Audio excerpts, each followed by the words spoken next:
goblin vomit and slop and blood on him. I just don't want to catch him in bed with a goblin. What's up, Michael Sipe?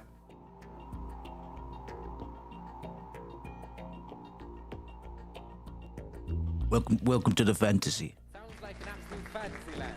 Well, it is. I'm gonna go and get inside it. Come and join me in the fantasy. So to fix my chatbot there. I thought I've been forgetting to fix the chatbot. What can you do?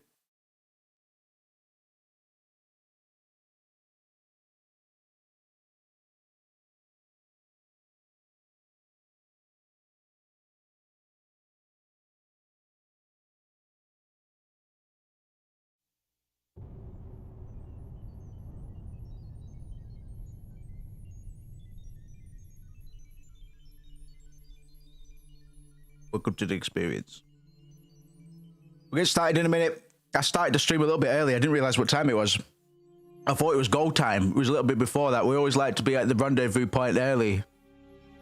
It's it's always worth being at the rendezvous. Better being at the rendezvous point early rather than later. See, the hostages might be dead by then.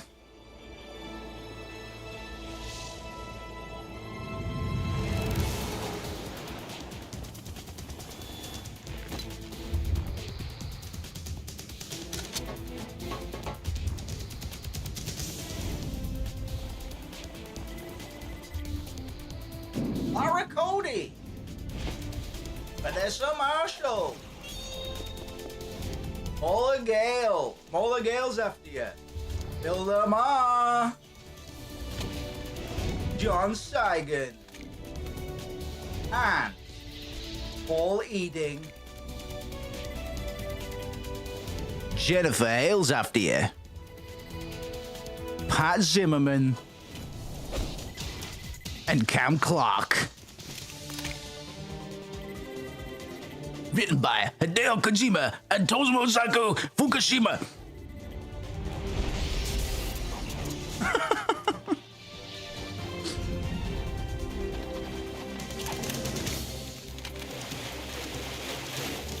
Right. We got a lot to get through, man. And I think we're on for Metal Gear Solid 3 as well, because I kind of want to push through and get to goddamn Metal Gear Solid 4 there. I just got to find the best way to play it on PC. I don't know what that is yet at the moment. Well, it's probably going to be the emulator, to be honest, because the Master Collection hasn't released it yet, has it? Thank you for your service.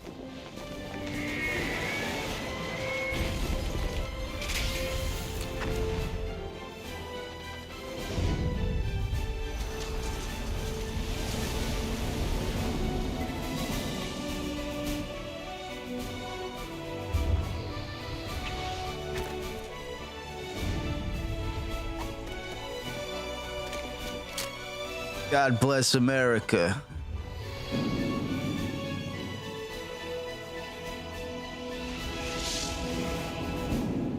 God bless nuclear warheads. All right, let's get fucking started, man. It's got we've got quite the intro anyway. We might have the mission briefing as well.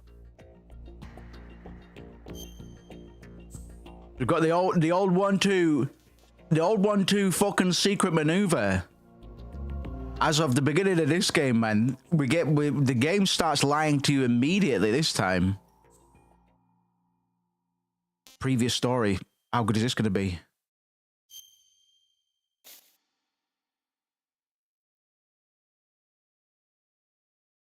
In the darkness of Shadow Moses, the unofficial truth. Some topics in the recent American past have the immediacy and the power that still engage our collective imagination. Names like the Grassy Knoll or Roswell roll off our tongue with deliberateness reserved by most nations for holy lands. With this new non-fiction account from Natasha Romanenko, Shadow Moses, the scene of a nuclear siege 2 years ago, is set to join their ranks. Official history states that the takeover of a nuclear weapons disposal facility on a lonely outpost in the Fox Islands, Alaska, was the work of a radical right-wing group. Their demands for the release of group members incarcerated in federal penitentiaries were never met, and the incident was speedily resolved by the successful deployment of a commando unit. BS, the author asserts. Romanenko says that she served as an advisor to the nuclear emergency search team and deconstructs what she claims to have been a cover-up story by the government with precision. According to the author, Shadow Moses Island was nothing less than a U.S. Army's testing grounds for a top-secret weapon known as Metal Gear Rex, an all-terrain bipedal tank with advanced nuclear capabilities. As for the facility's takeover, Romanenko alleges that it was the U.S. military's own shadowy wet works force, known as Foxhound, that staged an armed insurrection in a bid for Rex's possession. Armed insurrection in a bid for Rex's possession. The government responds to this crisis by sending in a lone operative, a former Foxhound member known only by the codename Solid Snake, into Shadow Moses. His infiltration is aided by a remote mission control team consisting of an unidentified Colonel Campbell, a Foxhound medical chief Naomi, a radar and electronics expert Mei Ling, supposedly a teenager, and the author herself. Once on the island, Snake joins forces with Metal Gear's developer turned prisoner Otacon to eradicate the weapon of mass destruction. Among the other remarkable characters that make an appearance in Romanenko's expose is another Foxhound commando, a revolver virtuoso called Shalashaska, aka Revolver Ocelot. Hello, Pudgy. One of the most controversial allegations in the book deals with this figure's connection to a disavowed Russian militia led by a Colonel Galukovich. Romanenkov paints a bleak picture of a 1,000-strong, highly disciplined army with nuclear weaponry operating covertly within the American border. Even more irresistible to conspiracy scholars and students of recent history is her thinly veiled suggestion that the whole affair was planned from the beginning by certain forces inside the U.S. government. There was a couple more pages there, but hey. Welcome to the stream. If you weren't there, you should have been. We finished Metal Gear Solid 1 yesterday.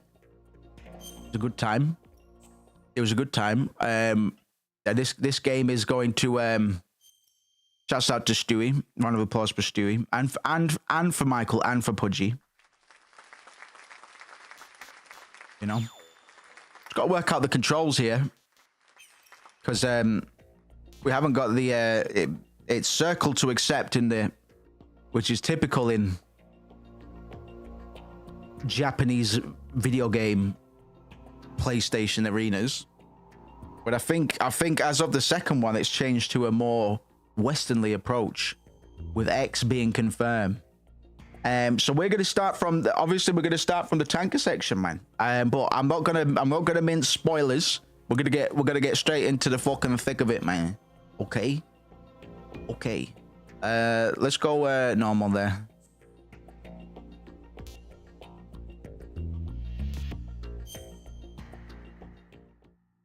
Okay, good luck, have fun.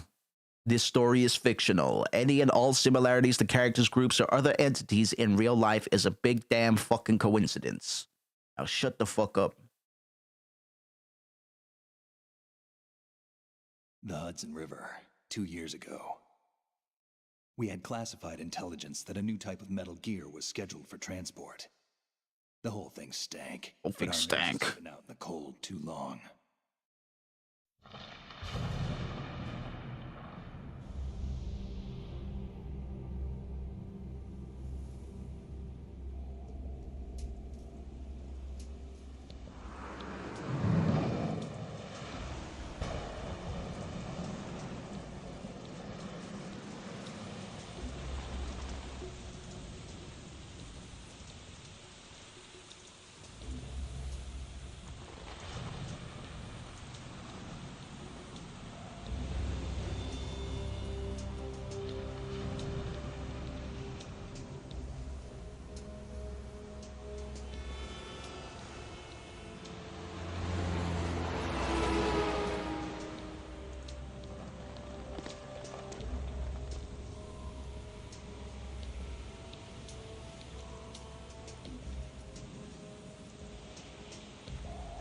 Don't do it. You've so much to live for.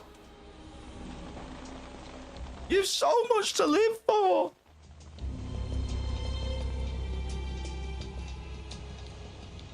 So this game started with the lie ball straight away, man. So the marketing of the tanker scene was pretty much all we got before the game was released, and it brilliantly, literally manipulates players' expectations. The game started before the game even was released, Doug. You know.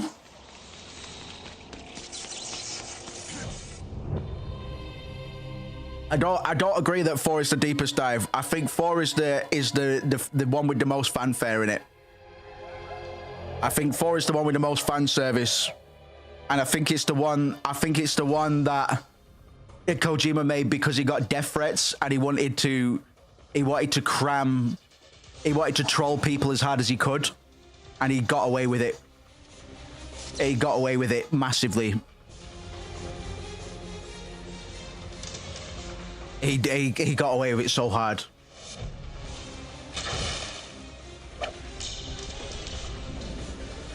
So ultimately, if you death threaten a man to make a video game he doesn't want to make, he has full rights to troll the hell out of people. And Metal Gear Solid 4 was probably one of the most successful con jobs in video game history, bar none. We'll probably get to Metal Gear Solid 4, man. There's lots to say about it. But Metal Gear Solid 2, narratively, is still light years ahead of its time, man. We're going to be talking about all that and more. Because Kojima's already, at this point, he's already deliberately deceived audiences through trailers and promotional material, making it seem like Snake is going to be the primary protagonist, sorry. So that the marketing deception that's already started mirrors the game's themes of misinformation and psychological manipulation already. And people were too stupid to get this at the time, man. Like, this game was... critics were divided on Metal Gear Solid 2 when it came out. Because critics are stupid, man. Because video games journalists are fucking dunderheads. They didn't get it. They didn't get it. It was too smart for them. When we're priming players for the thematic revelation about constructed realities and controlled narratives. Everything going okay? Jazz hands. Stuck the landing. Sorry, but you're gonna have to deal with it. You're not in the military anymore. Right. I didn't plan on relying Fucking Private sector's not so bad. God's kiss. Privacy guaranteed. So players, we start with Solid Snake on the tanker. It's designed as a classic MGS experience, trying to establish a real scenario, and us as the players, by starting the game with authenticity, with naivete, we are abruptly ripped out of the womb when we transition to Raiden's artificial, hyper-controlled MGS1 parodying experience, man. Kojima is accentuating the shift between reality and simulation, and it pays off beautifully, man. In a way that it took the industry fucking 2 years to realize what actually happened. That doesn't really happen in video games anymore, man. It'll probably happen for Metal Gear Solid 5 at some point. Or it already has done in some ways. People have woken up to the idea that Metal Gear Solid 5 might be a bit smarter than the game lets on initially. Certainly smarter than I thought it was initially. So in terms of like player identification and authenticity, man, we booted this game up. We're like, right, we're gonna get Solid Snake because that's all that's been marketed to us, right?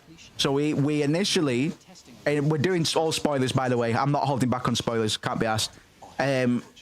Snake is supposed to be a known and trusted character, but we are abruptly forced into the perspective of Raiden, who is a proxy for the player, a controlled, naive, manipulated little bitch Part of philanthropy. And players directly experience a loss of autonomy in the video game, man. A loss of agency, a loss of control.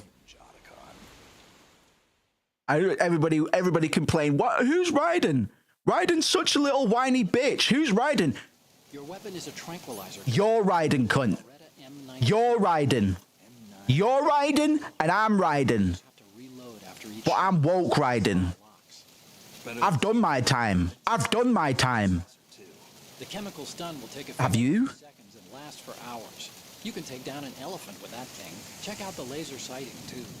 The effects. It's the Deleuze concept of becoming. Between hitting limbs, chest, or head. Identities are manipulated by external forces. Identities that aren't fixed but are fluid. You haven't read the It's this whole tanker act is nothing but a bit of an echo of Shadow Moses. It's trying to reinforce familiarity and expectation, metal environment, weird military goings on. They don't look But it's going to get subverted hard, and it's going to be subverted by another simulation of Shadow Moses, sure. And if it comes to that, and then another. we've never heard anyone. It's fucking fantastic, man. It's the whole copy without an original. The whole Baudrillardian simulation theory, man. Simulacra. Remember, Capital S, where the big shell becomes a deliberate copy without an original. wouldn't think they were anything but civilians from here. Try to challenge our perception as weak-minded little fucking bitch boy Raiden players. Trying to challenge our perception of authenticity, and prompting players, prompting us to question our own role as consumers of narratives. Shouts out to Auntie. Threats from the stern on a boat. That's SOP for counter-terror ops too. Security should be tighter. And that's Metal Gear Solid 2, man. It's the game that lies to you, man. It's a major international pastime these days. I'd say the cargo holds, safely below the deck.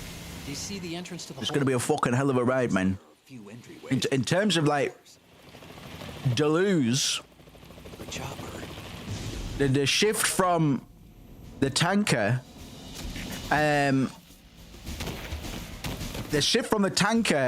which is this disciplinary closed structure, to the big shell, which is like an open yet subtly controlled environment, is this Deleuzian idea of shifting from disciplinary societies, clear boundaries like Shadow Moses and the tanker, to control societies, invisible, internalized manipulation as experienced by Raiden. Sorry, says Stray, I do see before the MGS4 standard, if you only see it as a con, that's what you'll get. It's one big troll job, I'm telling you, bro. I'm telling you, it's one big troll job. MGS4 isn't deep, it's one big troll job. It's fake deep. It's supposed to make people think it's deep that aren't paying attention, but it's a parody of Metal Gear Solid, man. It's a game that a Metal Gear Solid creator makes when he's being forced via 4chan has given him death threats to make a third sequel to a series that he never wanted to make two of. I'm telling you, Stewie. I'm sorry because I like Metal Gear Solid 4 as well, but it's trolling. It's trolling people. It's a big shitpost. I'm telling you. It's a tough cookie to swallow, man. But it's a ruse. It's one big ruse, man. It's a big member berry salad. It's the one thing that Kojima doesn't normally do, which is Not necessarily. which is Could be the KA-62, the civil model. unabashed. It's how do I describe? What's the best allegory for Metal Gear Solid 4? Because I do really like Metal Gear Solid 4, but it was a mistake. Like, Metal Gear Solid 4 shouldn't exist. It's the best allegory for it, man. A member berry salad, probably the best. 141.12. Probably best. How can I check in and save my progress? I'll do it. Bruce hasn't got the joke yet. I'm here for it. What do you mean, man? 0.9 I got the joke 10 years ago. Call me on the codec when you want. I got the joke 10 years ago, man, because I paid attention to Metal Gear Solid 2. You need to be Can't troll the troll. in touch. I've been intact. I've been whole. After the revelation, after I let the after credits section of MGS4 try to pull that shit on me once. And you don't let that happen twice, man. I tell you what, though, Metal Gear Solid. I don't know if we will get to Metal Gear Solid V. That game deserves a lot more fanfare than it generally gets. I think that game will become as overanalyzed as Metal Gear Solid 2 eventually became. As I still think Metal Gear Solid 2 is the most overanalyzed video game to date, to the point where I'm going to be putting a lot of what we did on Metal Gear Solid 1, a lot of the attention in regard to character, setup, philosophy, and all the rest of it, man. And trying to add something new to the conversation. But I don't think it can be done at this point, man. There's some fucking brilliant coverage of Metal Gear Solid 2. So whilst I'm quite happy with the way that the Metal Gear Solid 1 analysis went, I don't think I'll be writing a script on the same measure as me writing something for what's the fucking video game we just played? Do these guys drop dog tags? I don't know if I can, son. What did he drop? Oh, they do. Okay. Because I'm writing the script for Final Fantasy 9 at the moment, and I'm nearly done on the first draft. And I was like, well, what? And that's going to take ages to fucking edit and redraft anyway. And I was like, what am I going to do next, man? And it might be Death Stranding, to be honest, because we are going to play Death Stranding once we've covered our bases with Metal Gear Solid.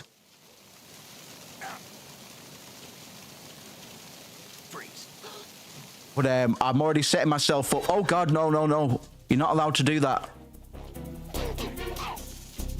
I showed him I wasn't holding a weapon. That's a no-no.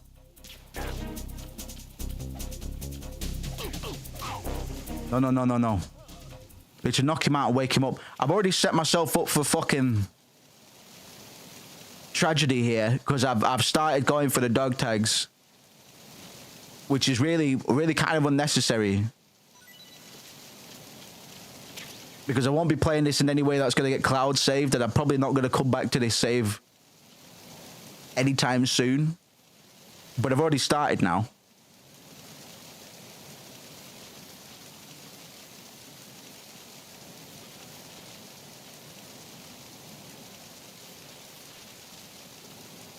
So we're going to wake this cunt up, and I'm going to get his fucking necklace.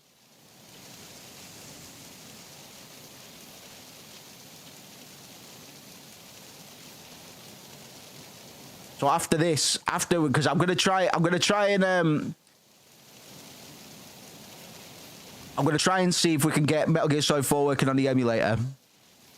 If I can, we'll work our way to that. Freeze. We still need to do Deadly Premonition as well. Oh God. Shake it. Marvelous. And we still need to do fucking Deadly Premonition, which we might be playing tomorrow. The only reason we haven't played that in the last week or so is because the last time I tried to load it, it just utterly fucking refused.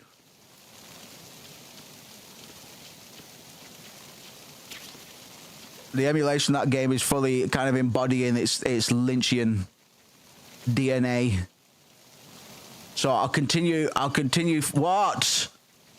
I'll continue fighting against it, man, because I do want to get it working. I do want to finish that fucking game.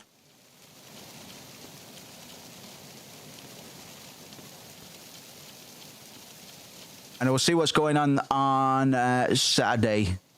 We will be away for a bit of Saturday, so I don't know if I'm actually streaming on Saturday yet. Oh, for fuck. Don't think I can get to you anyway, can I, son? Nope. Da da da da da da da.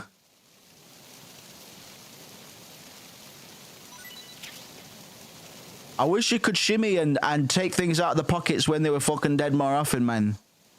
Because the only way we can get the dog tags is if we point the fucking spud gun at the cranium there.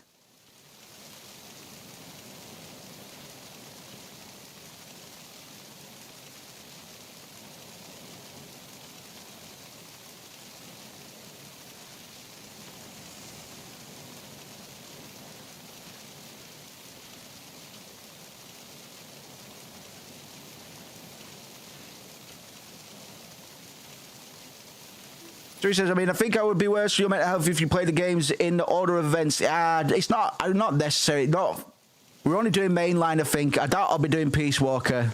Peace Walker is good. But it's only really needed for Metal Gear Solid 5. Freeze. I did exactly the same thing again.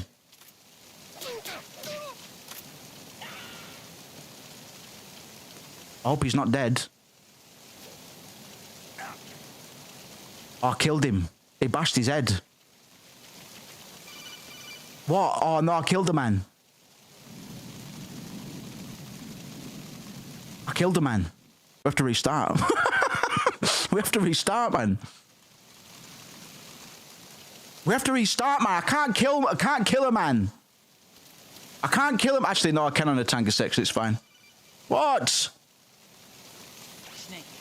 Oh yeah, we didn't fucking talk about Archon. Push the action button down in front of the door. We didn't talk about Archon at all during the If you need to open the door during the Metal Gear Solid 1 playthrough, mate. repeatedly while you turn the handle. Make sure you keep doing it until the door is open. I'll do what I fucking damn please, sir. It's all right. I can always do the the thingy later on.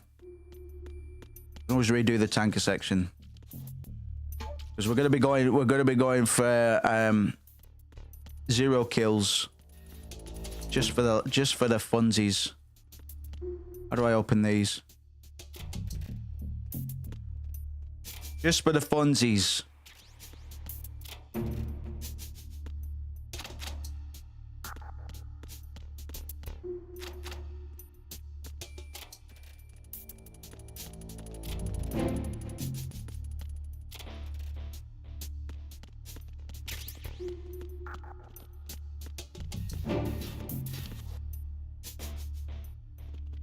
Oh, much better camera in Metal Gear Solid 2. I'm already fucking enjoying this.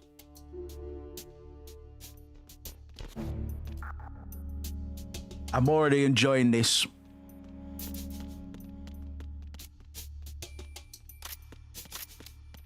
Freeze.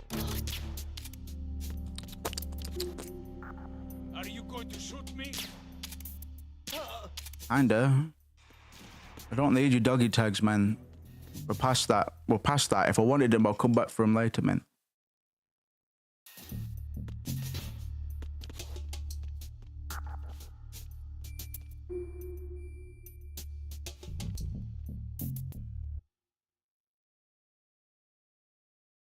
Do, do, do, do, do, do.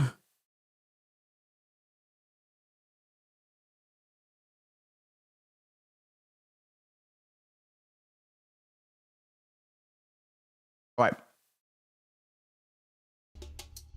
Cool. So fortunately, we're getting more of some characters like Otacon, so we can talk about some of the characters that we missed. We were talking about some of the characters that weren't obviously in the fucking first game, but Otacon's placement in the first game. Freeze. Hey. Is a bit of an intersection between his emotional, his intellectual brilliance, 'cause he's a smart ass, hey, and his emotional immaturity, man. He's a bit of a piss baby. He's a bit of a wild, wild piss baby. But he also undergoes a little bit of an ethical awakening as well in the first one, which has come to fruition fully just before the events of Metal Gear Solid 2, where Snake and Otacon form their own little group called Philanthropy, and they go and do fucking nice boy TM things. Otacon oh, stinky boy. Otacon has a relationship with his stepma. Okay. Can't remember how to get him to fucking... I swear you had to like shoot past the head or something. And his dad, Otacon's daddy offed himself, man, which created an atypical Oedipal catastrophe. This idea of trying to fulfill forbidden desires and getting punished for it, man. So as with all the other characters in Metal Gear Solid, he had a lot of trauma that he was unable to process directly. And if we're to take the Metal Gear Solid penis theory into account, we would say that in Otacon's case, he sublimated his libidinal energy into creating big fucking destructive war toys and robots. His anime obsession, Don't kill me. or his anime fixation, to him is probably a little bit of a psychological defense. It's an alternate sort of reality where relationships are codified, troped, and predictable, and the boy just wanted to make big robots, and the best opportunity he got to do that was to make one that was a big bipedal walking nuclear weapons dispenser. So his creation of a big weapon, although he was under the initial belief that it was creating something peaceful, is kind of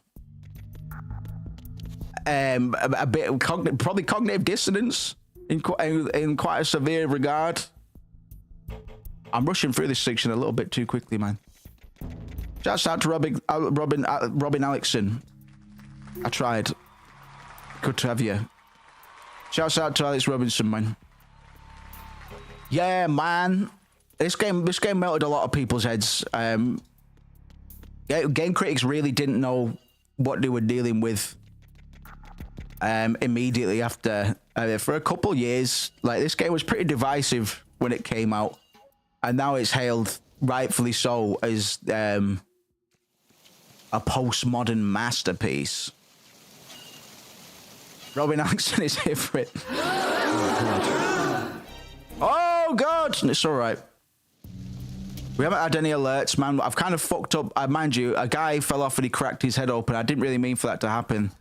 Normally, I'd like to try and preserve everybody, but it's not going to happen this time. We will on the big shell, though. We will on the big shell. Did you see all the Disco Locust City stuff? I might have done. What, with Kuno? Maybe not all of it. When people say that, I go, oh shit, I don't know. Freeze. I don't know. Am I in the know? Or am I out of the know? Do you get to help Kuno build a life to scale Rage City?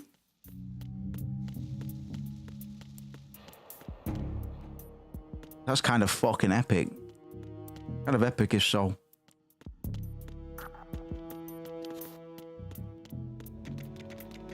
To be fair, because I'm trying to work out. I'll put the idea of Otacon's penis, Metal Gear Solid penis theory into my head, which I can catch people up on if they weren't around for our discussions on Metal Gear Solid penis theory during Metal Gear Solid 1. But There's a huge thing that dropped a few days ago. It's all about Kuno and Kuno S on the run. Really? I didn't see this. I would just have a quick nosy.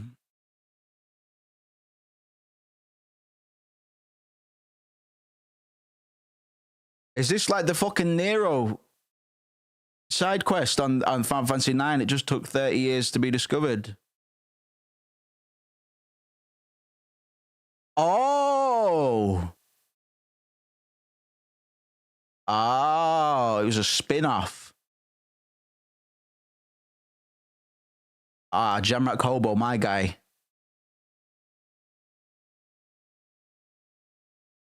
Jamrock Hobo probably makes the best videos on Disco Elysium.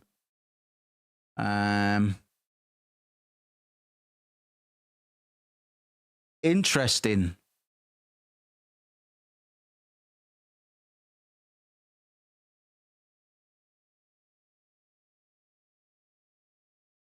Oak City was to star Kuno and Kuno S, a pair of farm kids from the streets of Revachol.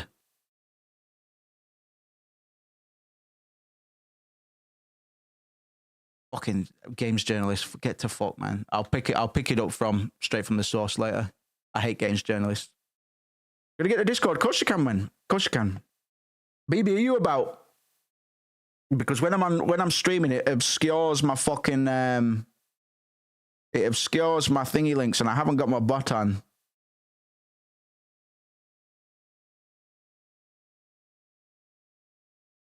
That's interesting. I'll get it straight from Jamrock Hobo because I fucking hate games journalists. And I clicked on a rock paper shotgun link there, and the cunt said, "Oh, I didn't really spend much time with Kuno and Kuno S during my review." It's like, well, you didn't fucking play it then, did you? I don't care. Like, yeah, I know it's an RPG and all, man, but how can you talk about a game that you don't know the full scope of, man? You don't know the full dynamics. You left out. You didn't dabble in a major part of that game's world and storytelling. So go fuck yourself. I'm not going to listen to you. Fuck your articles, man. Let me grab that link for you, man. Can't stand games journalists, man. They make my shit itch. Boing, boing, boing, boing, boing, boing, boing. They took Jamrock videos. Ah. Go on, Jamrock. Fucking stick it to the man. Stick it to the man. What a fucking legend. He's a hero. Long been doing the good stuff. He's long been doing the good stuff. What a fucking hero. Exciting. Well, not exciting. Interesting, I guess. One of those. There you are, fella. Welcome, welcome, welcome. Thank you very much.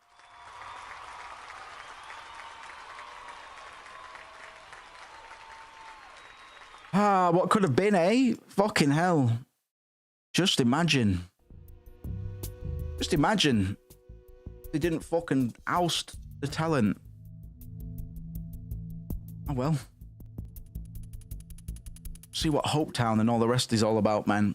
Rue Valley. Still some good stuff to come out of it, hopefully. Where was I? Oh yeah. Penis theory. So Metal Gear Solid penis theory is the idea that more than half of the characters are super sexually repressed. And so the way that they kind of channel their libido in a Freudian sense is through combat and sadism and some masochism. And in Archon's case, oh no, don't worry, my friend. Don't worry at all, man. That's a good cause. It's a good cause. I missed the fucking Rue. I got onto the Rue Valley Alpha and I didn't fucking capitalize on it. I didn't realize I didn't quite realize what it was. Didn't quite realize what I had. Didn't realize it was fucking ex-disco staffers. Fucking jokes on me. So Archon, in terms of Metal Gear Solid penis theory, the best way I can kind of supplant that, I can kind of project that onto the boy, is all of his fantasies and the things that he's borrowed from anime, creating a bit of a buffer between himself and then the whole Metal Gear thing. Even though he thinks it's for peace, a lot of his like machismo and sort of a lot of his repressed adolescence would have gone into building that thing, man. So I guess the discovery of that, and like I say, I'm projecting a theory. Like this doesn't fit. This doesn't fit Otacon too well, to be honest. Like I'm kind of stretching this to fit. His discovery of Metal Gear Rex's true purpose could be construed as, could be seen as symbolic castration, the loss of potency and knowledge he thought he possessed. But it doesn't. This shit doesn't work anywhere near as well as. What are you doing, son? Are you coming for a nappings? Doesn't work anywhere near as well as it does for characters like Ocelot, who is just down and out a kinky son of a bitch who enjoys BDSM, cock and ball torture, the works, and characters like Sniper Wolf, two characters which are one more so than the other. Because Sniper Wolf is overtly sexually charged, but without a doubt, there's a lot of phallic intrigue, fixation in regards to Revolver Ocelot and his fixation on guns. Yeah, I'm gonna shoot you, but I think I already did. Sorry. Demo's up on Steam. Oh, fucking right. Nice. But it's difficult to make. It's difficult to make the fucking shoe fit all the way with Otacon, because he's not a very sexualized character. He vocalizes feelings towards Sniper Wolf, but they're kind of like, yeah, so what? Like, of course you fancy her, man. She's the only fucking. She's hot as fuck, and she's the only woman on base. So of course you do, man. Of course you're into that, because she will tick many of your otaku boxes, I'm sure. Oh, for fuck! But other than that, he's not too sexualized, man, or sexually repressed. He doesn't really get that much of his side out of him, man. Solid Snake is super sexually repressed. Majorly so. It's a shame him and Meryl didn't work out, but we can only wonder why. The shy, frigid Solid Snake who sits in his cabin all day wanking with his dogs, versus tank top cleavage Meryl. Russian choppers. But hold up, because we've got one of my favorite femoids in the Metal Gear Solid universe, man. And it's a shame the plot doesn't utilize half as much as it should. But Olga's legacy is apparent in Metal Gear Solid 4 at least. And she's going to have quite a big part in Metal Gear Solid 2 as well, of course.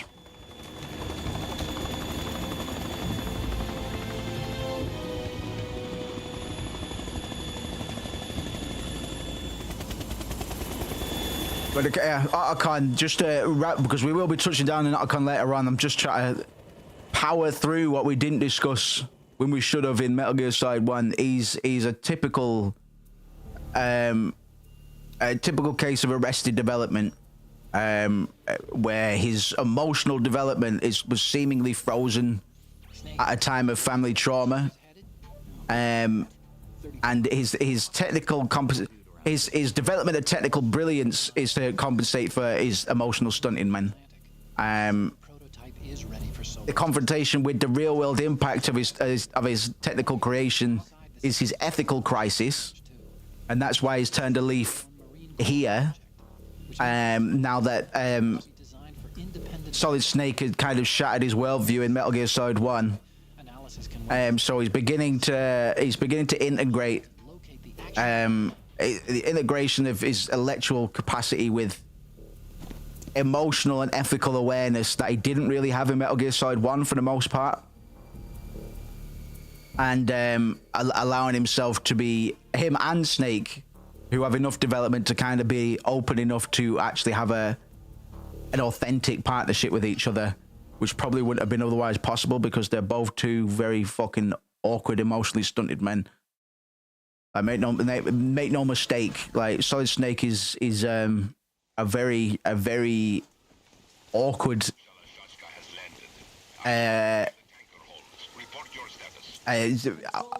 poorly socialized individual.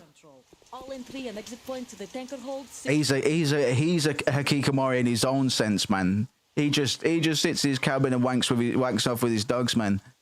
He just wants to be left alone to fuck his dogs. He's a musher. And the vehicle's pilot. He's the only one who underwent the VR training. No one else can do it. Are you sure you can VR training mentioned already, man. You are to leave at once. No, it's not over yet. I can see the moon, even in this storm. I can see the moon. I have a bad feeling about this mission. You swore this to me that you would leave the unit once the mission was complete. Do not worry, this is a country of liberty. No, this is where I belong, with the unit. I have nowhere else to go. Father, I want to stay and fight. There is no choice to make here, Olga. Need I remind you that you are carrying my grandchild? You will be on the helicopter now. We can all fix her together, man. She doesn't need fixing, man. Is the thing as well. But boy, does she get fixed.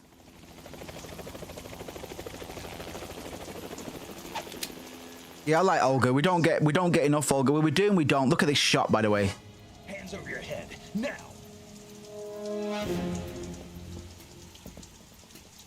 Toss your gun overboard, slowly. She's kind of the full actualization of what Meryl wishes she was Woman, show your face. in Metal Gear Solid 1. You're all the same. Who are you? Meryl's somebody that struggles massively with her gender and her perceived limitations versus her actual limitations. So you shoot women too. I'm a nomad too. But unlike Meryl, at least Meryl for the most part, Olga isn't as hypermasculine. She does have the shorter hair and stuff, but she's Not there. Toss it she addresses gender directly. She doesn't shy away from it. position. Now, turn around. She doesn't see it as making her lesser. Although we could argue that she's got a similar sort of Oedipal complex to Meryl in that she is still taking orders from her dad and stuff. She is still kind of trying to fill those shoes. Not too shabby, is it? New York, I mean.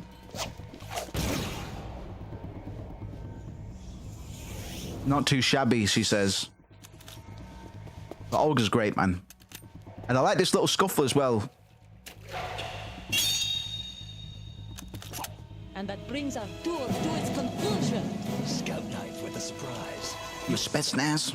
It's alright, babe. I think you deserve a little credit. No one's ever dodged that shit. I just need to fix my butt, to be honest. I keep forgetting. Quite lucky twice, either.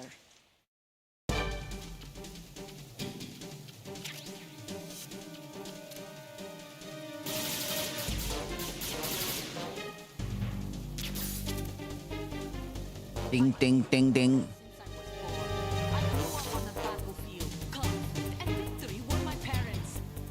Conflict and victory were my parents.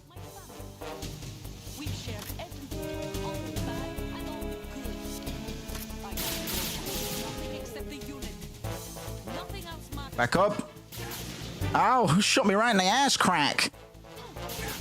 Ah, you shot me right in the ass crack hole. Oh my god. Right, we need to get used to this fucking... You're not stopping. We need to get used to this.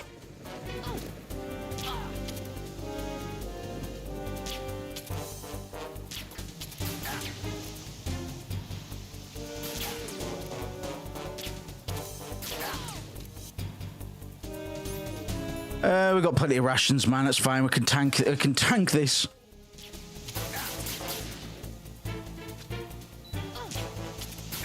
But I guess if we're looking for all the sort of parallels to Metal Gear Solid 1, which we kind of should be, this would mirror the Ocelot duel towards the start of Metal Gear Solid 1.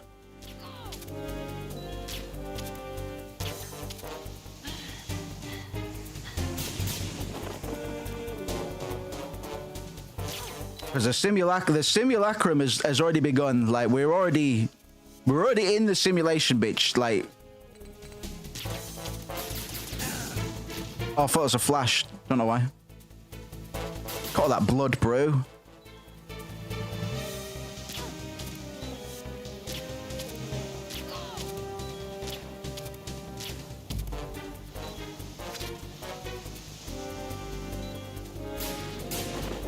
Whee!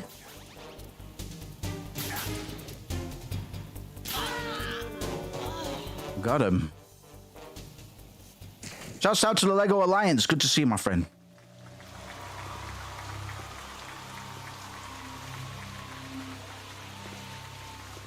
We're giving a baby a ketamine addiction. Don't worry about it.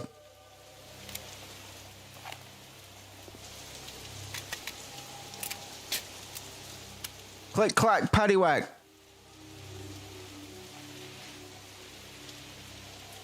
Look at that. Ugh. Oh.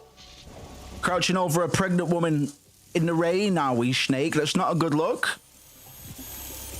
Surveillance state's after you. Orwell's after you. All 1984 of them. Ah ha ha. What do you coin? The men have Russian gear, but I haven't been able to find out anything else about their origin. I know who they are. Remember, this is all bollocks, man. It's. We have to remember that the tanker was pretty much all that was marketed before the game came out. It was a carefully structured sequence that serves as nothing else but essential elements of Kojima's psychological experiment. It's directly engaging the player, even if we don't know it yet. Like I say, fuck spoilers. I'm sorry. I'm going to speak frankly because fuck you. It's engaging players in themes of control, identity crisis, simulation versus reality, and perception manipulation. It's a meta layer where players, us, we plebeians, man, us plebs, we're not merely spectators, man. We are all pawns and participants in Kojima's sick philosophical game. Welcome to the experience.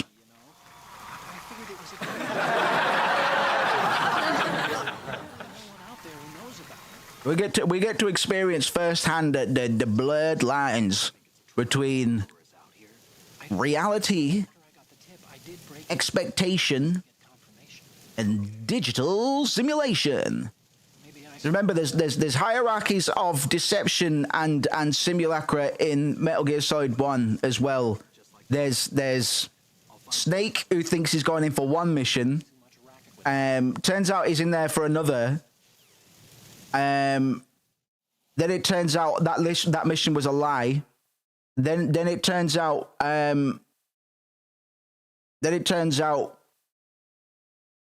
he's in a game, and the game knows that we're playing it because of Psycho Mantis.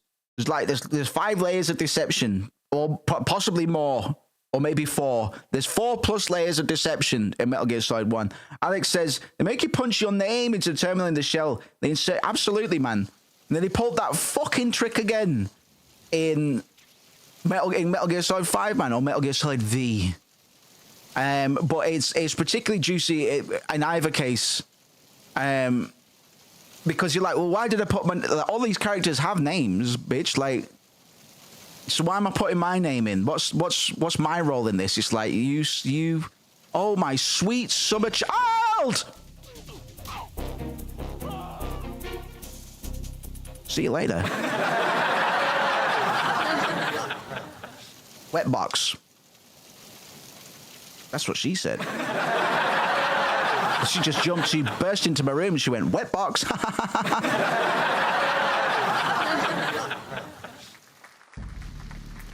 So brave. Orange Man. There have been allegations levied against the terrorists for knocking out several orange men. Orange men seen knocked out on the wet tanker boat. If you know anything about the wet orange men on the tanker boat getting knocked out, please call this number. Tiptoe, tiptoe, here we go. Freeze. Freeze. Freezy pop. Oh! Fucking hell, Moose. You're not very stealth, are you? This is not very stealth of you. It's not very stealth of you. Fucking do, and then. Oh, creams. Oh! Oh, crackers. Hey, now. It's all right. Sorry, take my life. Hey, I'll only quit my rations. Listen, I don't mind dying here. I died for a good cause, man. I kept that pregnant woman safe.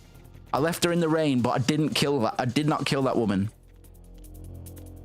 I could have put bullets in her, but I didn't. So fucking, I'm pretty chivalrous as far as I'm concerned. Oh God, I've kind of just given up already. That's not good though. Leave me out of this, man. Leave me out of this. I'm becoming the thumbnail. Become the thumbnail. Oh, okay. All right. all right. I surrender. Nobody move. Stay on the ground. Stay on the fucking ground. Stop kidding around. Terrorists win. Dun, dun, dun. Stay on the ground. Don't fucking move. Don't fucking move, okay? Put yourself in the bag. Don't fucking move. Right, I've got to get into the dingy depths of the dinghy that I'm on, right? I can't remember how to do the pressure. This, you know, you can lower your weapon without firing it. I don't know if this controller's capable of that. The way you would used to do it is you'd lift your thumb off of the square button ever so gently, or you wouldn't press it all the way. You know? Shouts out to Jared Bryan. Shouts out to Jared Bryan. I don't even want to go out there. Where'd the boys get this? Where'd the boys get the shields from?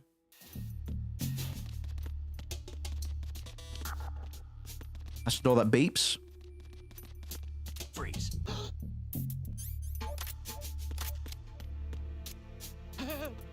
Shake it for me. Shake your money maker.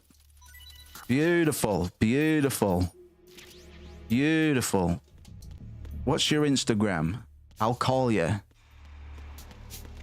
Hup! Freeze. Breezy McCleasy. What are you? I forgot how to make them shit themselves, man. Shit. Yeah, like punch them. I swear you like shoot past their head or something. Why is this man smelly as well? Why is he the smelly one? I mean, we've all been smelly once before.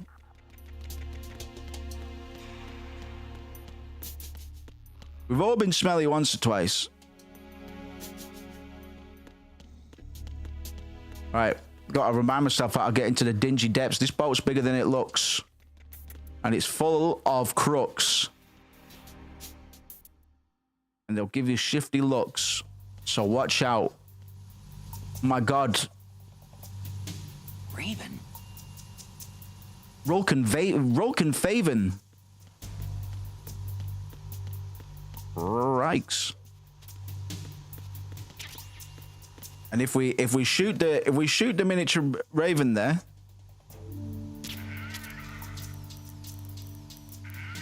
there he goes, the most base character in Metal Gear Solid 1. the only sane character in Metal Gear Solid 1, perhaps the most sane character in Metal Gear Solid history, the techno-pagan Vulcan Raven, tall and shaman. Who's this chap? That real-time BB pellets on the ground there. Revolutionary for its time. You know, we've seen footage of like fluid simulation, like water simulations that never came to be because they put all of the fucking hardware into rendering each and every single one of these little BBs on the floor there. Freeze.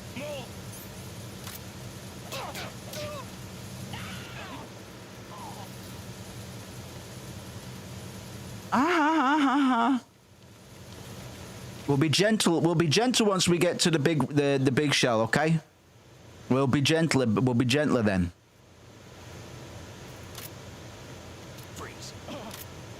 Freeze. Head, shoulders, T's and knees. Hey! Hey! Dance. Yeah. Pretty boy, ain't you? Pretty boy, ain't you, Marwan? Pretty boy, ain't you? Nobody's under fire. If anything... No, yeah, you are under. I'm above. That's fair. Now watch out, everybody. Come on, try catch me. Catch me if you can. See, he's sleeping away. How can you rely on any of these people, man? If they've got no resistance to my ketamine darts. So this is supposed to be, on a player's first inspection, we're supposed to deem this as being an authentic experience, but it's actually not. It's actually a video game. Hey!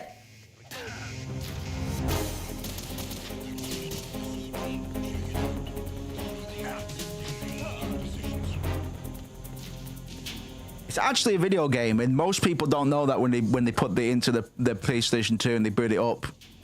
You don't know that because these fucking dum-dums that play this game, like, they think this is real life. But what Kojima's trying to say is it's not real life. So I'm not actually getting manhandled right now. At least, well, I'm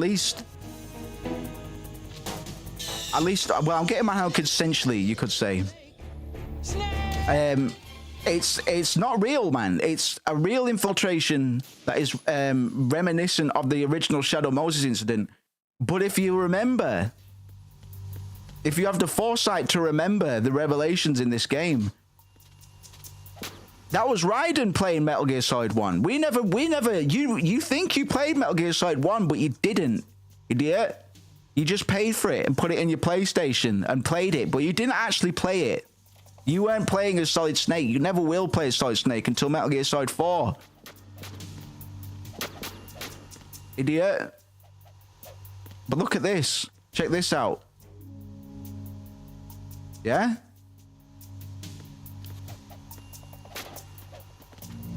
And that's fine. Listen, I'm here to tell you it'll be all right. You think that you played Metal Gear Solid 1, but that's because you're fucking not as wise to the magic trick just yet. You're a sweet, naive, baby little lamb prancing about in the fields, and that's fine, man. That's fine for now, but at some point, you're gonna be Kojima pilled, man, and it's gonna taste sweet. It's gonna taste sweet, not salty. Because he only eats cakes and sashimi.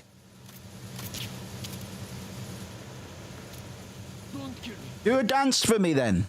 Dance or die. Dance or die. Epic new Blumhouse horror movie. Dance or Die.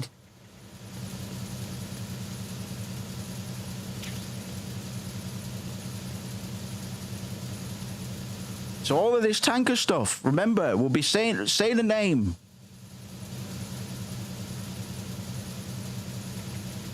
Baudrillard, man. The big goat. The guy who says, Ah, you think it's real, but actually, that's just because you're fucking not woke yet. Okay. Well, because we're going to be going back to him, man. The tanker, what we're playing now, would be Baudrillard's concept of an original, but it later becomes obscured.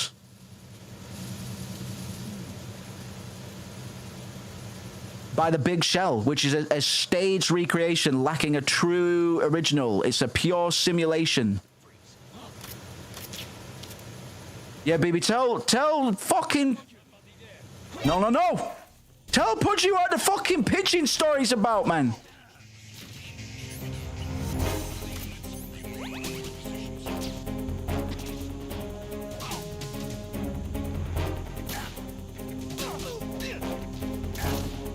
Oh, for heaven's sake! Oh, for heaven's sake!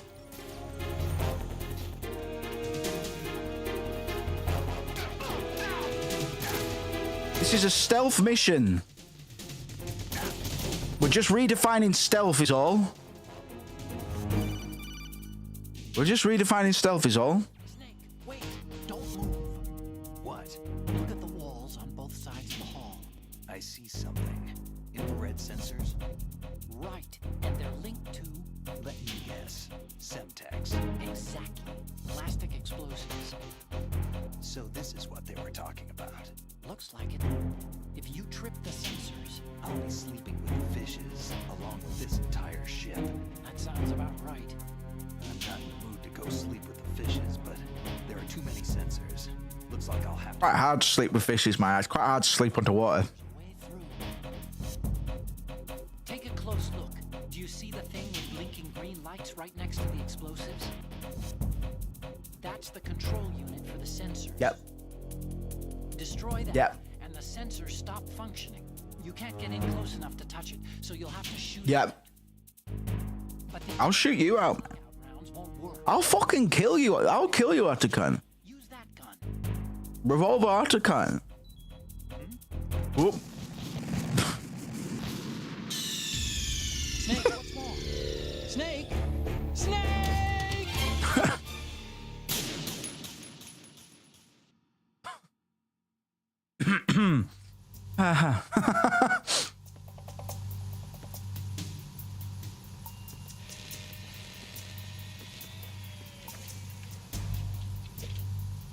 Dentist. He's getting work done. Repair of the entranceway to the engine room on the port side is complete. We'll return to position following patrol. Ah, you fucking bootlicker. You fucking... Hello. Mooch.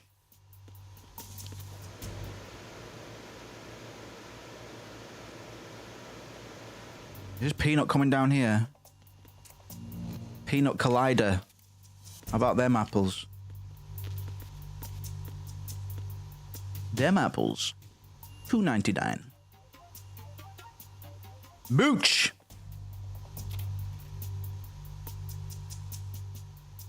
See, there's layers to it. There's layers to the simulation. Are you beginning to see now? Are you beginning to see the truth be revealed? Become unraveled?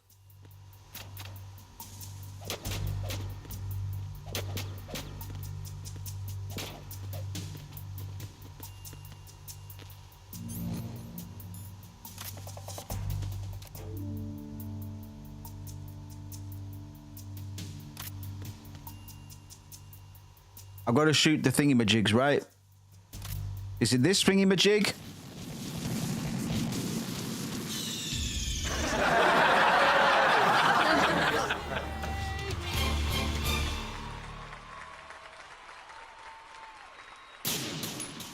It wasn't that thingamajig. I know. It wasn't that thingamajig.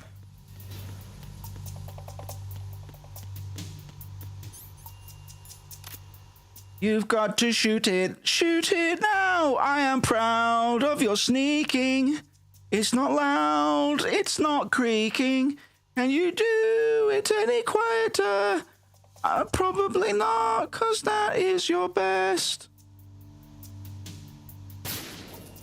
That's all you have to really do, friend. Just do your best, and I will defend you from the courts with my lawyers. They're the best boys that you can buy. Where are my cigarettes?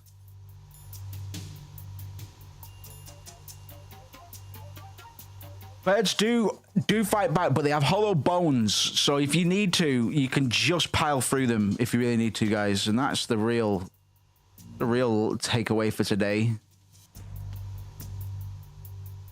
They've got little weak, feeble bones on them, so don't worry. If you needed to smash a geese's head in, you could do it with fucking grace and precision. You just need to believe. Whoa! Oh, see, there's layers to it. There's layers to it. I hope you're beginning to realize that there's layers to this. But look, if we open it, look. Huh? So whose hand is it? Whose hand is it? There's layers to it, man. You're not there yet, but stick with me and you'll get there. Stick with me. I've been in the espionage, the infiltration game for a good while. For a good while now. And I've been seeing many of these layers around. And it's not easy. Let me tell you. If I thought it was just one layer or two layers, it'd be fine, but no. Like, you know the most revolutionary thing that they did at McDonald's? They put a piece of bread inside a burger and they called it a Big Mac. Okay? Now imagine if that piece of bread was a Big Mac. Alright? And imagine if the piece of bread in that Big Mac was a what? A Big Mac. You'd call it a big Mac, right? Now that's meta.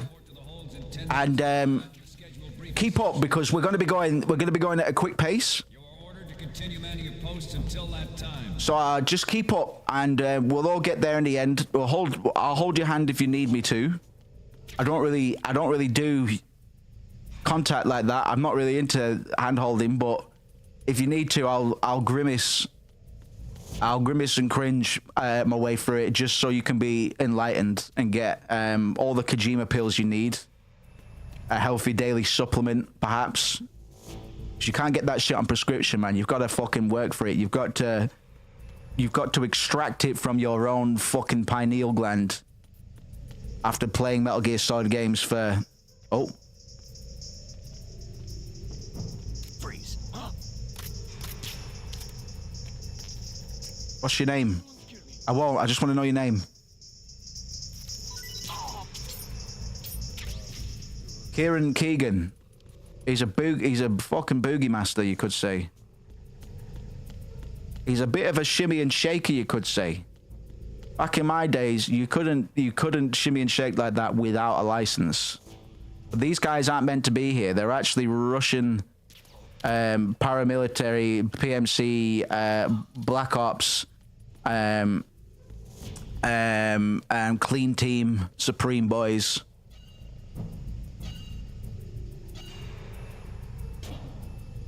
And you think they're real, but they're actually just an elaborate part of the whole video game simulation. Like Russia doesn't actually exist. And we only need to play Metal Gear Solid to come to terms with that, man. Like, Russia doesn't exist. It's actually just one big McDonald's. Where do you think all the McDonald's comes from? It comes from country formerly known in fiction as Russia. You can get all your tasty big Macs at all hours of the day, 24 hours a day, 8 days a week. Don't worry, he's not actually pointing the gun at you. He's pointing the gun at the squeaking fella down here. The little hoodlum trapped in a cage, and we need to break him out. Because he is our contact, as it were. These are the boys' escorts. Colonel, we have sealed the stern hatch. The lift is also under our control. Sir, the Marine Commander has started his speech already.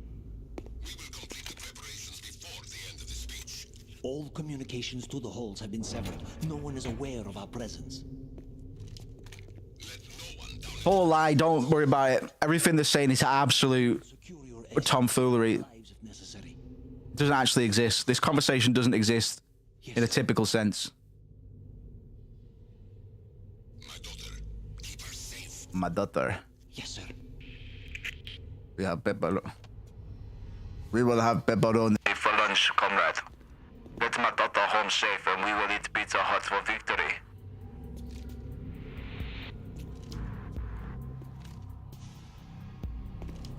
Oh, it's going down.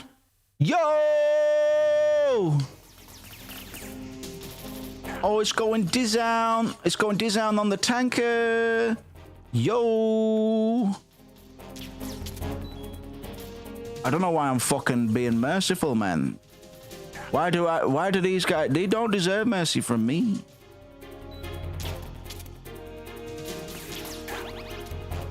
I just tank everything, man. It's fine. Whoa! Roly-poly guy in the house. Don't do that. Look at that. Oh, gods. Don't do it! Out of control, man.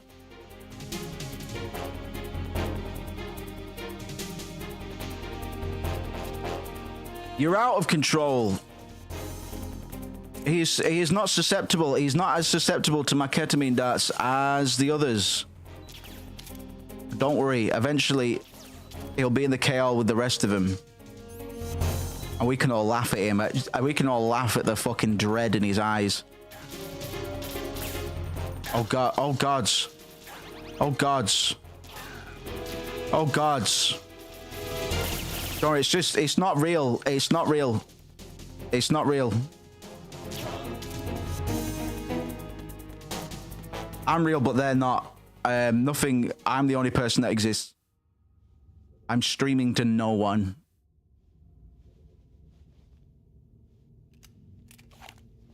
That's what I look like today, innit? Exactly what I look like.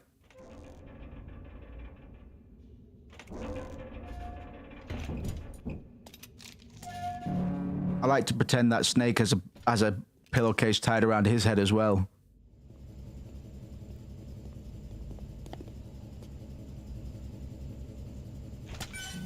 Naughty, naughty. Naughty, naughty boy. We'll close you in. Shush, shush, shush. Who goes there? Evolver Digital.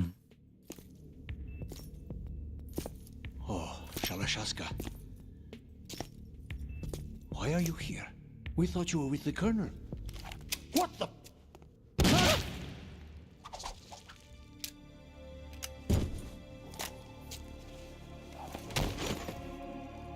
Beautiful composition. Remember, his right hand is his gimp hand. He got it cut off. That was the hand that he went like that with, to his weapon and to his fucking old penis in the first game. He went like that. He said, I fucking love guns. Fucking love guns so much. Can't wait to talk to you later. It's taking longer than I expected. We've already passed the Verrazano Bridge. Whoa. The recovery point. They may be planning to change course. What?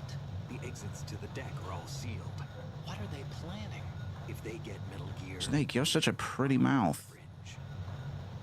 Otacon, you stole my lip gloss. The men down here are definitely Marines. If the deck is sealed off, they have no way of knowing that the ship's been taken over. I'm not interested in fighting these guys. They're currently attending a TED Talk and we're not allowed to interrupt, man. No, I They have some serious defenses here. I doubt the recent arrivals. They've got at least 10, no, 11 boys.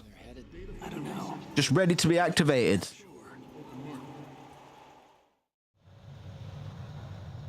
Okay, Snake. Let's go over this one more time. Use this camera to get photographic evidence of the Metal Gear prototype. Now do your thing and take pictures that speak louder than the government's plausible denials. We need 4 shots. Pictures can't speak, idiot. Front right. That's the real misinformation. That's the real cover-up, Otacon. Who are you working for? Should be a Marine's insignia on the body of Metal Gear. Who the fuck are you working for? You're sus as hell, dog. What the hell are you working as? All right. There's actually one little thing. Just spit it out. I'm used to things going wrong. It looks like someone's monitoring our transmission. Who? Oopsie. All they're doing is watching. Oopsie. Try to interfere with our communications. Could it have something to do with that cipher we saw? Maybe. I've switched the encryption. Need to get you step up your OPSEC game, Otacon. You're supposed to be good at this. Instead of using the codec. PGP, man. OPSEC. Exactly. There's a Buzzwords. corner of the block where Metal Gear is housed. BuzzFeed. Top 10 OPSEC techniques, perhaps. Arrangements. I hitched a ride on Link 16. We got you a birthday cake, cunt. Hurry up. Managed to get into that workstation and overwrote a part of the system software so I could remote install a little app I wrote. Yeah. Why bother with anything that complicated? No, it's pretty simple, really. Look, all you have to do is stand in front of the machine and push the action button. The app will automatically launch and download the image data from the camera, split the files, and encrypt them individually. The data packets can then masquerade as... Okay. So all I have to do Okay, nerd. Shut the STFU, nerd, lol. right? Well, sure, if you put it that way. Haha. One more thing. Pictures before he's done talking. Woo, woo, woo, woo, woo. Do-do-do-do, do-do-do-do. And took a look at the text of that speech. I'd say you have 7 more minutes. Longer if he throws in a joke or two. A 7-minute time limit, huh?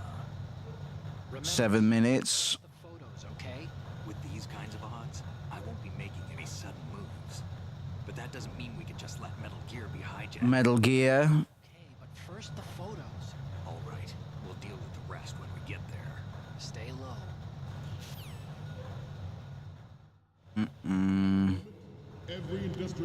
Right, let's get a move on, man. We've got to take some fucking pictures on the Snapchat application that we've been given, and not get caught by all of these fellas. Now, I am gonna check if I've got a grenade so I can try something.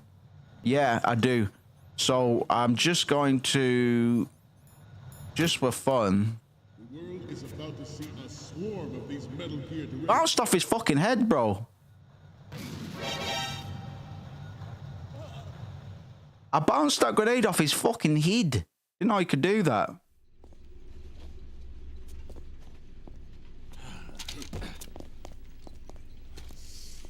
Walking him to the naughty corner. Right, sorry. Snake, respond! Snake! Snake! Give me time to respond, man. I was in the bog. I was wiping my ass, man. I couldn't activate the thingy without getting fecal matter all over my ears.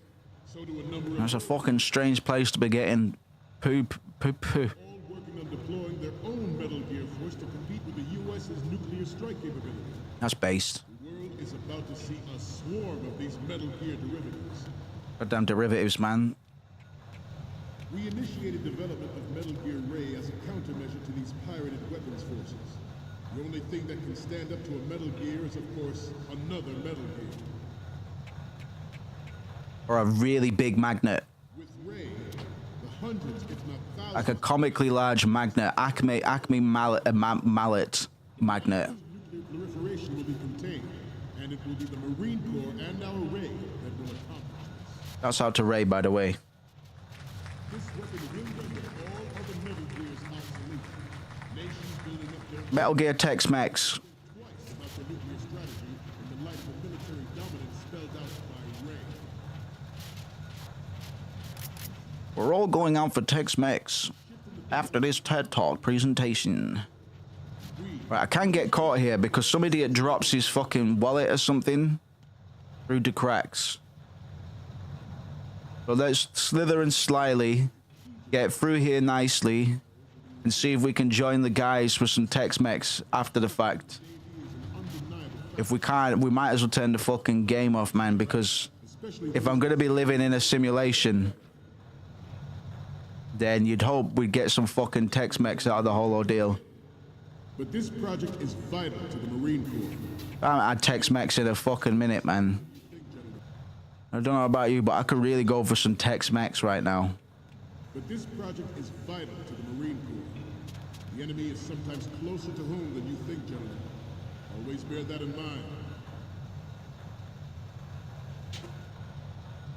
Ours is not the... And there is a little man in his boy shorts somewhere. We could take a picture of things that Arkan doesn't want us to be taking pictures of, and he'll say, "Why the fuck?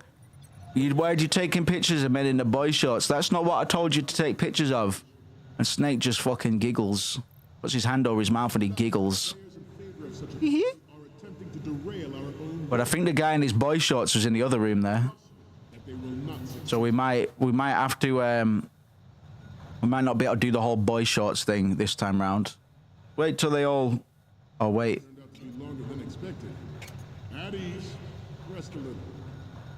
Oh god, oh god, oh god, get it open!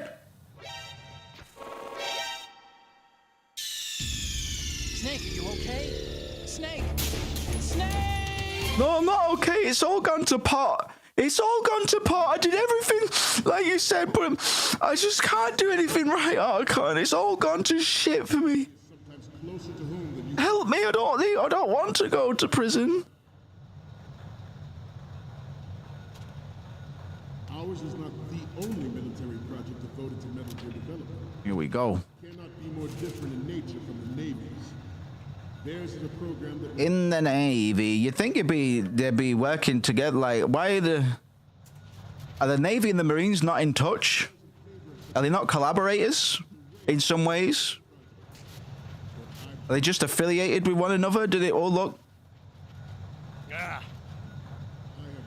Forget about it. What did you drop? Oh, it's a magazine. You could get done for that, man.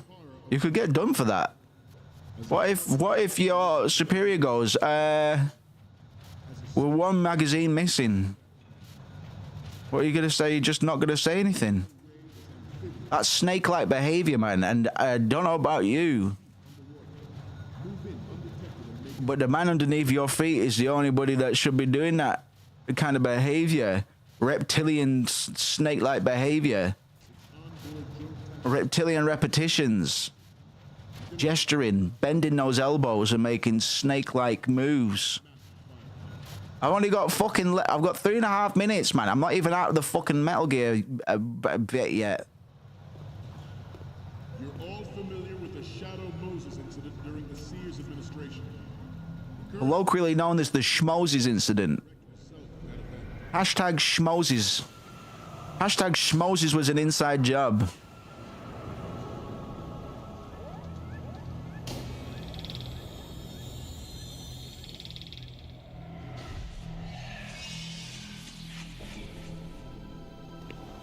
Metal Gear Ray's after you.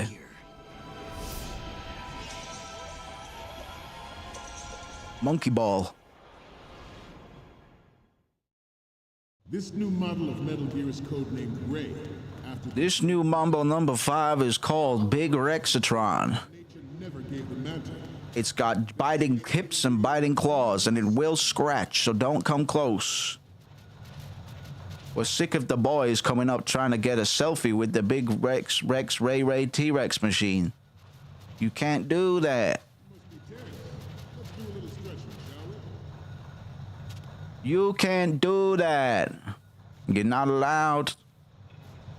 We're going to Pizza Hut after this. Let's hope we don't see any Russians. Whee.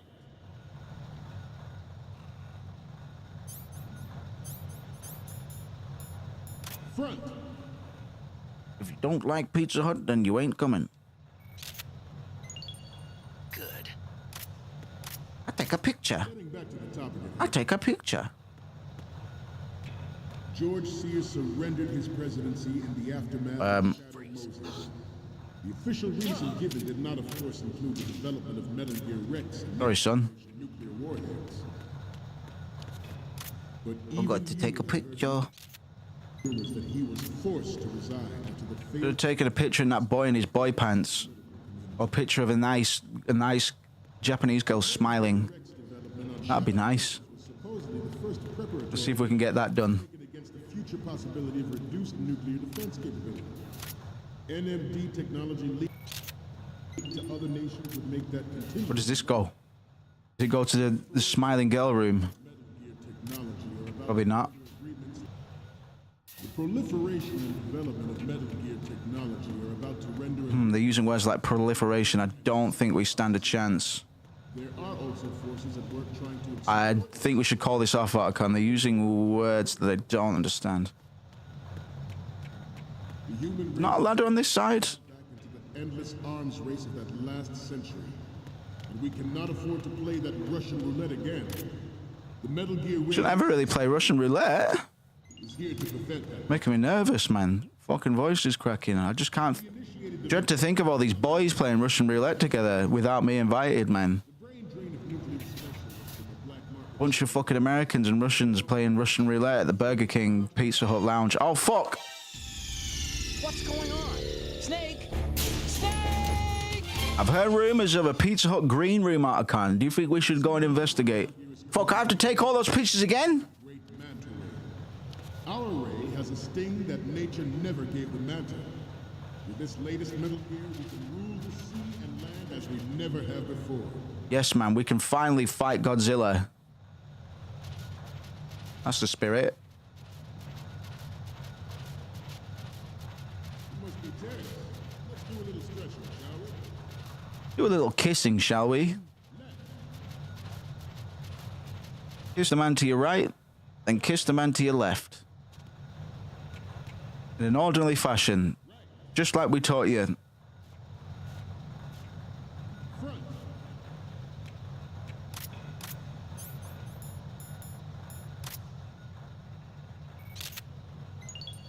Good.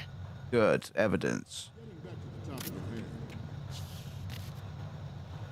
George Sears surrendered his presidency in the aftermath of Shadow Moses.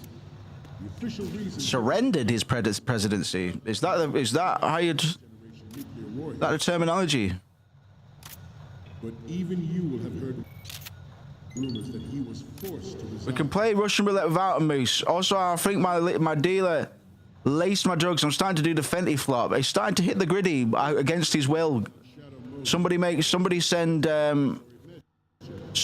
some baby oil to fucking Cherry's house, please. He's gonna need it more than I do. But I'm not giving up any of mine.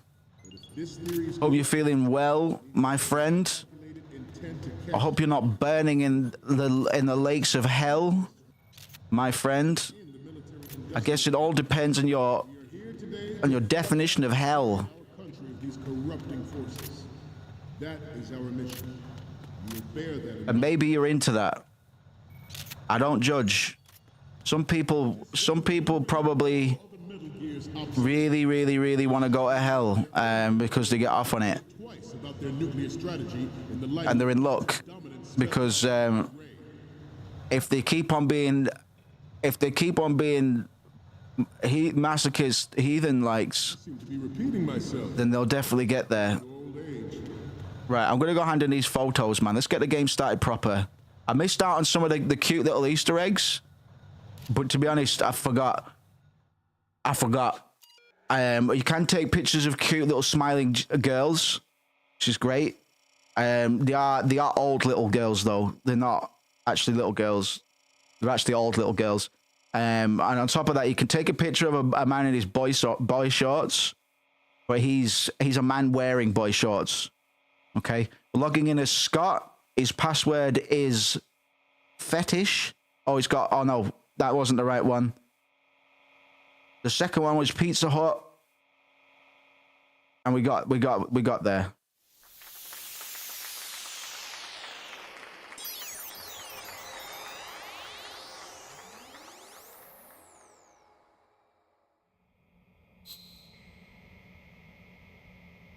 Well, what OS is this? Is this Linux? So, any codec moments from you, Snake? Shut up, prick. First image is... This is great. The Marines lettering shows up really well.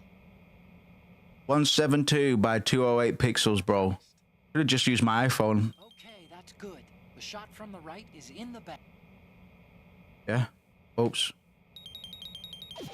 Oops. Oops. We, the Marines, will lead the charge into a new world order. Oh, he said it. With Metal Gear Ray. That is all. Dismissed. So I never expected Trump charging into a goblin's nest to not get some goblin vomit and slop and blood on him. I just don't want to catch him in bed with a goblin.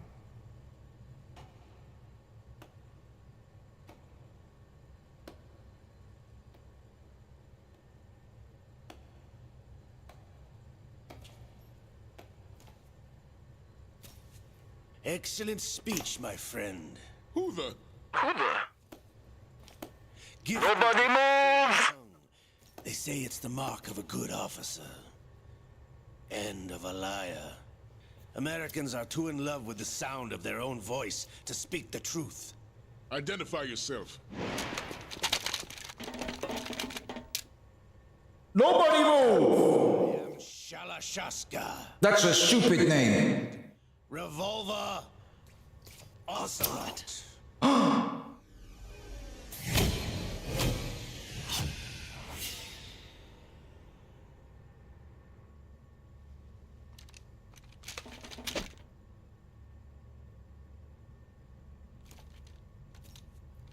Seems you didn't bring any pizza for the whole party. This machine will be quite useful. What are you planning to do? Steal this thing? Steal? No, I'm taking it back.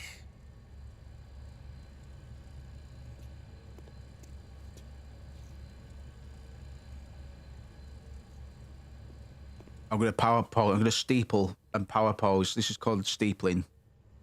It means that I'm confident in control and I know what's gonna happen in this video game as if I've completed it 10 times before.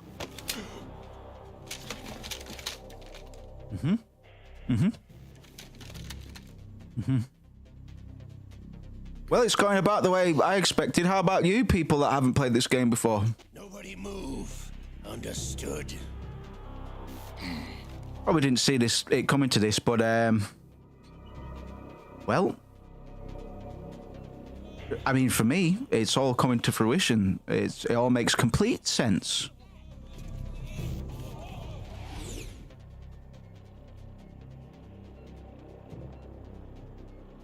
This ship now carries enough Simtex on its key structure. The dead man switch. Dead man switch. All right. Do you know what that is? That's right. No, it's a dead man switch. Dead man's trigger. See those boys coming in? They're called ropes.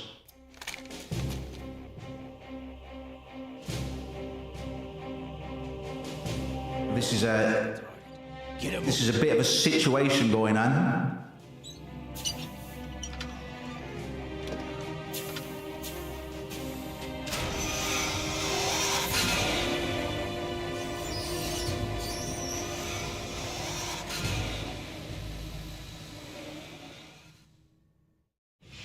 What do you intend to do with Ray? Sell it on the streets? I was raised in Snezinsk, formerly known as Chelyabinsk 70, the nuclear research outpost. Yeah, that's just made up. What are you talking about? That's all just made up. The Cold War ended. My home was bought out by the Americans. Can't believe everything you hear. That's just all made up. Is there a point to this sad story? Now you would understand. Land, friends, dignity, all sold to the highest bidder, the United States of America. That's a lie. The technology that gave birth to these weapons is Russian, developed by us. What do you intend to do? It's all a lie. Russia will rise again. It what? No! No! No! No! Metal Gear. As I said, I came to take it back.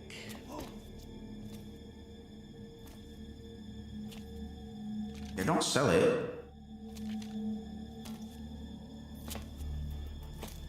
Yes, returned to the Patriot. Well, you never know what else might be in the carpet. If you spill your fentanyl into the rug, man, odds are you spill on another occasion, and there could be all sorts down there, man.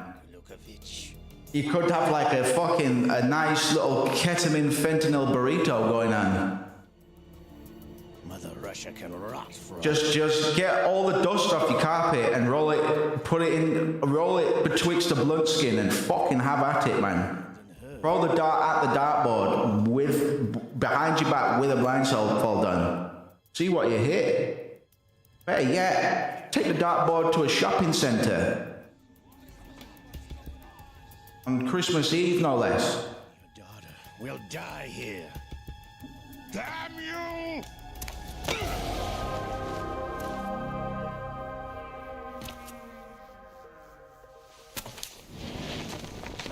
He's got a gun.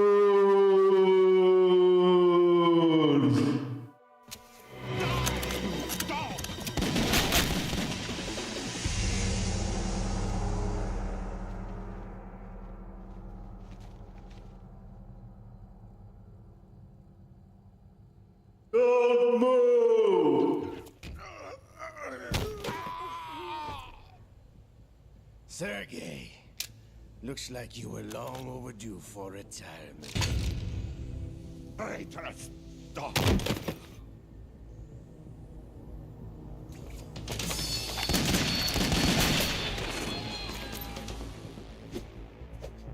Stay down, chat. Stay down, chat. Do this to the professionals.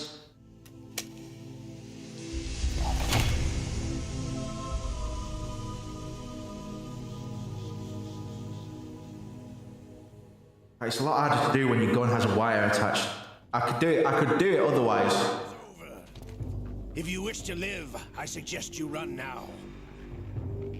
This ship is still in the lower New York harbor. You may yet make it to shore if you swim for your life.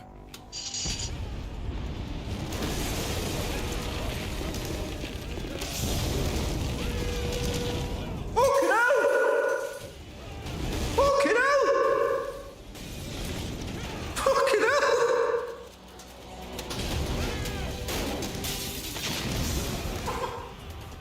Don't let him get away!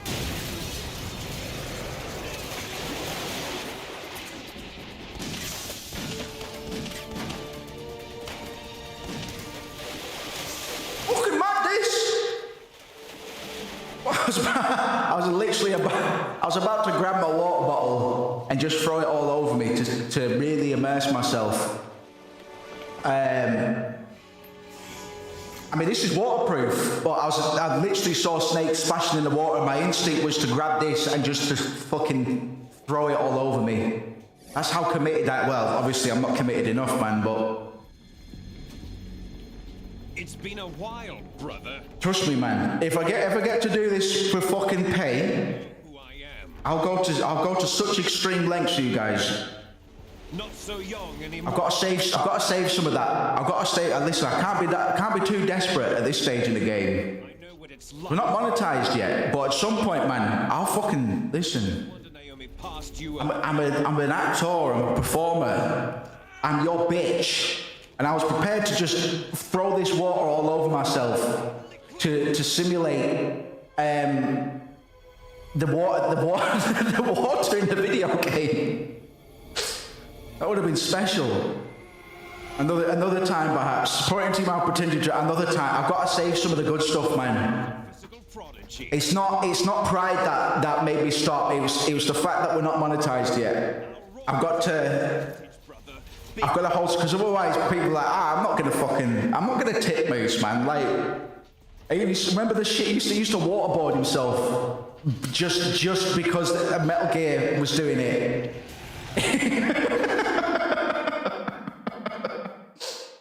I will, just not now, man. That might be against T's and C's waterboarding, but I'll absolutely pour water all over myself just to simulate. I'm immersed. We are part and parcel. If you've not been listening, Have you not been listening? Like this is all simulation, and we are just as much of a bitch as Raiden is. Remember when everybody was like, "Oh my God, fucking Raiden is such a loser, little fancy pantsy boy." It's like, and Kojima's like, "Yeah, man, that's right. He is. He is. Raiden's you, by the way." No. No. Oh, sorry, I still had reverb on. I meant to have reverb on for some of that cutscene, but it's alright. At least it probably made it feel like I was actually there, just explaining. Just completely disassociating while all this madness was going on. Play game 4D? Absolutely, man. I'm proud of myself for considering it, man. But then I remembered I'm not being paid for this yet.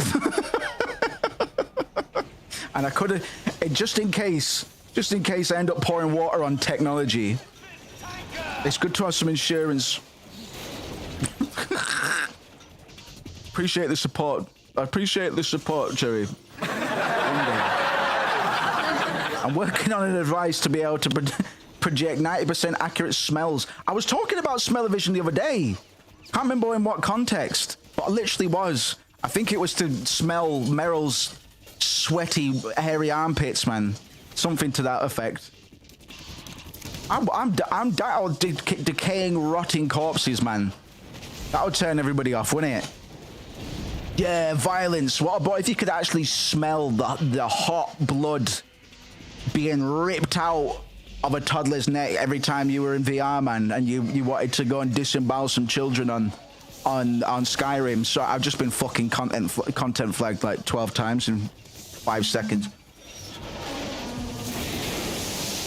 It's all the simulations, like, and this is it. If I get flagged, then even YouTube doesn't get it. Even YouTube doesn't get it, and sorry, can't just hand out black pills all day, man. That is, I've only got a certain amount of black pills.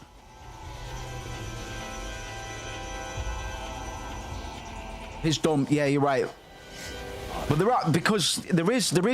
is a moment in this where you can stand under a man having a piss, and it would just be good to like throw like hot stock all over myself, and then have the piss smell coming out of my TV. Just really enjoy it. Just slowly pour hot steamy broth on my forehead and be like, I really do feel like I'm riding on the big shell in a simulation, getting pissed on and thinking it's real. But I know it's not real. I know really, because I'm smart, you know, so I've got it all worked out. So even though Raiden doesn't yet know that he's in a simulation, I finished the game. So even though I'm pouring hot yellow broth over my head, pretending that it's this guard's urine, I'll know that it's not actually urine. I'll just be able to pretend that it is, and drink it as if it was actually the guard's hot chicken stock urine. And that's brave. And that's brave. Oh, I didn't mean to skip that. Did I skip it? Yeah, save, I guess. I didn't mean to skip that. But basically, that's the end, except Snake dies. So Snake's dead now. Everything I said about that being fake news, catch up. Scientists had to make thousands of calculations to create the atomic bomb and determine its effects. Computers and atomic bombs, both producers of World War II, grew up together. That's a quote. There's layers, you see. There's layers. So if I'm telling you that it's Snake, do you remember the sinking of a simulation, you can't really rely on me to give you the whole picture, because I can and will lie to you, just to feel superior, like ahead of the game. And that's what stealth is, really. Stealth isn't just creeping around big metal industrial locations. It's actually sitting in a chair flanked by 3 monitors, talking the biz about Metal Gear Solid 2 from a point of superiority. That's actual stealth. Because you might know this game, but I'm going to prove to you that I know it more than you, and that's the nth level of simulation. Exactly, I am the simulation. Look. It's a highly trained group, and they have the big shell under complete control. X marks the spot, or does it? Keep up. Because where I come from, Y marks the spot. Why is this happening? Why are you here? How did you get in?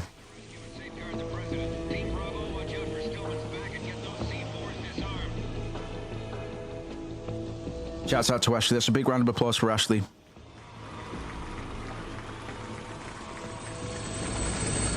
We're just dropping mind bombs on people. Like, pay attention. $30 million. What makes them think they can get that much? Pay attention. Government-sponsored tour going on at the big shell that day. Hostage. Big yellow liquid. Don't make me spell it out for you. Ryder's about to swim through this fence, right? But here's the thing. Even though it's his mission, even though it's supposed to be his mission that he's front running, That's not the worst case scenario. If the chlorides being used to decontaminate the seawater go up with the oil, somebody's already cut their way in. dioxins will be released. In other words, the bay's ecosystem will be wiped out, and the sea will turn into a toxic soup for centuries, becoming the worst environmental disaster in history. Somebody's already gone the way that he's going. You have two mission objectives. Two, count them. Infiltrate the offshore decontamination facility Big Shell and safeguard the president and other hostages. And two, disarm the terrorists by any means necessary. Actually, 3 orders. 1, infiltrate. 2, save the hostages. 3, eliminate. Keep up, like. You should know that SEAL Team 10 is also conducting a rescue operation. Is this a joke? There's 10 SEALs. Foxhound remains a covert body. Don't alert them to your presence. That is an order. Okay, let's get into this. This is Snake. I'm now inside strut A of Shell 1. How are things? We're in Not bad. How about you? Looks like there are no sentries posted here. What's the visibility? The lights on the plant struts are functioning. I won't have to use the IR goggles. Any problems? There was a brand new hole cut through the oil fence. There's someone else besides me that wanted to get in badly. That's not possible. What about SEAL Team 10? They landed on the roof of the big ship. That's not supposed to be possible. By the way, Snake, we're changing your code name for all following communications. Not supposed to be possible for somebody else to have carved a path, to have cut a path for Raiden. Take good note of that, man. All right, Raiden. You've already covered. You do well to pay. I've completed 300 missions in VR. I feel like some kind of legendary mercenary. Okay, we'll skip that part. Make sure nobody sees you. If you need to, contact me by codec. The frequency is 140.85. When you want to use the codec, push the back button. When we need to reach you, contact you, the codec will beep. When you hear that noise, press the back button. The codec's receiver directly stimulates the small bone. Right, so I'm going to speak frankly. I'm not going to be spoiler sensitive, man. I did stream this just before I moved over from Twitch, and I kept the curtain closed just to be respectful for anybody that hasn't been exposed to Metal Gear Solid 2. But the gloves are off for this playthrough, so we can pay special attention to things as they happen. Fiber technology, a byproduct of fiber optics research. The texture isn't far removed from rubber, but the material protects against a wide range of toxic substances. The suit itself has a wide array of built-in sensors. It is referred to as smart skin in military R&D. Data about damage to different regions of the body, including blood loss, is exchanged between the suit and the intravenous nanomachines to create a feedback system. Take a breath. There's a lot of pressure on my torso. Relax. I can't breathe. Yeah, that's the corset. We want you to look pretty for your date. Performance and safeguard their functions. They call this the skull suit in Foxhound. Skull suit seems appropriate somehow.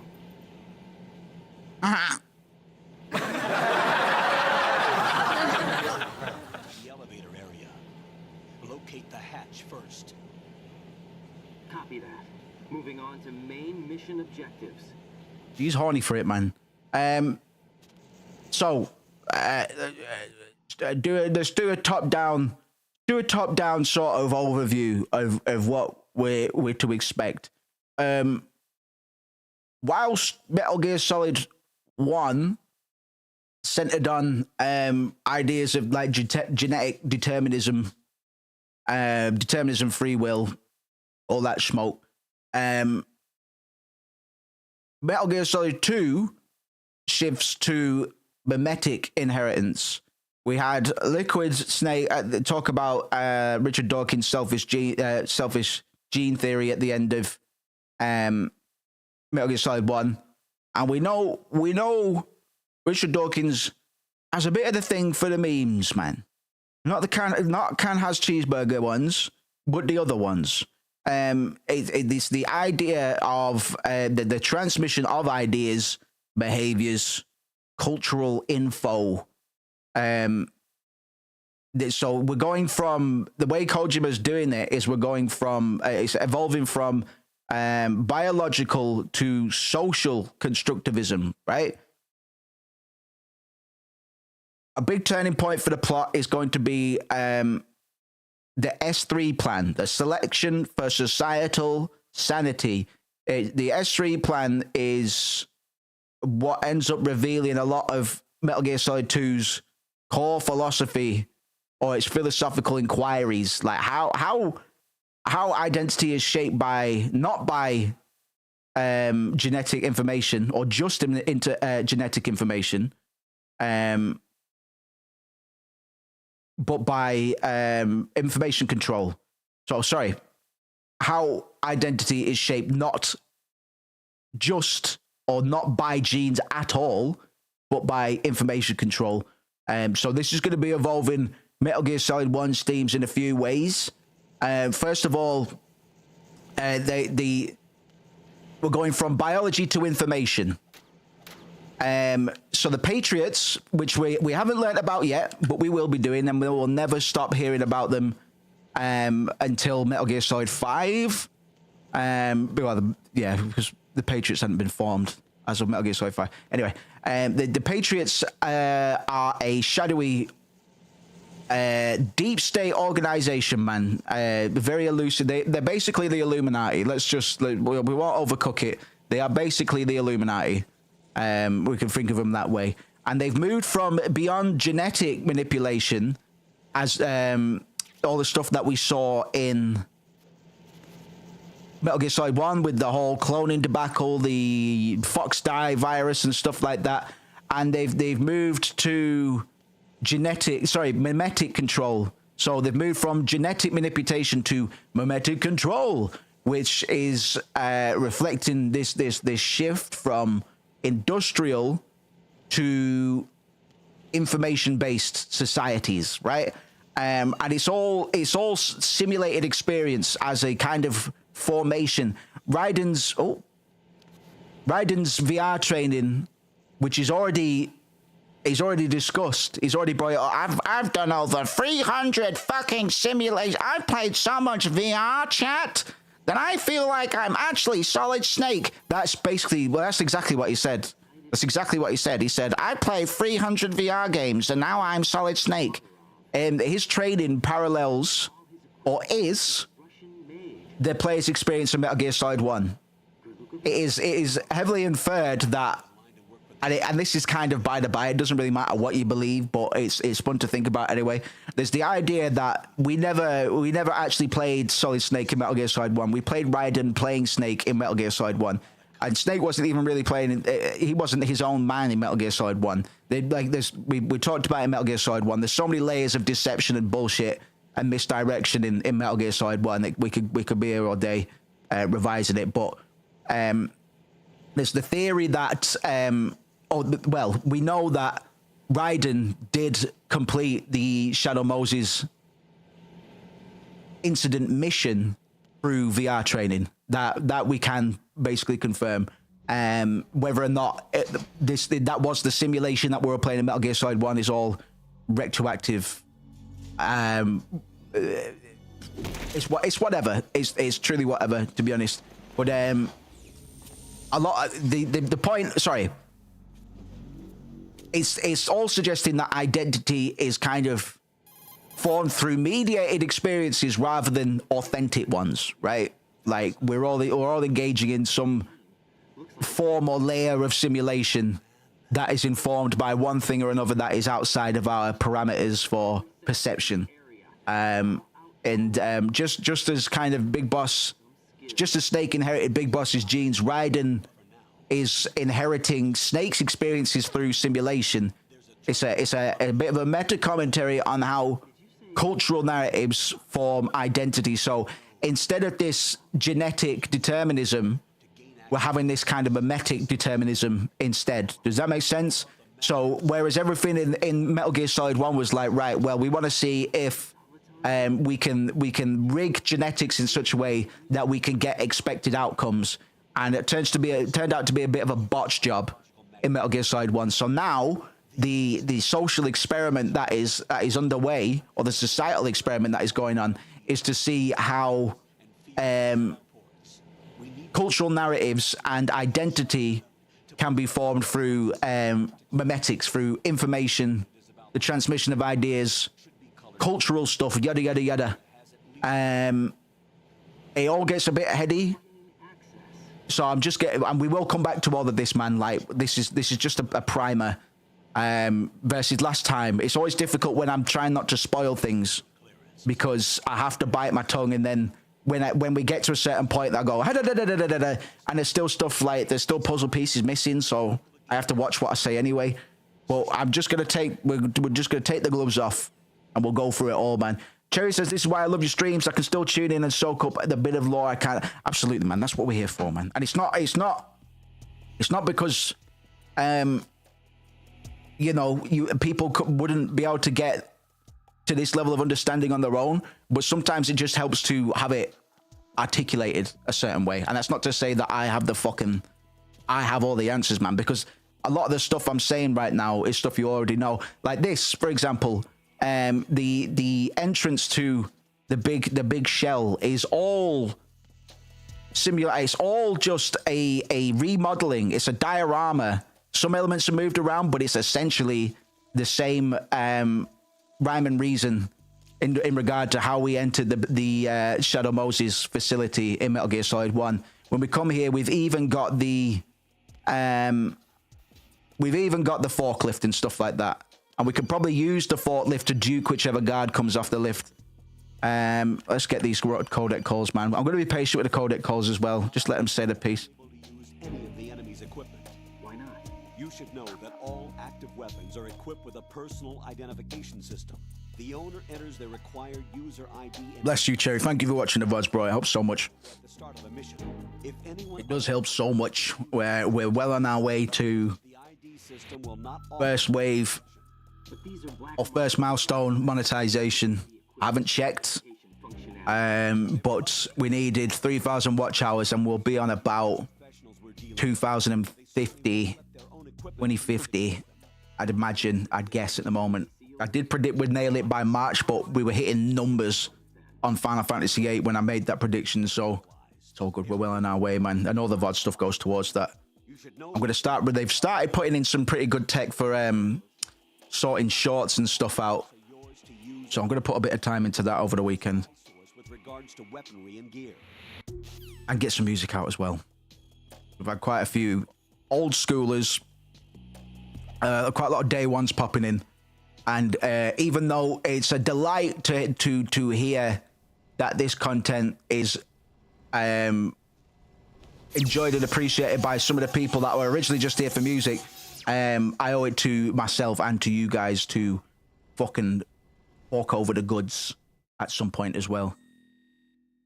Right, here we go. We get to put in our name for seemingly completely arbitrary reasons. I'm going to call myself Gulusty. I'm going to call myself Gulumpy. Gulumpy.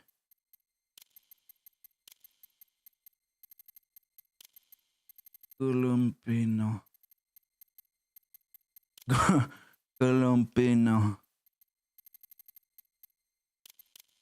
Okay. Gulumpino. And my birthday is today. Not really, but let's just see if it's not gonna fucking. I'm not gonna know. I'm not gonna care. It's not gonna care. Nobody cares. Yeah, baby. Yep, that's crazy. What? Good work, Raiden. The radar should be functioning now. Remember your VR training sessions. The tool is exactly the same one. Thanks, Pan 91. The position of enemy personnel. Thanks, man. This is my stealth gear. Unfortunately, it's got like luminous. Like if there's guards come in and they shine the torch on me in the shadows and they hit these stripes, I will get caught out. But thankfully, I'm too sneaky for that, man. I thought I'd just give him a fucking. Thought I'd just fucking get down. It's all made from currently existing technology. You won't Sorry. be able to use it in an area with strong. Sorry, I thought I saw a guard. So be careful. I always shout really loudly to avoid being detected. How do I save the mission data? I've set aside a proprietary frequency for saves and an analyst to work on the data too. Really, I need to revise my my thumbnails. I've been having fun with GPT's new image making What's going on? Capabilities. Colonel, what the hell is going on? Raiden, meet the mission. But I need to edit into the thumbnails because in the thumbnails I've got a legitimate sneaking suit on. That's the bandana for it. Exactly. It's not a pillowcase. It's not a pillowcase. She knows you better than anybody else. It's not. Sorry, it's not funny. It's not funny. Actually, really brave. Not to worry. She has our technical staff at her disposal. She's never been a part of a field mission. Oh, you brought my waifu? You brought wifey here? Reasons for selecting her for this mission. Just give me infinite ammo and I last way longer in the bedroom. Sometimes that's not enough. You're familiar with the Shadow Moses incident? You know I covered it in VR. If there's a crucial tactic. VR this, VR that. Yeah, I was playing VR chat. I sleep on VR chat. I was trained to. I met my wife on VR chat. Feelings have no place in a mission. We've learned. Next time we have a little drinky poos on stream and I'm in the mood for trolling, we're going to hit up. We're gonna hit up VR chat, man. I don't know what to expect yet, but that's definitely on the cards. I have conditions that need to be met, Colonel. What is it? I'll perform my duties and save that mission data, but I'm aware that technically I'm not part of the mission control team. Right. After all, I'm just a normal girl who's worried about Jack. But that means, Colonel, that I am not required to follow your orders outside of my immediate duties. Jack is not simply a field personnel for me to track. His safety comes first to me, not the mission. I'm just remembering Metal Gear Solid 4. Monitoring and keeping a record of This bitch. The fucking nerve. Given the circumstances, you're free to do what you see fit. Hey, I prefer this to being kept in the dark waiting. I'd like to make a request, if I may. Of course. Oh yeah, you would, Roy. You would, Roy. What's the what? Yes, sir. What's the request? You want it? What's the request? Oh, you want to shag my wife? Oh, okay. 0.96. I'll go and become a cyborg ninja, I guess. Jack? What? Do you know what day it is tomorrow? Don't give a fuck. April 30th. Is there something special about it? Don't give a fuck. I can't remember. I'm sorry. Oh well. I'll keep trying till I hear the answer. Yeah, you keep on blackmailing me. Yeah, I'll buy you whatever you want.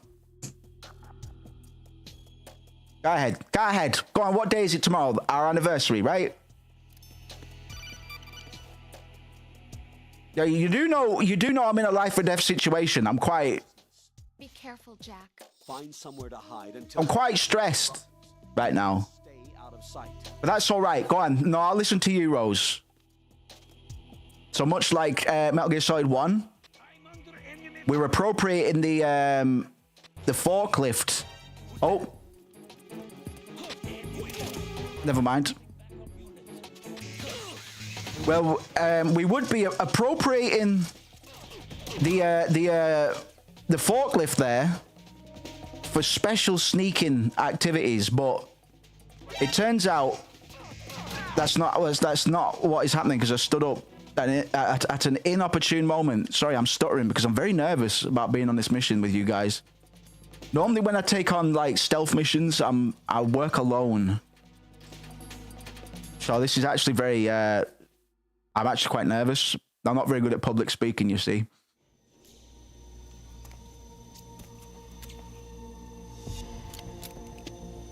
And we're just gonna get bang, bang, bang.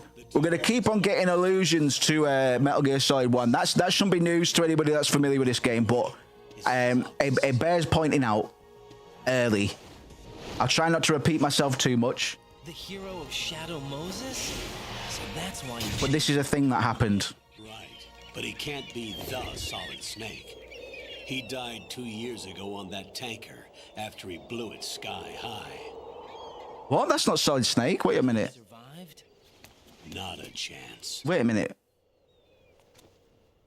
Wait a minute. I thought I was gonna... Wait a minute. I thought I was gonna be playing Roy Campbell on this one. I'm on the roof. I'm on your roof. But it would only take one to spot me in this light. You never had daylight VR training after all. Stay Wah, wah. until you can find a node to log in from. What about the command? Why wouldn't they have daylight VR training? You mean you did over 300 VR missions and not one of those levels was in daytime? Like, not one of them had a day and night cycle. The big shell is comprised of shells 1 and 2. Each unit consists of a central core and 6 struts surrounding it. So the whole thing is shaped like 2 hexagons connected end on end. Yeah, like DNA. And you're on the roof of strut A, shell 1 at the moment. Like genetics. First, get to a node. Like Shadow Moses. Wait a minute. Colonel, is this a ruse? Nah, no, just my imagination.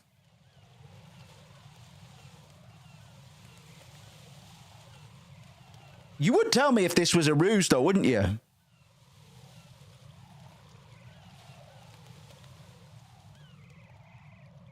Of course you would. Of course you would. Kind of one last thing. You're not going to get married to my missus, are you?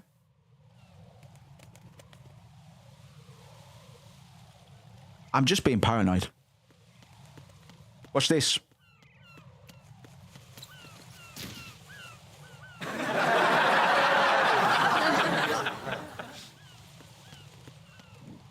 Welcome to the experience. Like an absolute fantasy land. Well, it is, but I'm going to go and get inside. Come and join me in the fantasy.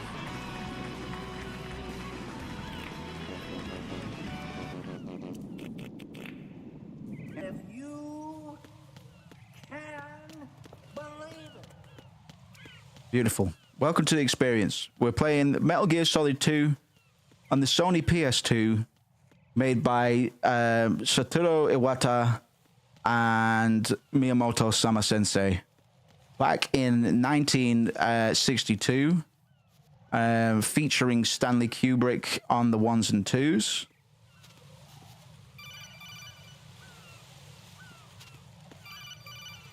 Hello? Yes? Right. SEAL Team 10 is in. 10 SEALs have just arrived, man. 10 SEALs are after you. They don't know a thing about us. You know we work in the dark, and this mission... 10 SEALs from another school are after you. Few people know about your presence here. There's no need for concern. This operation is under Pentagon's direct command, and the NSDD came from the Vice President and the Secretary of Defense. Your mission may be top secret, but it's gone through the usual channels. Let's start to break down this this simulacra, the simulation layer. There's a guy in philosophy.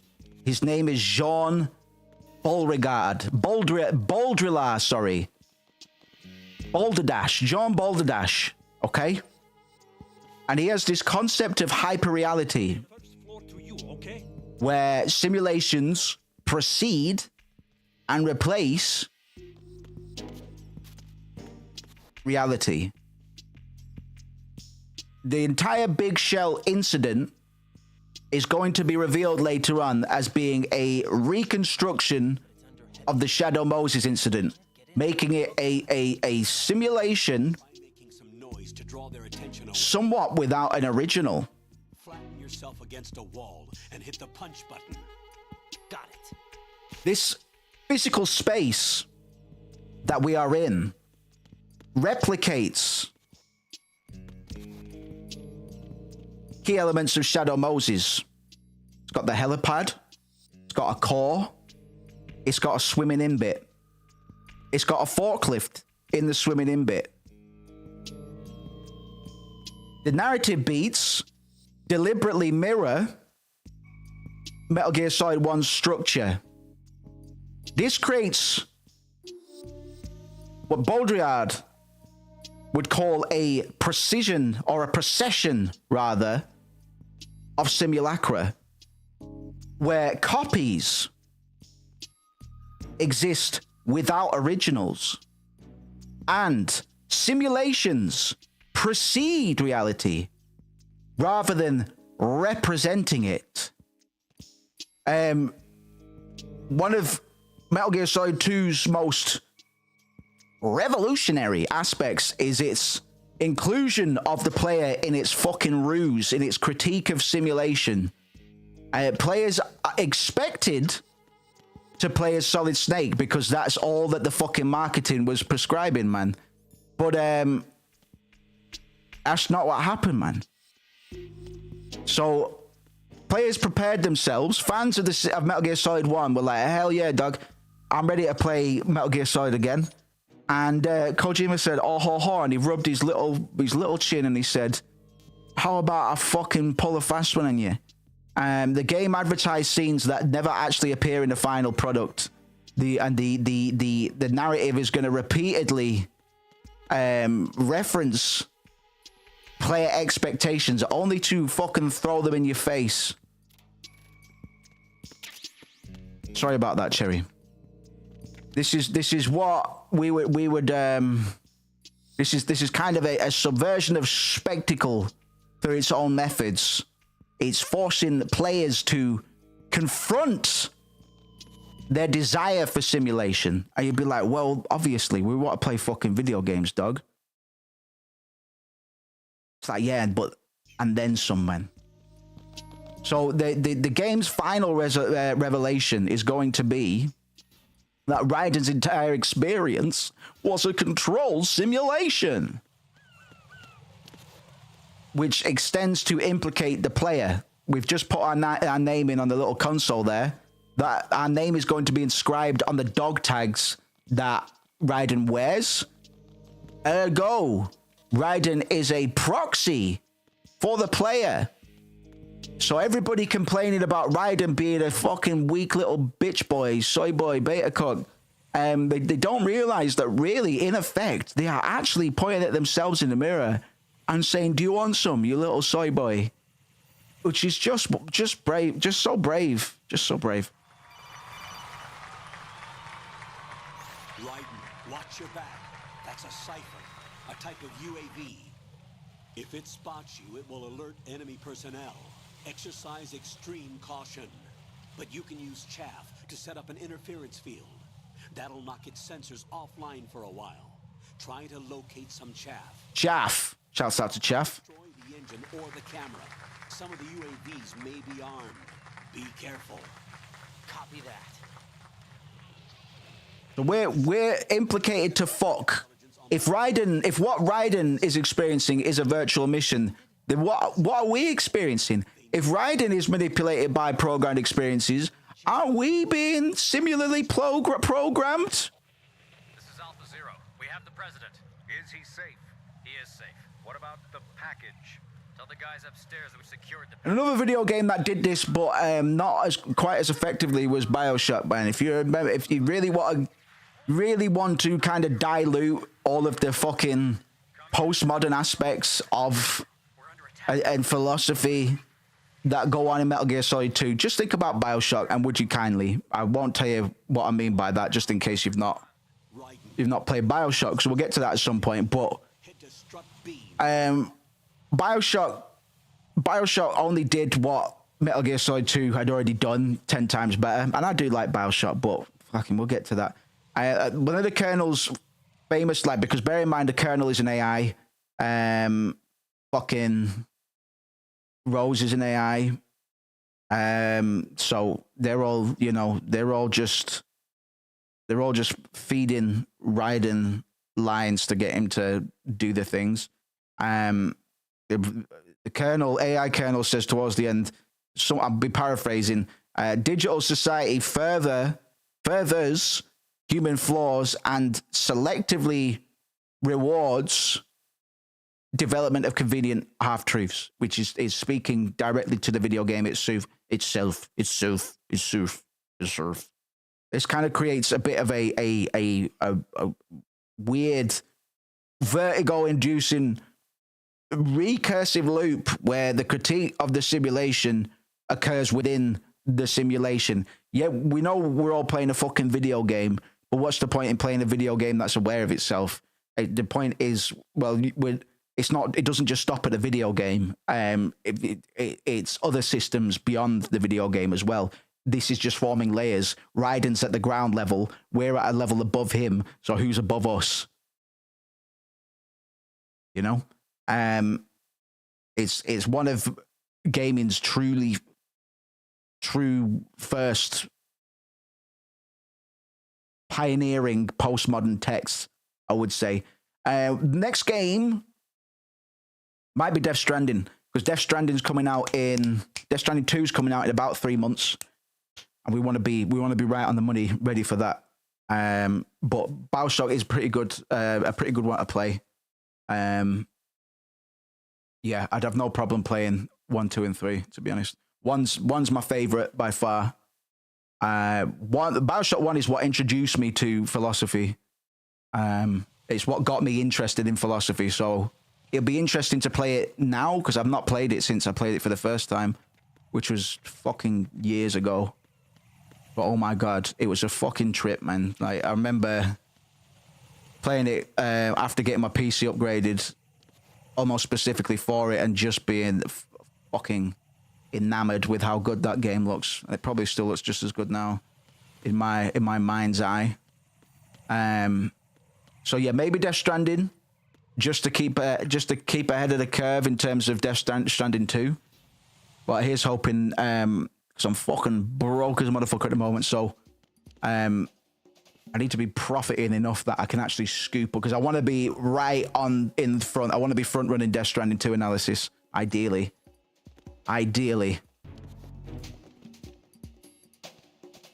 This is a room. This is a simulation room. Still don't have a pistol. Should I have a fucking gun yet? I'm kind of just freestyling, man. If I run into a wall, I'll just fucking get a guide up, but for now,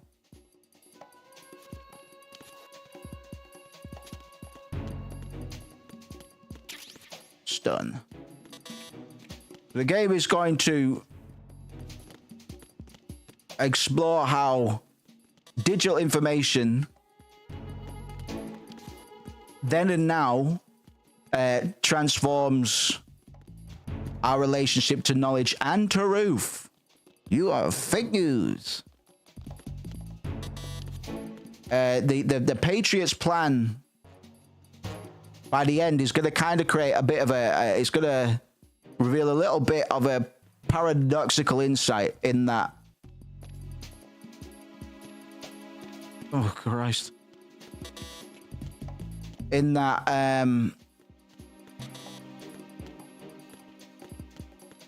controlling the digital age, the game will posit, comes from,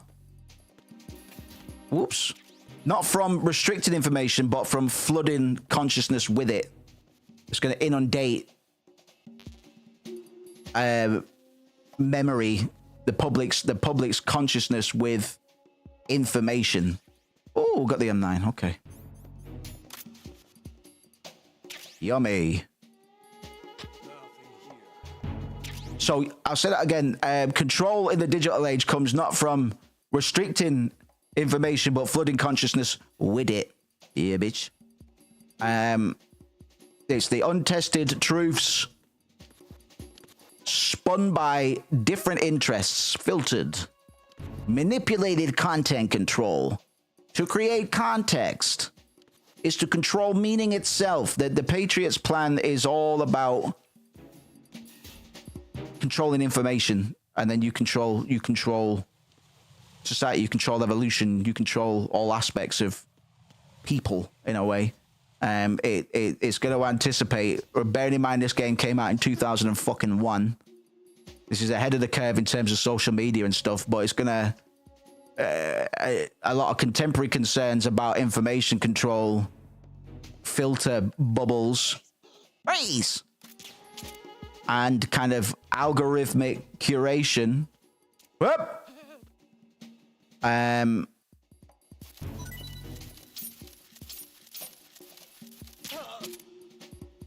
Yeah, a lot of things that will anticipate involve like information control, filters, and algorithmic kind of curation, and it does so with kind of remarkable accuracy, remarkable prescience, you could say. Sorry, I'm a bit scattershot when I'm playing. I'm not always the best at playing and ranting.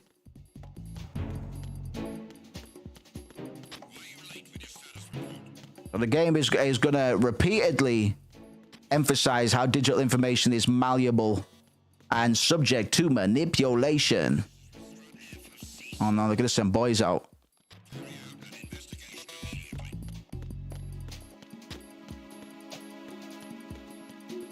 Archive fever. Archive fever. There's a fucking buzzword. There's a bud term for you. Who was that? Who came up with archive fever? The simultaneous desire to... Ow! Sorry, I'm in trouble.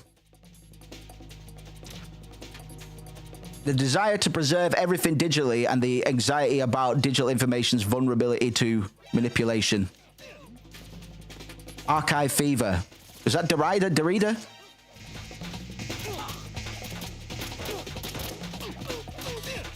I'm trying to channel the spirits of philosophy whilst engaging in fisticuffs. I'm not going to get a very good score for this playthrough, I don't think. It's alright.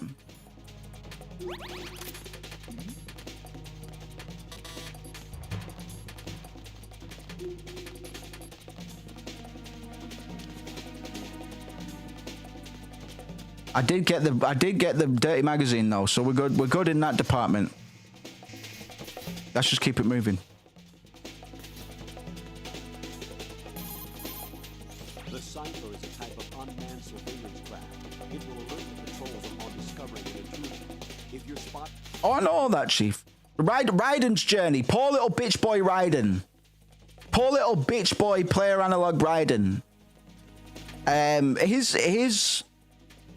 His journey, his hero's journey, his Joseph Campbell hero's journey represents this kind of quintessential post-human crisis of identity. Oh gods. Oh gods. Right, I'm getting fucking wrecked on. I don't want to. I'm just gonna end it. I'm just gonna end it. I just want to be sneaky again.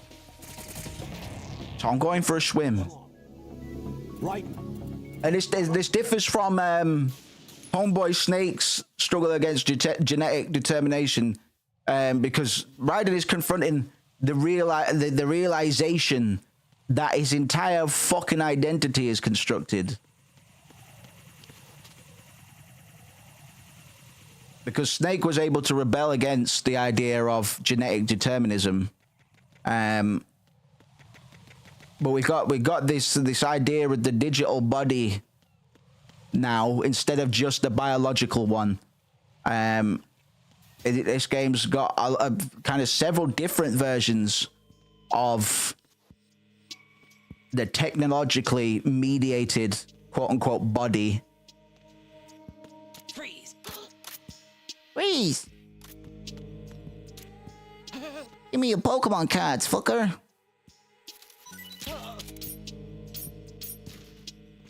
We got Raiden's perfect, sleek, slender, sexual boy body, which has been enhanced through VR and nanomachines. We're going to see Fortune's a motion controlling electromagnetic field. Before too long, actually, we've got Vamp's apparently supernatural abilities, which will later be explained in 4. Metal Gear Solid 4 as nanomachine enhancements. Everything is nanomachines. And then we've got things like the tendrils of Arsenal gear that integrate with the city's infrastructure. It's a lot of representations that suggest this idea of embodied virtuality. It's the increasing integration of digital systems with biological existence. And I'm a transhumanist, man. I did my dissertation on transhumanism, so I'm all for it, man. I'm all for it, but it doesn't stop a lot of aspects of it being pretty spooky, especially given how the state has handled such indiscretions in the past in regards to privacy and restricting of rights, surveillance, all that malarkey. But we are increasingly becoming more and more integrated with machines, man. And Metal Gear Solid 2 is one of the first kind of dissertations, the first meditations on on these ideas, man. It is not distinct. Oh, you cunt! You turn around for me. It's not distinctly a transhumanist game per se, or a transhumanist narrative, but it does incorporate many themes of transhumanism in regards to like nanomachines and nanomachines, okay, and whatever's going on with Liquid Ocelot. Turns out nothing.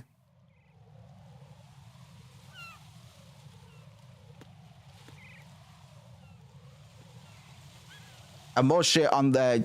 We'll have to go more into what we mean by like post-human. There's a bit of a transhumanist turn on its own. You can probably... You're not! Get the man a Coca-Cola and fuck off!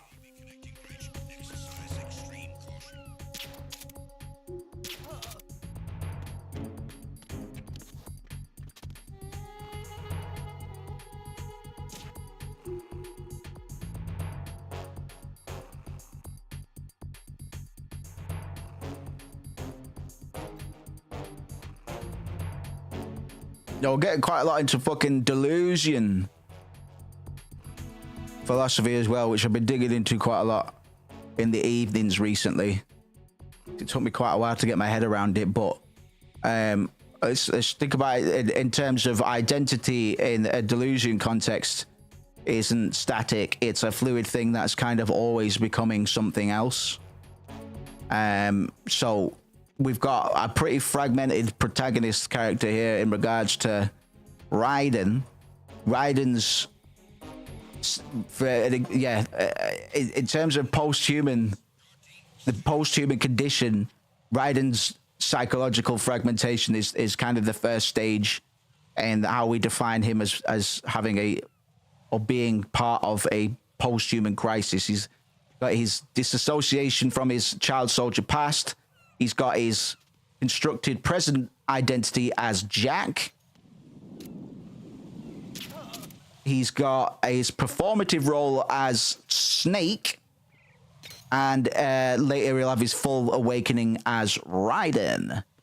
It's what Deleuze would call a dividual rather than an individual. A subject that is divided among various systems of control and identification. Some self-imposed, others not so much. Let's see, baby. Again, these are more member berries. This is very reminiscent of the hallway that we'd see just before meeting Grey Fox and Otacon. It's like poetry, it rhymes.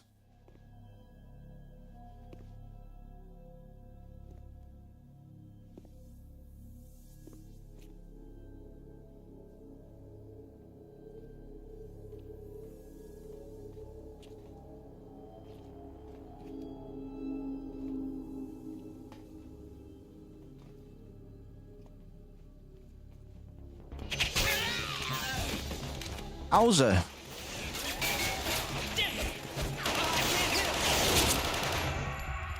Alza.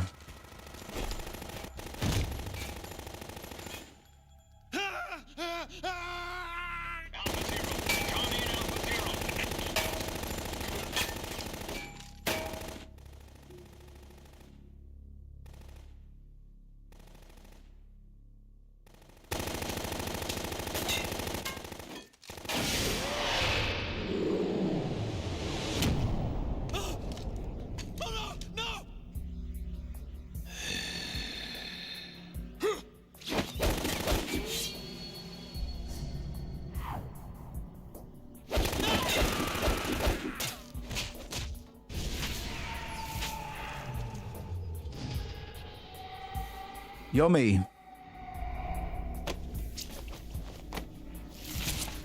Here we go. Another exciting episode of Metal Gear Solid Penis Theory as well. This is Vamp.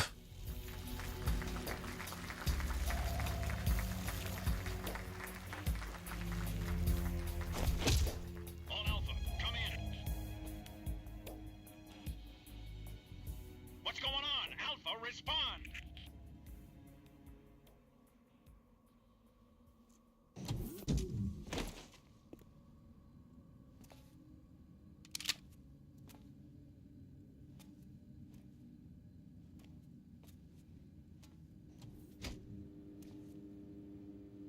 Vamp absolutely fits the mold for another entrant onto the Metal Gear Solid Penis Theory tier list.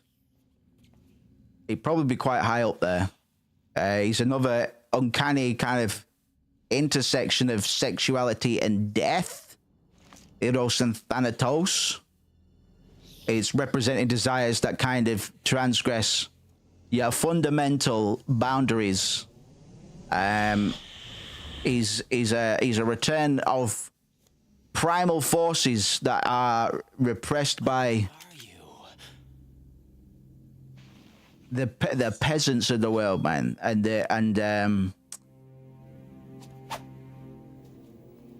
he's a Freudian masterpiece, man. He literally embodies Freud's concept of Thanatos, or the death drive, the Todestrieb.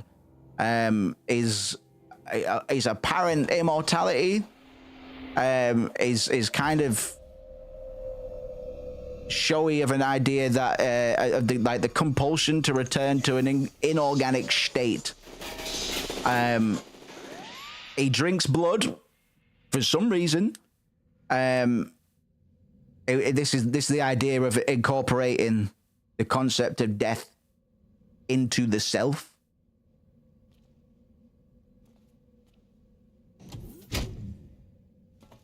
And all of his knife play and stuff, a lot of libidinal energy going into that as well. He prefers up close encounters, intimate violence. You know, he could pick up a gun and he could shoot cunts like everybody else, but he prefers to get up and hot and sweaty with them, man. And how? But his sexuality is strange smell. Very loud compared to a lot of other mildly psychosexual Metal Gear Solid characters. He's a known bisexual, maybe the only bisexual in Metal Gear Solid history. I don't know. I've made that claim without thinking about it, really. Yes, but wait till I tell you what I found. But he's a blood fetishist man. He's connecting sexuality with death and inviting death into oneself. It's his knife play is weapon and phallus combined, man.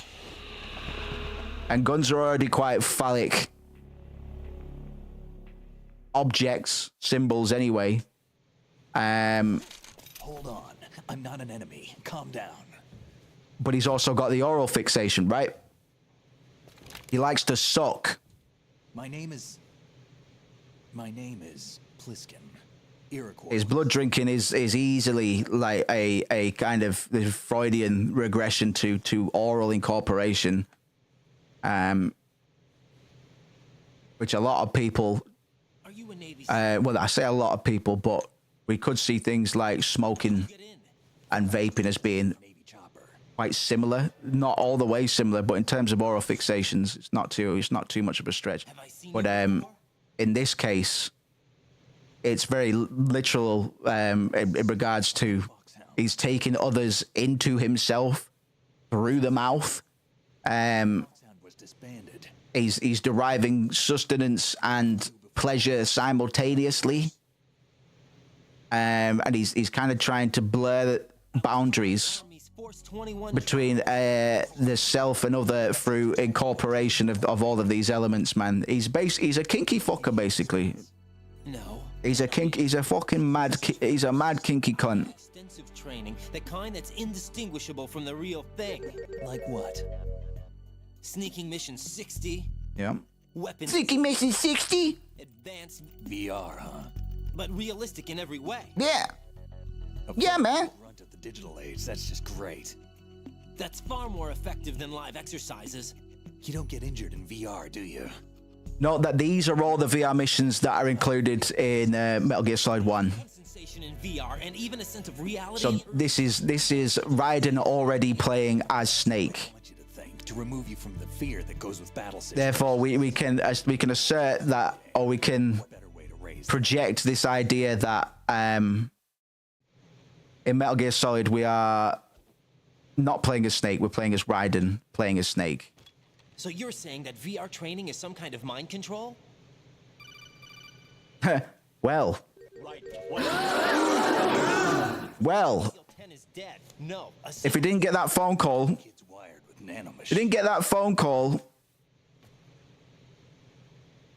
maybe he would have cracked it, man. Looks like they took him somewhere else. Maybe he would have cracked it. That was close. That's probably why they gave him the call. It's like, shit. Yeah. Fucking reel him in. Reel him in. What? This is a top secret mission. No one can know that we're involved. It's a little too late for that. What's up? Take a look.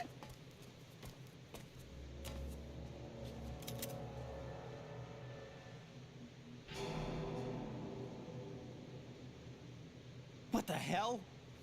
A Navy captain. In the Navy.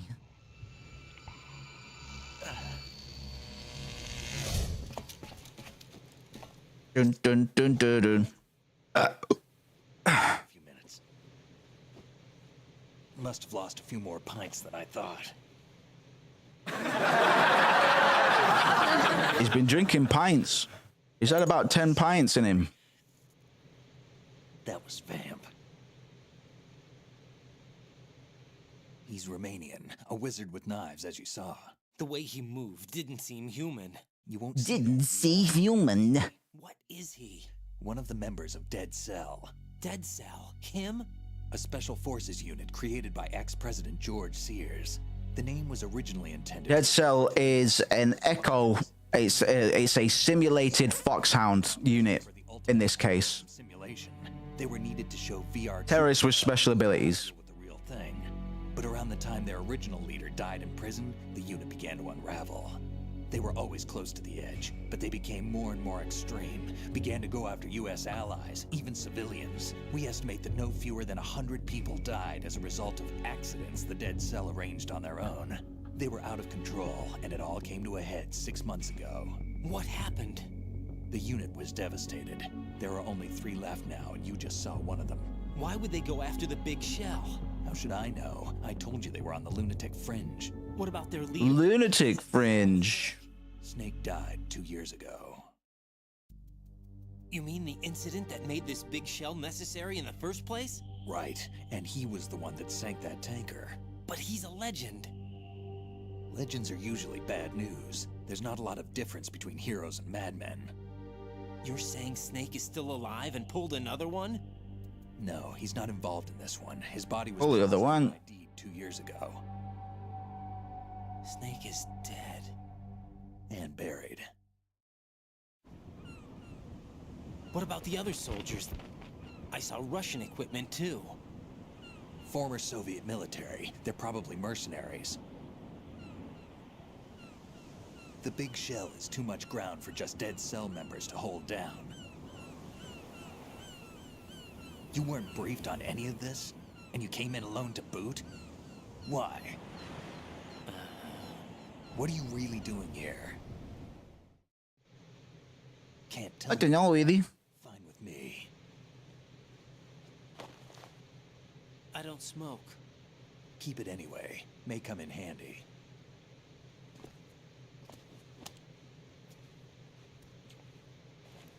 Take this too.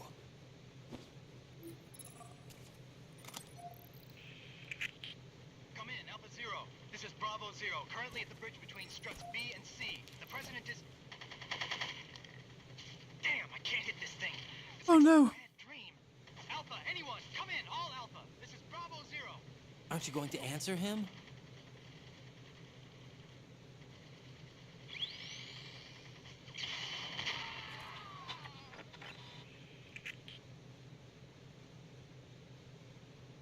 The BC connecting bridge. We need to get there. Can you handle it? I need a few more minutes. Remember my frequency. It's 141.80. 141.80. 141.80. Plant's layout. If you need information on the place or Walkie-talkie? contact me. $2.99. You're using nano communication, right? Yeah, but I can patch into your frequency. I got your digits, boy.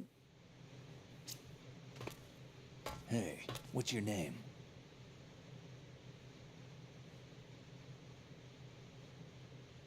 Raiden. Strange code name. Makes up for the boring one my parents gave me.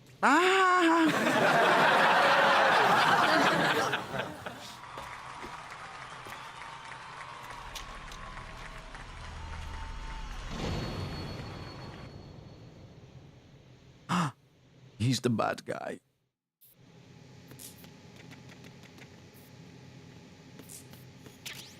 Hey, feller. Are you Solid Snake? I played as you in the video game. Where you been at all these years? I heard you died or something. But you didn't die. You're right here, right? Or am I not here but you're here, but I'm not, or are you not here, but I'm here? Are neither of us here? Are you a hologram? Have you been to Coachella? Jack, it's Thank you, Itchy. Welcome to the stream. These are my stealth shades. They keep me stealthy, like a snake, making my reptilious repetitions. As you can see, I'm very sneaky. Do you remember what? That again. I'm sorry, but I still don't have a clue. That's okay. What is it, Rose? Talk to me, even though I'm on a fucking mission right now. I'd rather you figure it out. It's important. How important? Important enough, and we'll talk about it tomorrow. Why not now? Tomorrow seems more appropriate. I need all the help I can get, so I won't chicken out anyway. Who's saying this? Is that the reason you decided to be on this mission? Be part of this mission? Okay, I'm gonna finish this thing by tomorrow, no matter what. You know, I'll do everything I can to help you. Rose, there's something I need you to do as an analyst. What is it? It has to do with Solid Snake. The leader of this takeover incident is claiming that he's Snake himself. The legendary mercenary? I need as much data on him as possible. Everything they have on him after the Shadow Moses incident. He's dead now, isn't he? Yeah, should be a burial record somewhere, too. You should be able to request top-level security clearance from the Colonel. That should get us into the most classified material. I'm on it. I'll contact you as soon as I find out something. Rose? little something here. I can't believe you don't remember what day tomorrow is. I know you've been planning and training for this mission for fucking weeks and months, but it really upsets me. It's like, why are you on the who invited her here, man? Hello?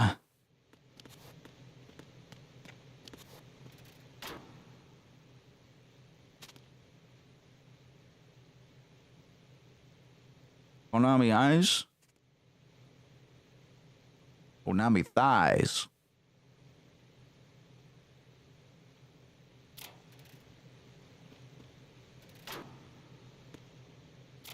Let's have a look there. Just to conclude my vamp chat, topic. He's a kinky boy. He's a quinky queer boy. And here's Fortune.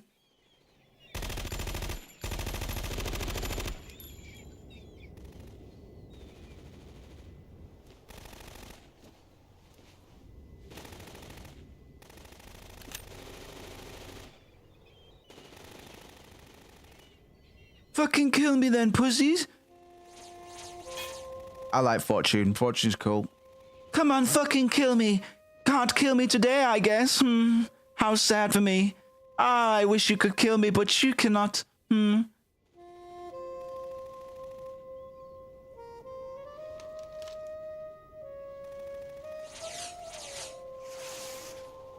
What the hell is that?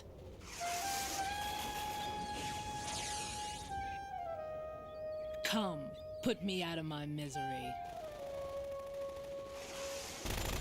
This is impossible. Nothing will hit her. Is she the one they call Fortune?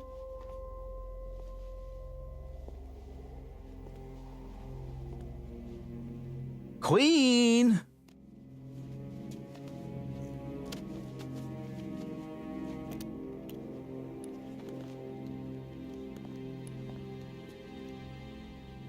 Queen.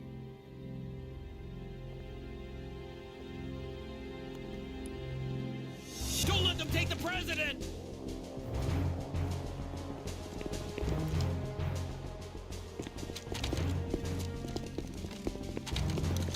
Ready grenades!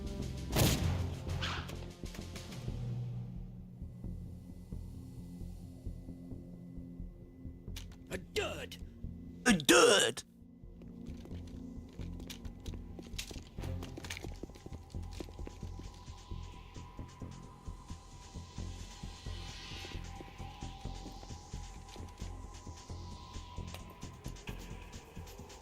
Today is another bad day.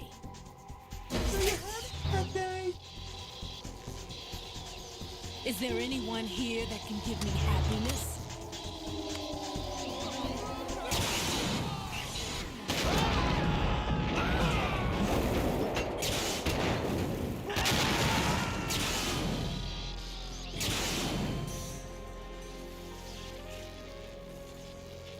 Fuck that!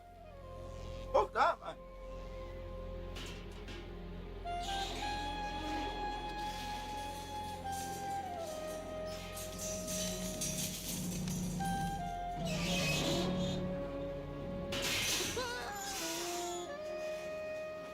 I think he had a worse day. I think my guy is having a bad day. You're having a day. I'm so sorry. Get that seagull shagged right now. Get that dead seagull pumped. Vamp will do it, man. So Vamp and Fortune are canonically doing the tango, right?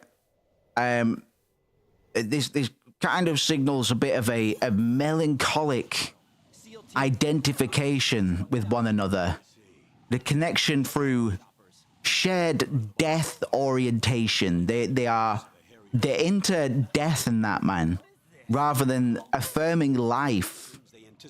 I guess Fortune's all right with the whole blood drinking thing. We know their defensive capabilities. I guess. You saying this was all a feint? Right. Get a hold of yourself. The entire mission is in your hands now. Do you understand? But... There's no time for questions. They could decide to retaliate for that failed assault. You mean the hostages? They could be in danger, yes. But we need to consider the possibility that they'll blow the whole shell. If that toxic spell does take place, it'll devastate not only the harbor, but poison the coastline for generations. Raiden, we've had to adjust the mission objectives. The priority is now on removing those C4s that the terrorists wired over the big shell. The president can wait, but this can't. Colonel, you know I'm no bomb disposal expert. That's not a problem. The Bravo team brought an explosives pro in with them. He was supposed to stand by on Strut C according to their mission plan. You should find him there. Is this according to simulation too? What are you talking about? Sorry, what? Sorry, I've tuned out. Simulation? Who? But I need to ask you something before I go. Make it quick. Who are they? Dead Cell, I mean. They couldn't hit her no matter how hard they tried. And that vampire too, it's like... A goddamn nightmare you can't wake up from. Jack, snap out of it. And you, Rose, I can't believe you're on this mission. I keep thinking I'll wake up. Raiden, this is real. And that's why you won't wake up. Pussy. Nothing seems real. I've made up my mind. Nothing seems real. What? Whether this is real or a bad dream, I'll keep Huh? till it's over. Huh? And I won't let you be just a dream. You guys are language learning models? What? You're needed on Strut C. What? Sorry, what?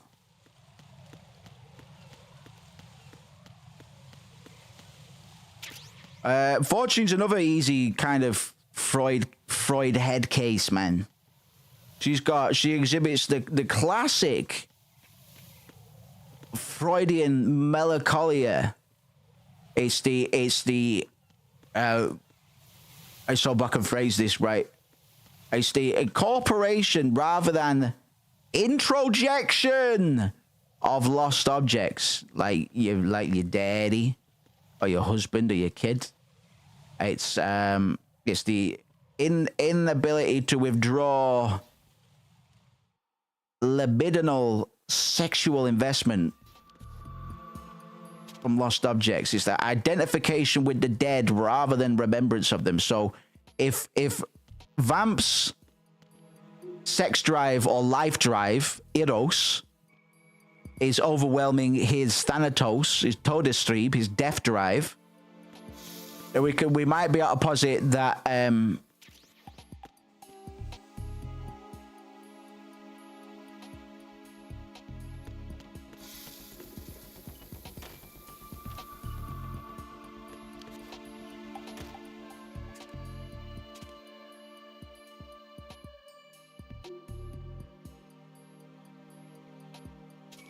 sorry, what?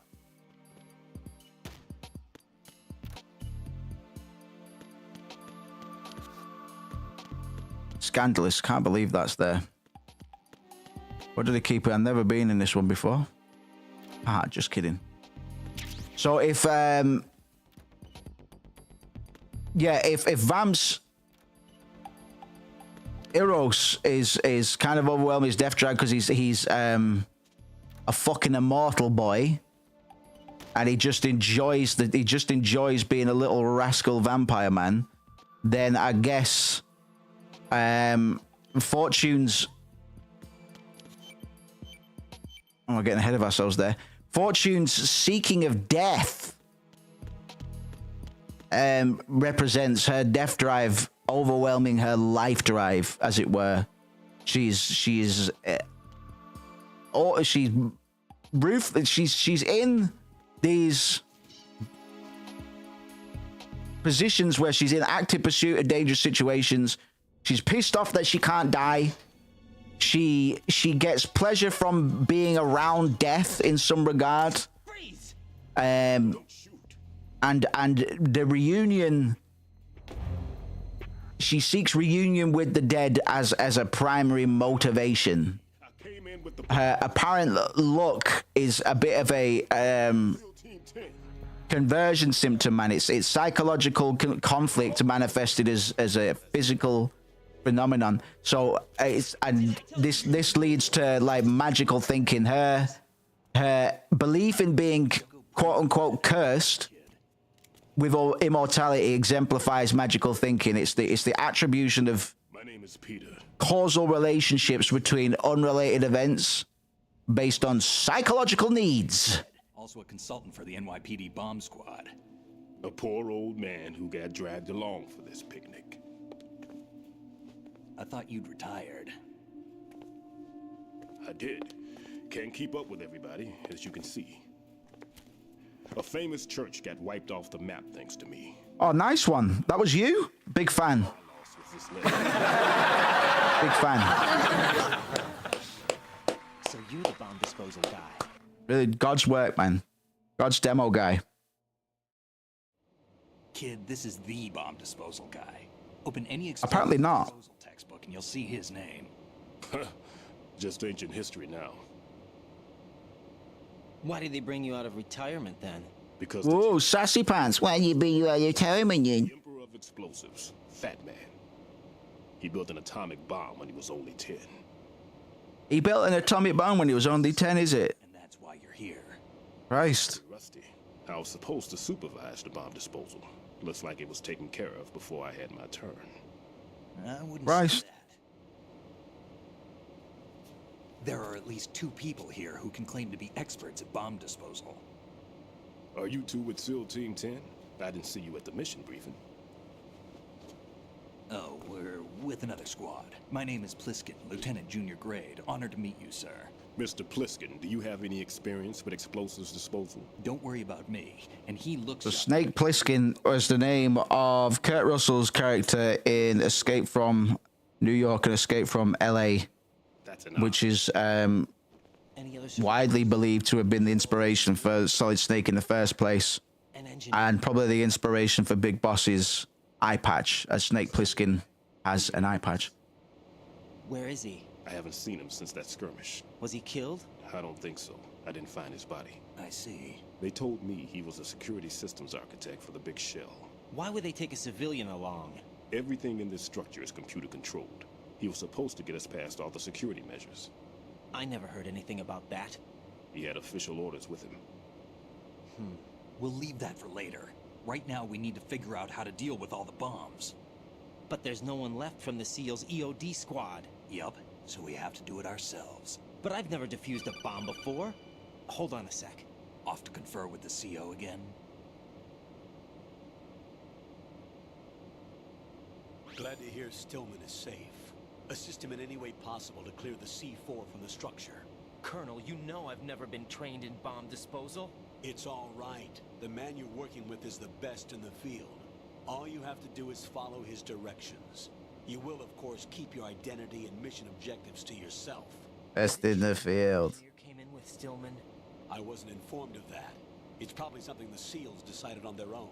I'd be a well good secret agent, Bryden man. I certainly wouldn't be as much as a little baby boy as Raiden, and I would have a haircut.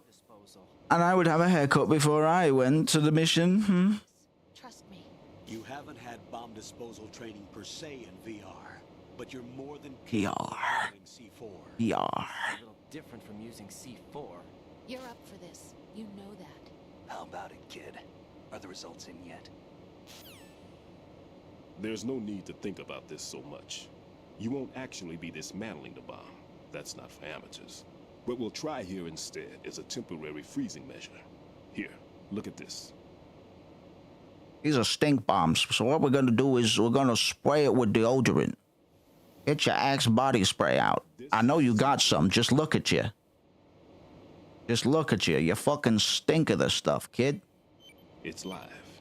You can see it pulsing.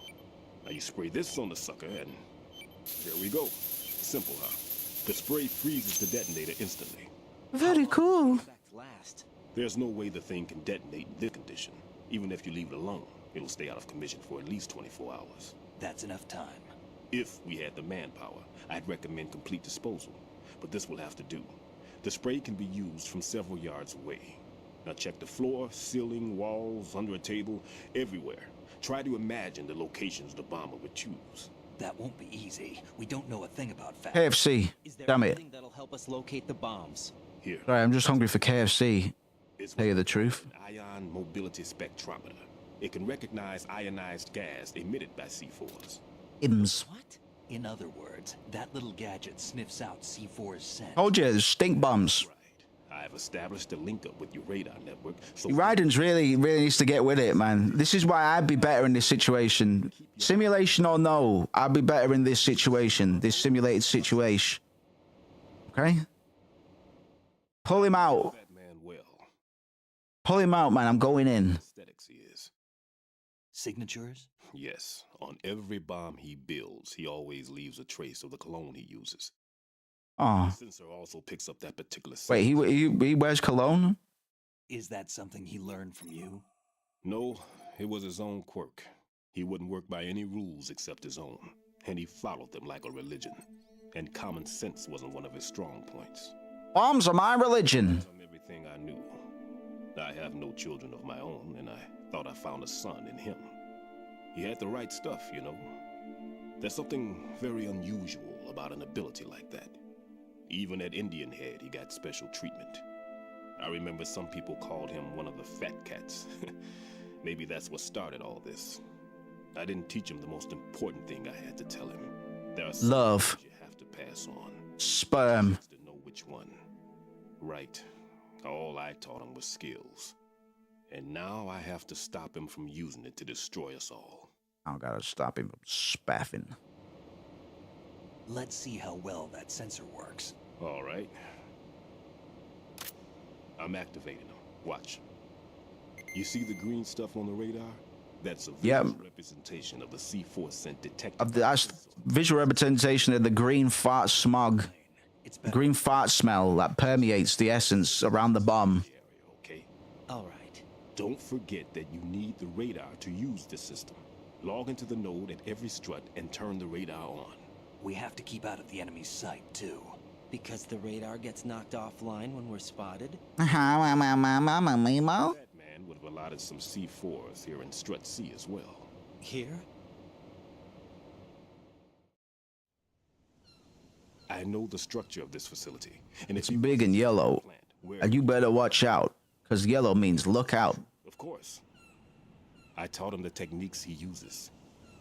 His ideas are based on my theories. Bong Kwam Do. It's a kind of ideology. It makes no exceptions for time or place. Big shell consists of 2 hexagons joined end on end, north to south. Hey, yeah, it kind of looks like DNA. That's straight. That's weird. Kind of looks like genes. At least that to take a building of this integrity out. That's strange. 6 on shell 1, another 6 on shell 2. A total of 12 bombs at least. Considering the shell's architecture and composition. Hey, Snake, why does the big shell facility look like DNA? What he would have decided as well. That's weird. Kid, this place is all yours. I'll take care of shell 2. Take this.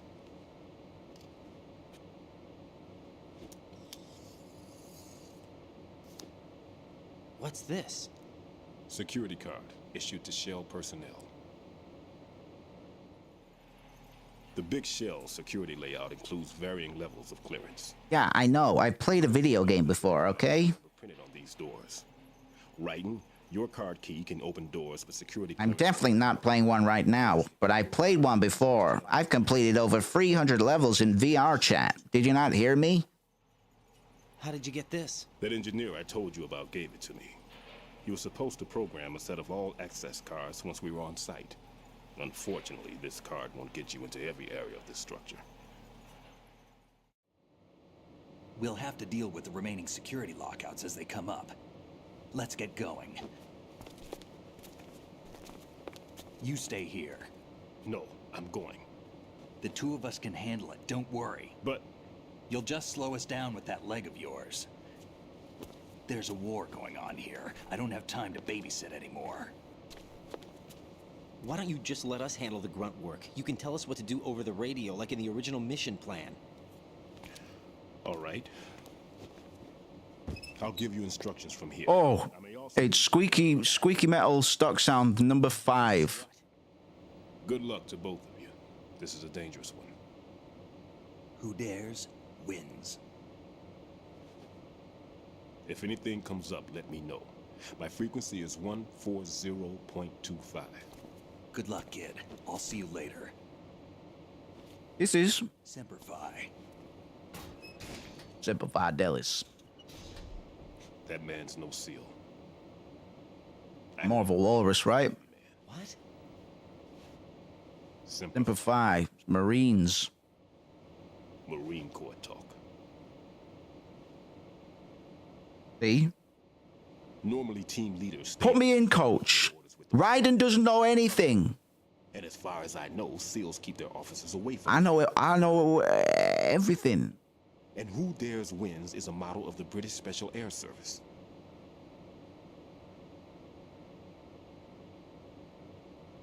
Is he one of the terrorists then? No, somehow I don't think so. If there's someone to suspect, I'd put my money on you.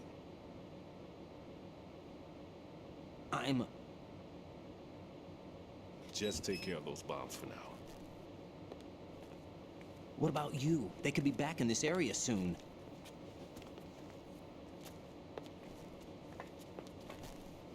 I'll hide out in this pantry for a while. Woo! Okay.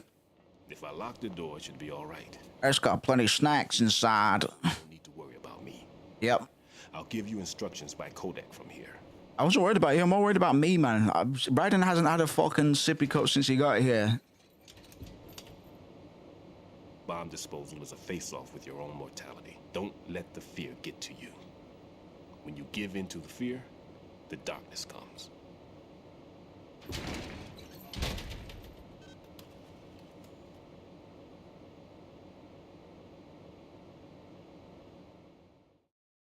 Oh, baby. Look at this. Look, look, look. It's a tomato. It's a big tomato. Look at the tomato. Look at the big blue tomato. Right, we gotta go put out some stinky bombs, man. Stinky bombs, stinky bombs. And we're getting more patter about... Oh.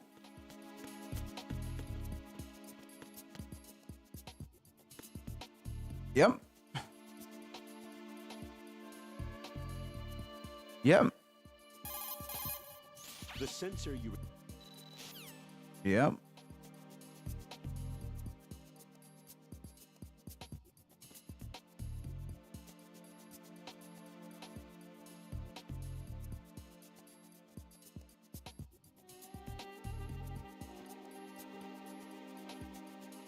Yep.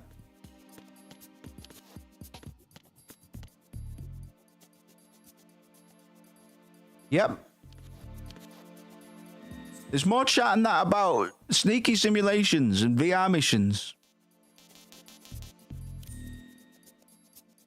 So we'll start to talk about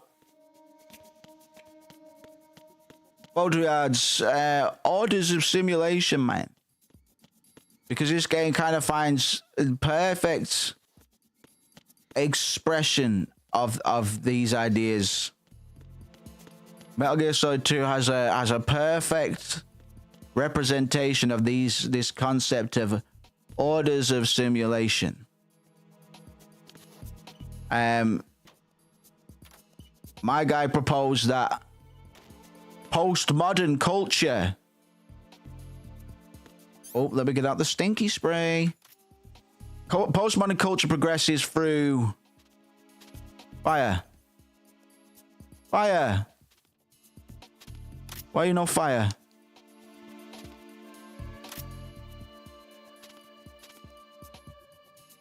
Bruh. Am I dumb? Oh.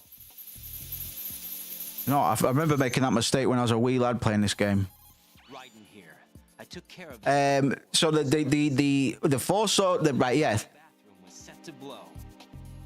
Baudrillard proposed that postmodern culture progresses through 4 stages of simulation, and I'm going to try and remember these as well as I can. I'll have to paraphrase the hell out of all of this part, by the way. But the first order would be an image or the image that reflects basic reality. The second order would be the image that masks and perverts basic reality. The third order is the image that masks the absence of the basic reality. So the third order masks the absence of the first.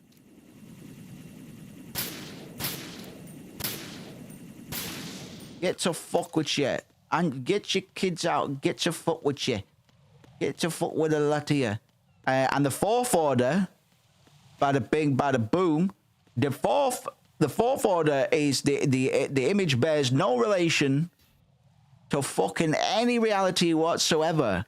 It is its own pure simulacrum. Freeze! Freeze! Give me my chippy chips. I want my Choritos. Do the dinky dance, bitch. I love it when boys like you do me the dinky dance. Freeze!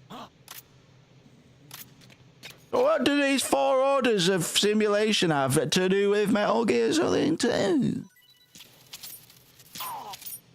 So, Metal Gear Solid 2 kind of moves through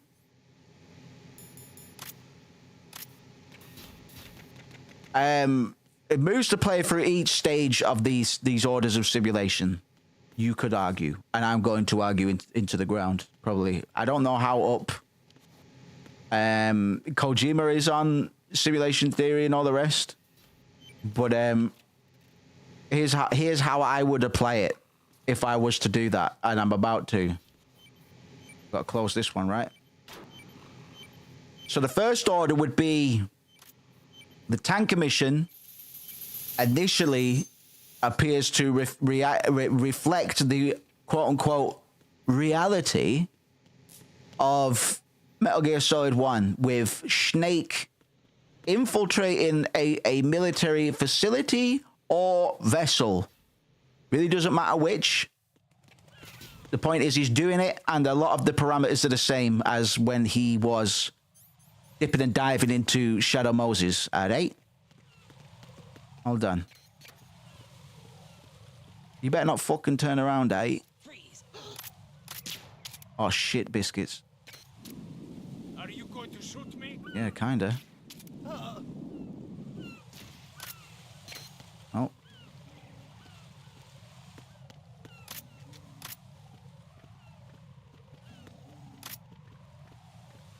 Freeze! What are you?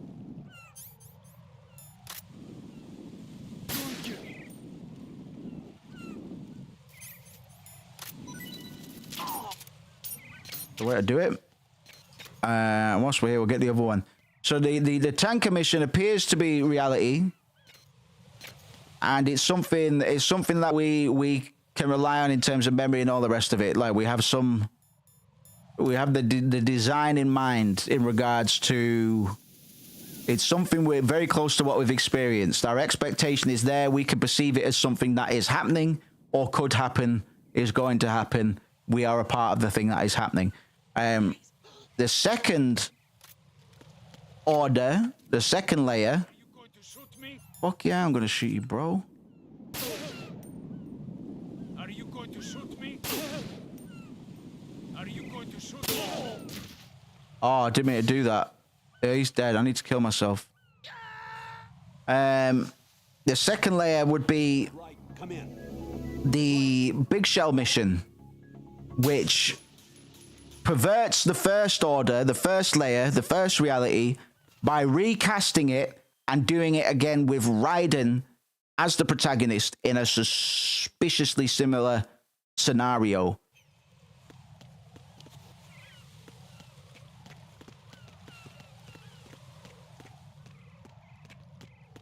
I want these boys, these dog tags. Everyone.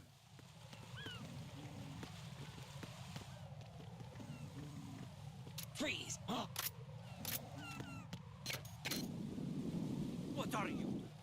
I'm a naughty boy, and I'm here to make your dreams better.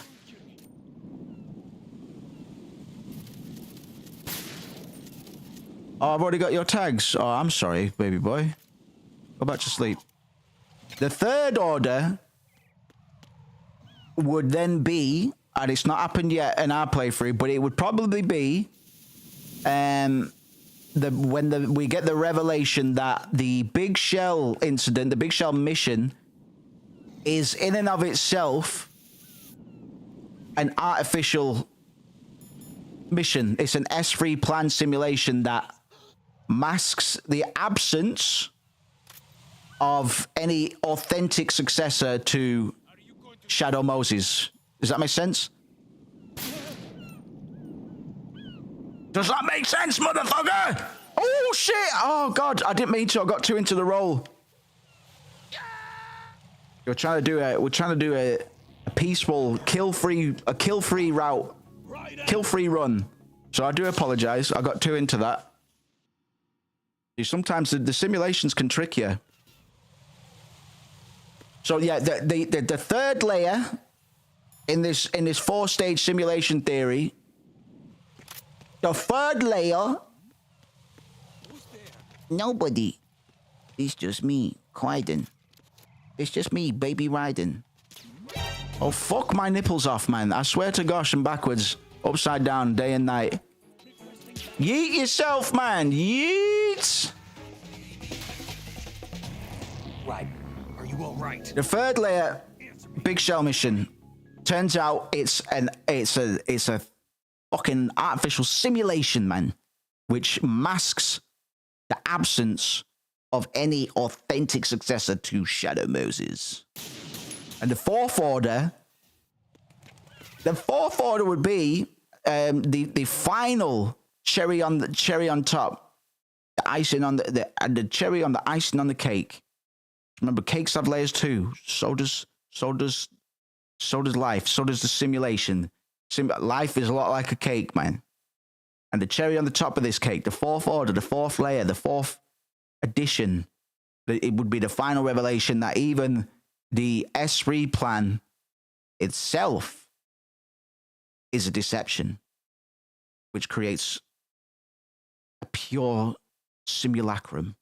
It's a copy without an original.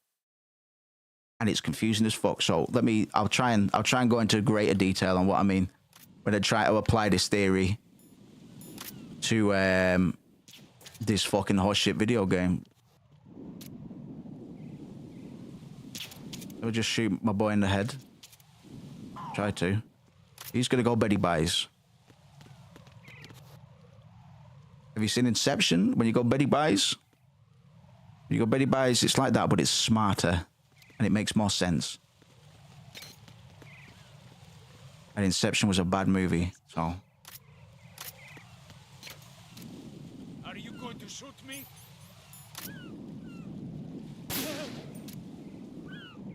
I don't want to kill you, but I might do accidentally, so just please wait there.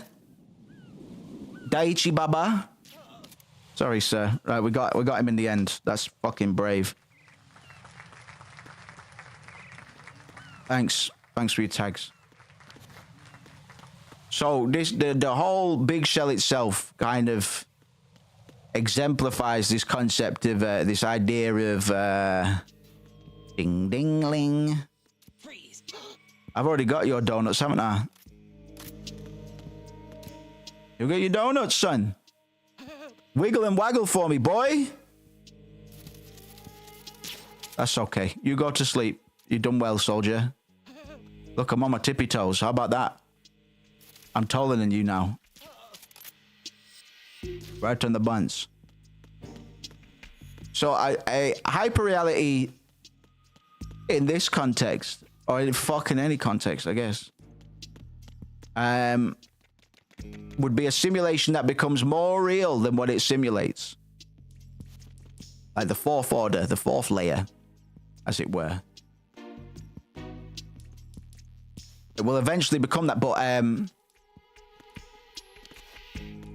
the Big Shell's kind of physical structure is kind of unnecessarily complex for what it is. It's designed more for symbolic purposes than practical function. It resembles a fucking hex grid or a 4K video game or a fucking, as I was saying before, a strand of DNA. Which I think is deliberate, but I can't. I'm gonna have to remind myself on what the meaning of that is, because I can't remember what the intention is. If it is indeed supposed to represent a DNA construct of some kind, it would make sense because of the genetic theming of Metal Gear Solid 1. So it wouldn't be out of place. I don't think it's too conspiratorial. I think I am remembering something that I can't completely put my finger on, but it doesn't really look like an actual cleanup, an ocean cleanup facility. And on top of that, this is all just an event replication, right? The Shadow Moses exercise is something that Raiden has already taken part in. It's being deliberately recreated. It's producing what Baudrillard would call, as we said before, a procession of simulacra, where the copy precedes the original. The Big Shell incident doesn't just reference Shadow Moses; it fucking relies on Shadow Moses having already been transformed into a simulation through VR training. Or cultural memory. It's something that can be replicated, man. It existed. It has metrics. It has structure. It has law, if you like. So Raiden has been trained through VR simulations of Shadow Moses, right? Which makes him not simply a character, but a simulation of a player of Metal Gear Solid 1. This is what we call the desert of the real. You remember my guy Morpheus? He's wearing a pair of my sunglasses. He goes, "Welcome to the desert of the real." That's what he's talking about, bro. He's talking about the Big Shell, baby. Freeze.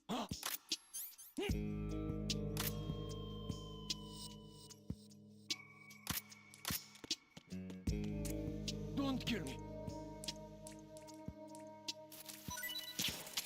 The desert of the real is where simulations are nested within simulations to the point where reality becomes inaccessible. Is your Zizek? I've got some Zizek. Got some Zizek book. I've got some Zizek book.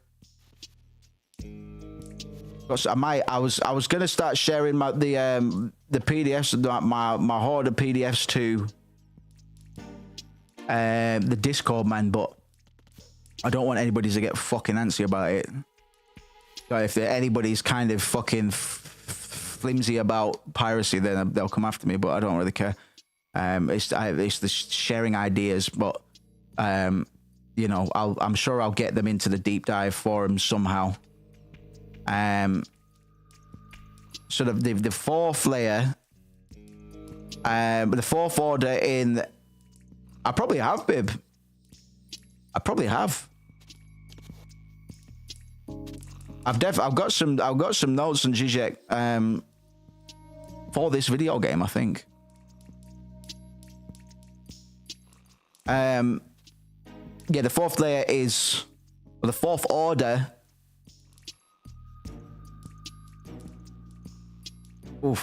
Is us. We are the fourth order. In context, in relevance to, in regard to Metal Gear Solid 2. We are not simply Raiden, just to reiterate, it's kind of identity of simulation. Raiden has been trained through, I'm trying to get that cardboard box, you dig? Raiden has been trained through VR simulations of the video game that we played and finished last night. So he's not just a fucking character. he is a simulation of a player of Metal Gear Solid 1. Oh! Leave me out of it. Leave me out of it, Chief. Leave me out of it, boss. Leave me out of it, boss. Hello. Smiling woman.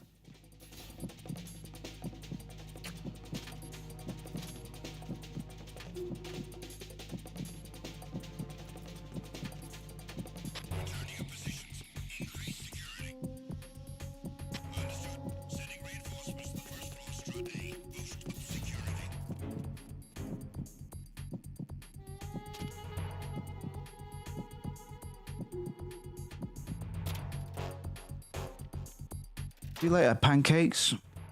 Oh, Christ. So we got that bomb in there, right? Where am I up to?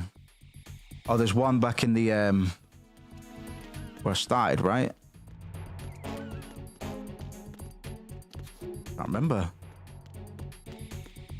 I remember there being a reason I have to go back to the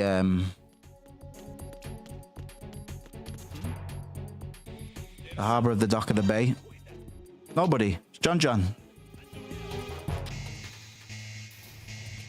It's Jim and Peanuts. Your old friends Jim and Peanuts.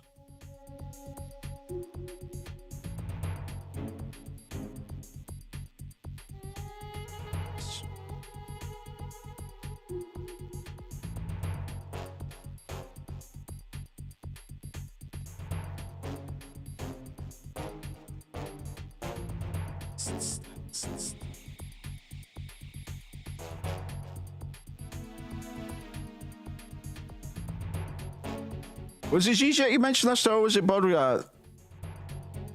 I don't remember you mentioning GJ. I remember you mentioning GJ last time.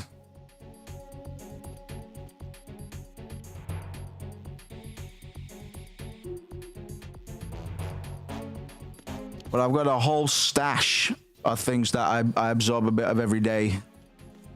Am I supposed to get back down there? I can't remember.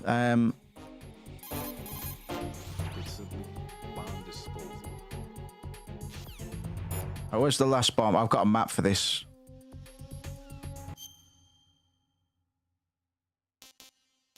Ah, okay, right. I've still got a few to go. I'll have a look. I haven't noticed it.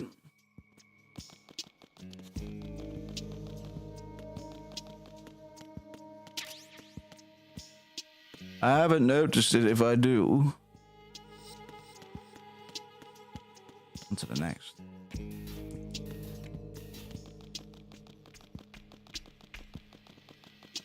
Oh, sorry. Back. Right. Here we go. Hey!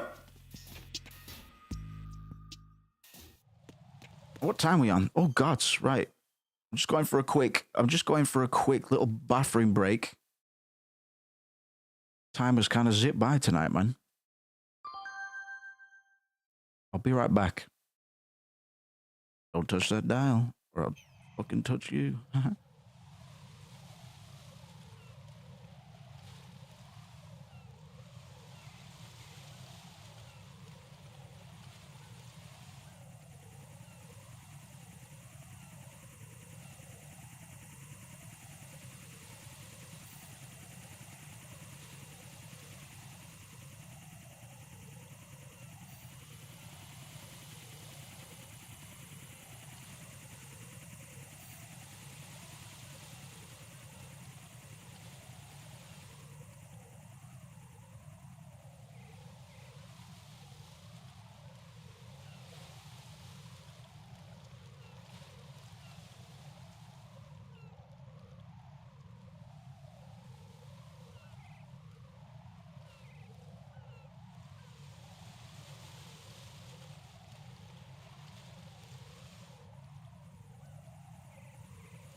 We'll come back to that, the desert of the real shite when we get to the end.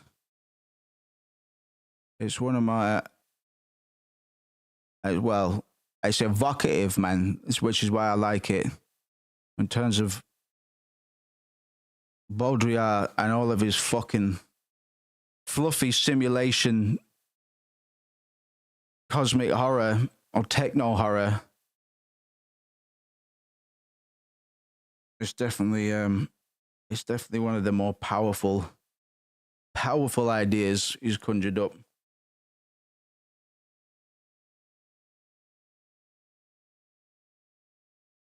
And yeah, Zizek give his he did his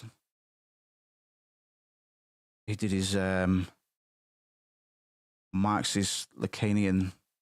Why can't I fucking? Oh, there we go. Reading of it. Those essays. Welcome to the desert of the real motherfucker. And then Morpheus said it in The Matrix. And everybody went, what did he say? Well, would you like some dessert for real? Are you going to shoot me? That depends.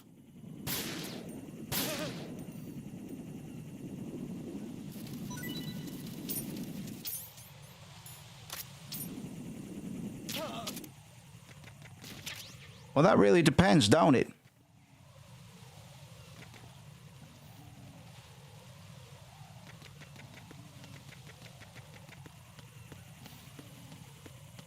All right, we've got a couple more bombs to get done. And we're fucking nearly out of time for today. I might go half an hour over because we're on a bit of a roll.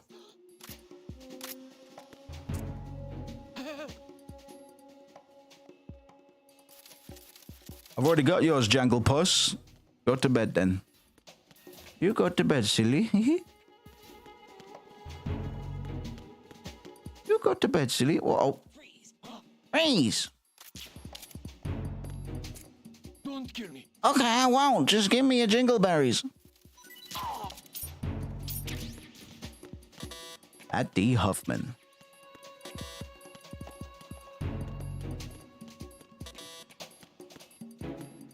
More Beauregard, man. He's got the deaf reference as well. Oh gods. Don't respond to him. He's lying to you. He never loved you. Oh, I just remember where the bomb is, but I'm gonna have to box. I know, Doug. Like when we get first milestone monetization, we can get custom emojis in. We can get custom emotes. So keep on doing what you're doing, gang. Thank you very much for tuning in. Don't forget to like. Don't forget to subby.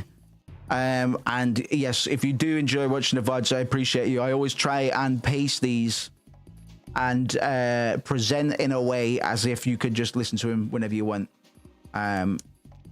Sometimes with varying amounts of varying quality, but more and more, I'm trying to package these up as neatly as we can and keep them as presentable as we can on the VODs. And then at some point, we'll get some edits done. We'll get some best of blank series compilations going as well. It should just be edited. Just edit out all the fluff for the most part.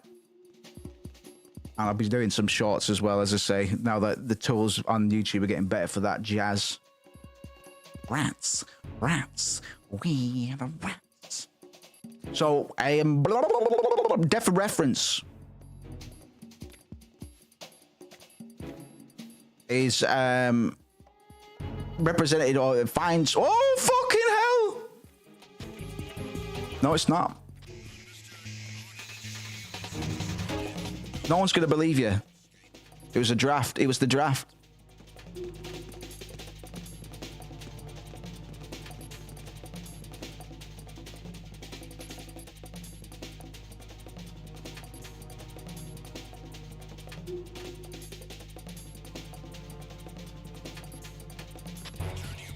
No one's gonna believe you. See? Get to fuck with you. Rats. Rats.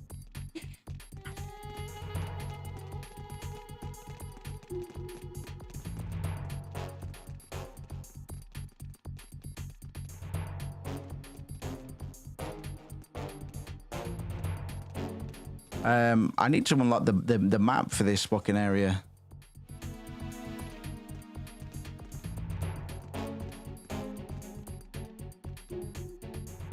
I don't think I've hit the fucking console for this area yet. And there's boys about. There's definitive boys about. There's been boys about, but now there's starting to tick me off now. Or start Mind D. Mind D's nuts, more like. Actually, we pray at night, we stalk at night, but you remember it better than me, friend. I always just remember rats. Rats.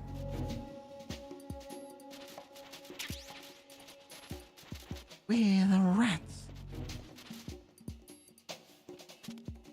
I've not got that on here. What's that sockum over there? How do I get over there to the prize beyond? The great prize beyond. Is it not under this shelf? Is it not under the shelf?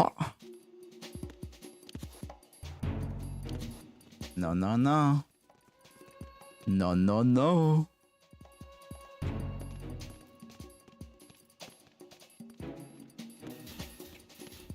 Oh, hello.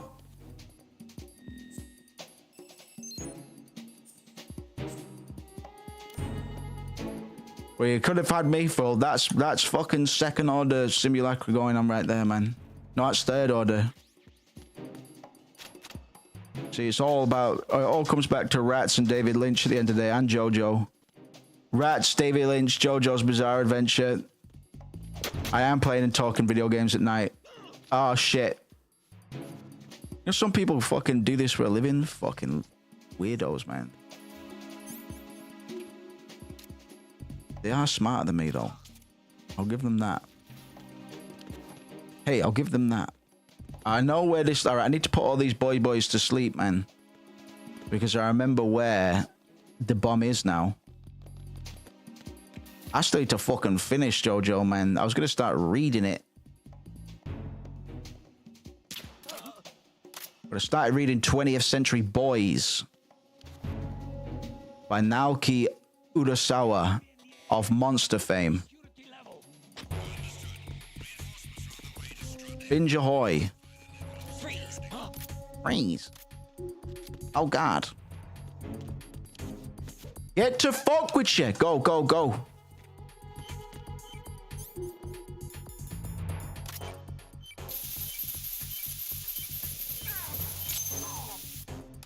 Got him.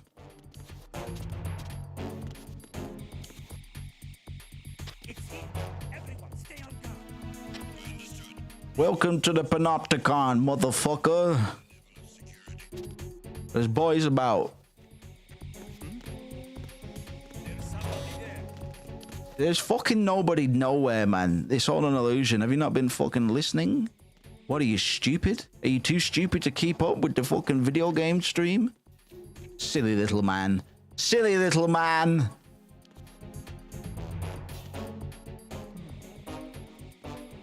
Welcome to the Panopticon, bitch.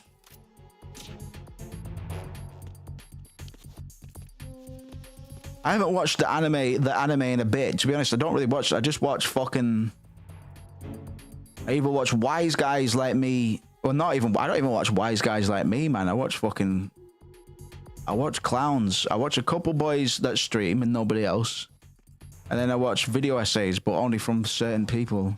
I live a very sheltered, ignorant life, really. Just learning about philosophy so I can project it onto video games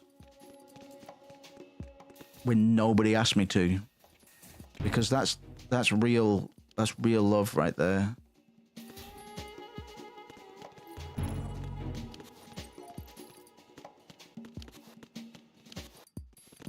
I'm the nostalgia critic. I remember things, so you don't have to.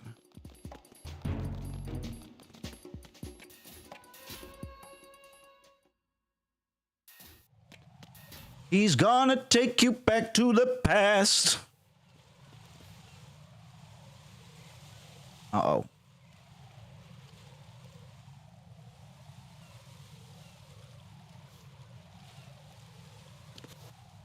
To the panopticon.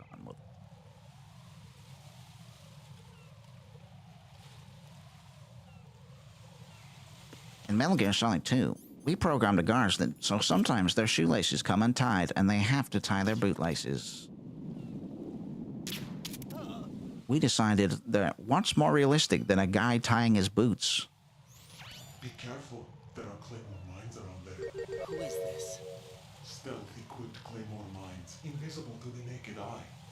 Shallow Mouth. Identify yourself. I am Shallow Mouth. Deep Throat. Deep Throat? You mean from Shadow Moses? Mr. X then. Mr. X now, is it? Why would it matter if I called you Deep Throat? Never mind about that. Cause you might realize you're in the simulation. One of your fans. Get it? Colonel, someone calling himself Mr. X just contacted me. Do you know anything about it? Raiden. That's a tyrant from from Resident Evil 2. That's a completely different franchise. I can't fucking cope anymore. I can't even Raiden. I can't even. But the possibility of it being true is none. Raiden, I can't even. Alias in Shadow Moses, and he's dead. Is it an enemy trap? Could be. Exercise extreme. Is it an enemy trap? You said that so innocently. An enemy trap. Well, they're using your comms, my guy. Like, you're fucked, then, aren't you? They've already won. Like, if they've got access to your comms, what good would it do them fucking ringing you up and saying, aha? If they wanted to set up a trap, they would just anticipate your destination based on things that you're saying verbatim to all of the people in your fucking Rolodex there. In your cute little phone book. Idiot. Flip the chessboard around. There is no rhyme or reason for your enemy to expose themselves in such a manner. No, I don't. I'm kind of busy right now, Rose. Sorry. I do remember. It was right after I transferred to New York. If we can argue about King Kong, man. In front of the Federal Hall. A group of middle-aged Japanese ladies came up and asked me which building it was that King Kong was climbing in the movie. I said it was probably the Chrysler building. And I said, no, you fucking idiot. And I pulled your hair. I pulled a clump of your hair out the back of your scalp. The Chrysler building was in Godzilla. We started arguing, and I forgot all about the tourists. Aha! I was insisting that I was right.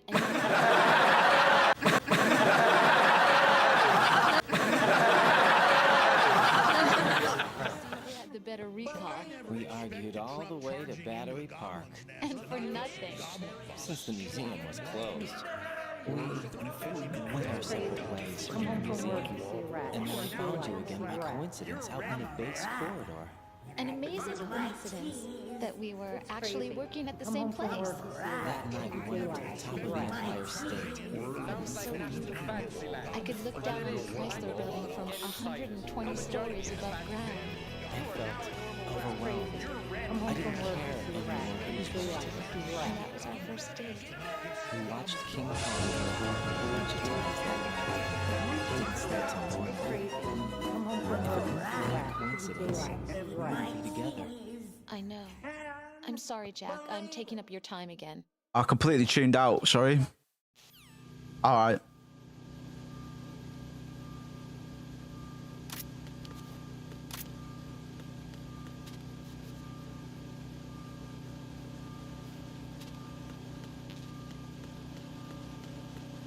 Freeze! Don't kill me. Shake it, boy. Shake it, shake it, shake it, boy. Shake it.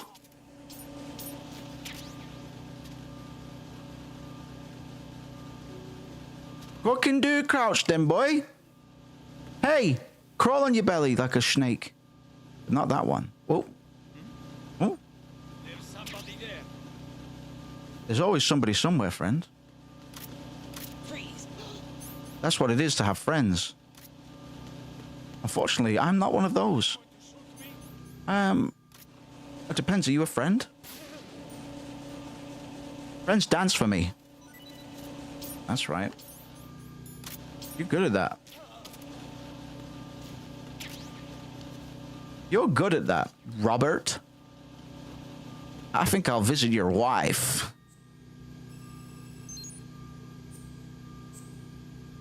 All right, man. Welcome to the Panopticon, motherfuckers.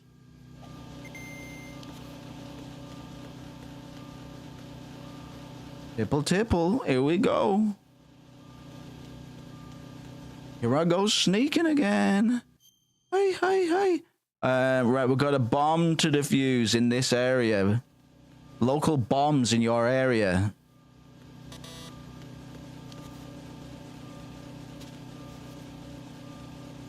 Lonely bombs in your area.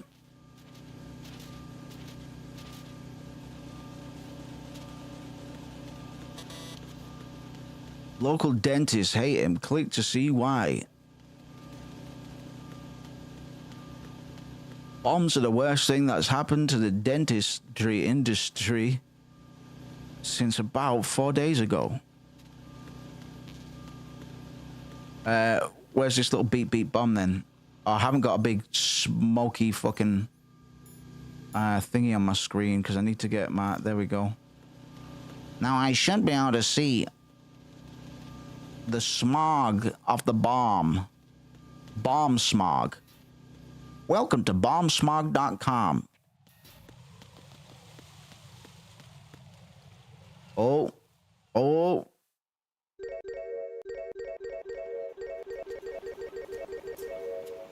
I've taken care of that annoying fly. What's the situation over there? Puzzling. I saw a man dressed like a ninja just now. Ninja? It's the only way to describe it. A kind of cyborg ninja complete with a sword. What? Are you Fooey. hiding something from me? Sounds like fooey business. Sounds like some kind of fooey business. Don't be a fool. Think I wouldn't know the difference? I've never seen field gear like that ever. All right. We'll intensify patrols. Anything else? Actually, I'm guessing Arsenal Tengu are the weird ninja boys we fight at the end. man hiding under a cardboard box. What?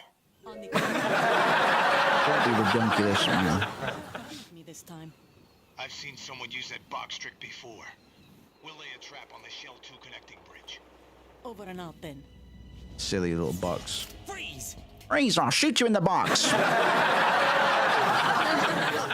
Of course not. What a thing to say. Drop your gun! Not a chance. Whee! I'm pregnant, by the way. I'm pregnant, by the way. She might have actually had Sonny already, I guess. Is Olga still pregnant at this point? I guess she must have had Sonny already. I saw a female soldier, Russian. Because she's not going to have much. She's not showing. How do you know? And we know she doesn't walk away from this. No, she commands a Russian private army. They must be the ones patrolling the Big Shell.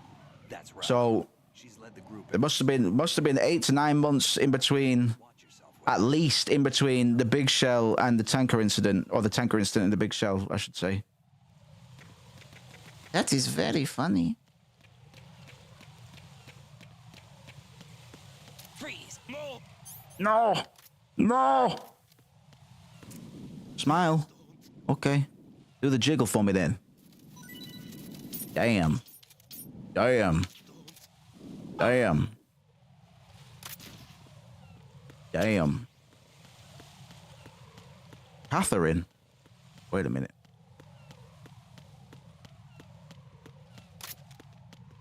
Freeze! Don't kill me. Okay. Beautiful. Dance or die. Dance or die. The new Blumhouse blockbuster spectacular. Dance or die. It'll make you shit your pants dancing.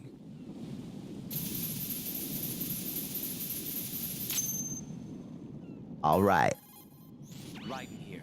The C4 reported on the roof of Strut E has been taken care of. All right, baby cakes. Explosives were planted on the Harrier 2 stationed on the roof. Bet. Good work. Only one more left to go. This is Pliskin. Do you read me, Pete? I'm here. What's up? Raiden, you need to hear this too. I'm listening. I checked out the bottom of Strut. I'm here. Wait, what's this about? I asked Pliskin to look around. Knowing Fat Man, I can't shake the feeling that all the bombs so far were just wrong. So did you find anything? Yeah, a hell of a lot of C4s packed into the bottom of the Strut. Pete called it right. I knew he had the real thing up his sleeve. So all the other ones were dummies? No. Not dummies. But the detonation wouldn't be enough to destroy the entire shell. But the C4s Pliskin found would inflict serious structural damage. That's not the bad news either. These are sensor-proof. What? They don't smell? Model, I guess. The ionization sensor can't detect them. The whole thing is sealed tight to prevent vapor leak, and there's no trace of that cologne signal. They're not that stinky compared to the other ones. Yes. But you managed to find the thing anyway. It was sheer luck. Bombs that are invisible to the sensor? Any ideas, Pete? Are there more out there? I'll go see for myself. You can't move fast enough.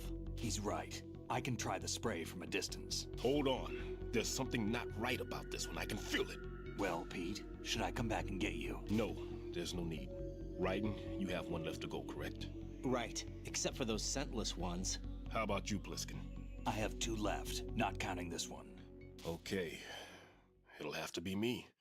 I have the level 4 card that'll get me into Shell 2 in any case. You'll never make it. With that bad leg of yours, they'll spot you for sure.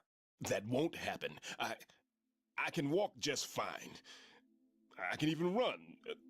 Are you simulating me or what right now? I messed up. Even with all my experience, I lost it. And the church was lost in the explosion. All those kids playing nearby, too.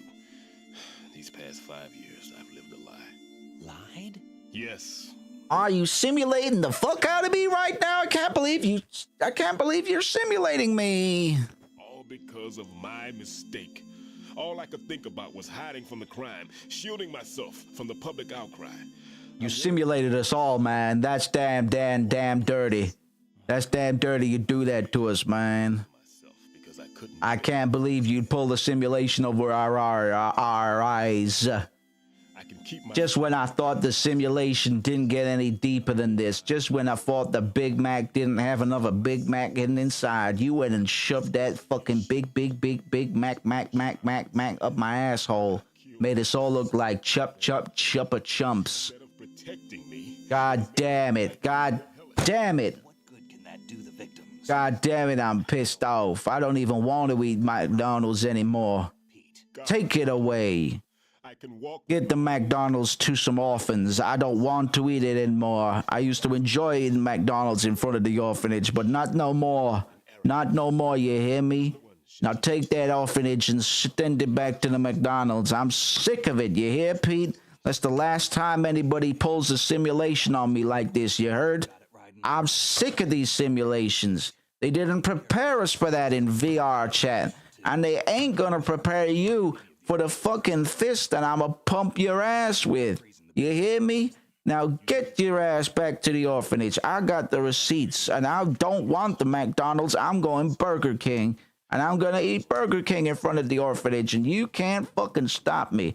I might have a Burger King taco. I might put the Burger King in a big old taco shell and then shove it up my ass and then eat it. And there's nothing you can do about that, because that to me is real. I'm sick of these goddamn simulations, you hear me? I've been simulating just about goddamn everything. I only went and simulated my goddamn wife, girlfriend, buddy of mine last week. And you know how that turned out? Son of a bitch left me. Now, how's somebody that I invented, the simulated, to my specifications gonna leave me? That's right, it's because of self-hatred, and I can't get away from that. That's the simulation that won't leave. So how am I gonna turn that simulation off? How am I gonna turn that simulation off? I think we all know the answer to that, but I'm too afraid. I'm too afraid, okay? I'm too afraid, because what happens if I pull the cord out while the thing's still running and I come back? I might lose my save data. You're not supposed to do that, Jack. You're not supposed to do that. The console says, don't fucking turn me off whilst I'm saving, because it might corrupt your save data. And I didn't believe him the first time. You know what happened? I lost my goddamn Final Fantasy 4 and 5 saves, and I was never the same after that, man. I was never the same after that, man. What the hell? What the hell, man? What happened to Rydia? I don't know, man. I don't know, and I never will know. I never will know, you dildo. Now get the fuck out of here. Get the hell out of here. Put me in a Dreamcast or something. I don't want to be here no more. I don't want to be here no more. In this simulation, you can simulate you can simulate me leaving right now, like my goddamn synthesized wife did all those synthetic years ago. Goddamn whore, I can't believe she did that. Me and my fucking 7 simulated kids were left on the doorstep with nothing or nobody. Because everybody moved on from VR chat. Nobody talks to me on VR chat no more. You know who's on VR chat? Bunch of kids. And they ain't my kids. My kids hate me. I tried to simulate kids that didn't hate me, but you know what? Don't make simulations that good. The self-hatred, it's too deep, dog. I can't make a simulation where my wife and kids don't hate me. It can't be done. Freeze. I put the simulation in the hands of another, but I don't trust him. Don't kill me. I don't trust him like I don't trust my fucking dumb kids or my ugly ex-wife. God damn, I love her. Dustin Uyghur. Wake your ass up.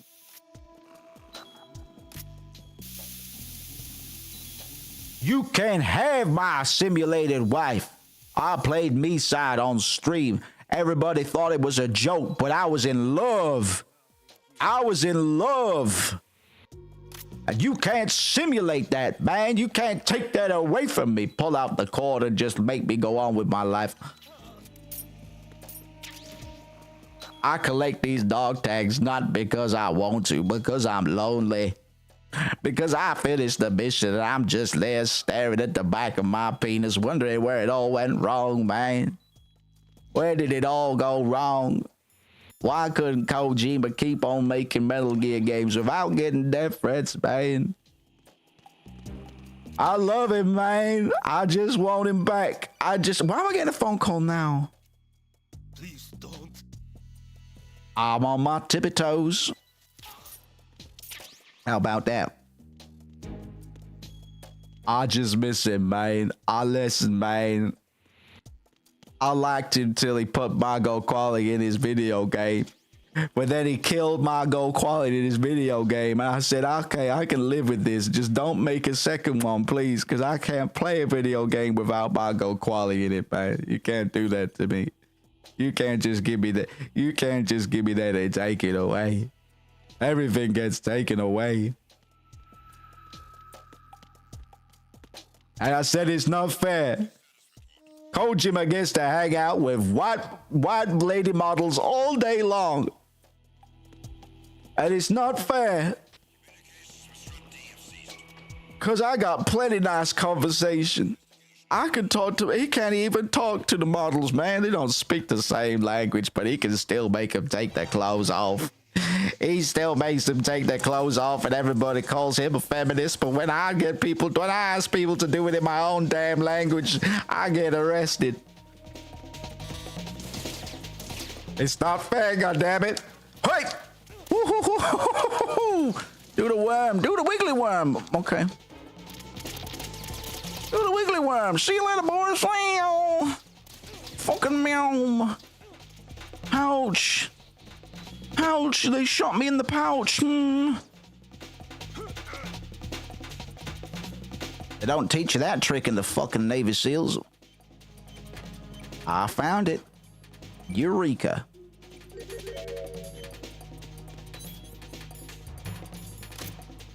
Eureka.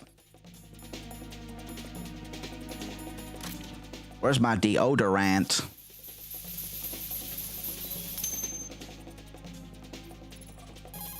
Whippy, you did it, Ryder. We're done. Nothing showing up on the sensor now. Good work, Ryder. You're way ahead of me, kid. I still have one to go. How's your bomb, Peter? I found the bomb. We put the bomb in the lunchbox. The bomb is in the bento box. Move to rendezvous. Move to bento HQ. We put the bomb in the bento box. Everybody, stay on the ground. Jump up on the ceiling. Not immediately.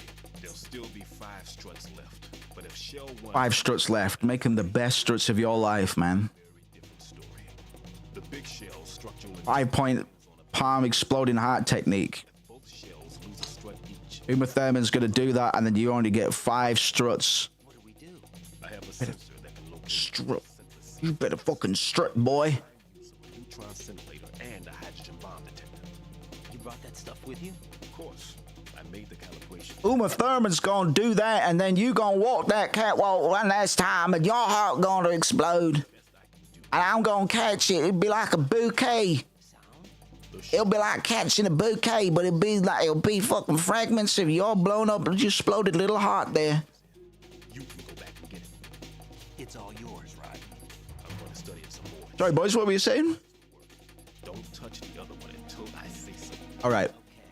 I'll stand by until you... Sorry, I think Ryan has ADHD, man. Like, people talk and then they go, all right, you got that? And then, oh God, that was close. Everybody goes, right, so we all know what we're doing. And then I come to and Ryan comes to and I'm like, yeah, man. Yeah. Let's cook that turkey, man. Let's get that turkey cooked, boys. You know what I'm saying? Thanks, dinner. Thanks, coming. Thanks for my. Yep, we're gonna. We're gonna cook the turkey, right, boys? Right, and what?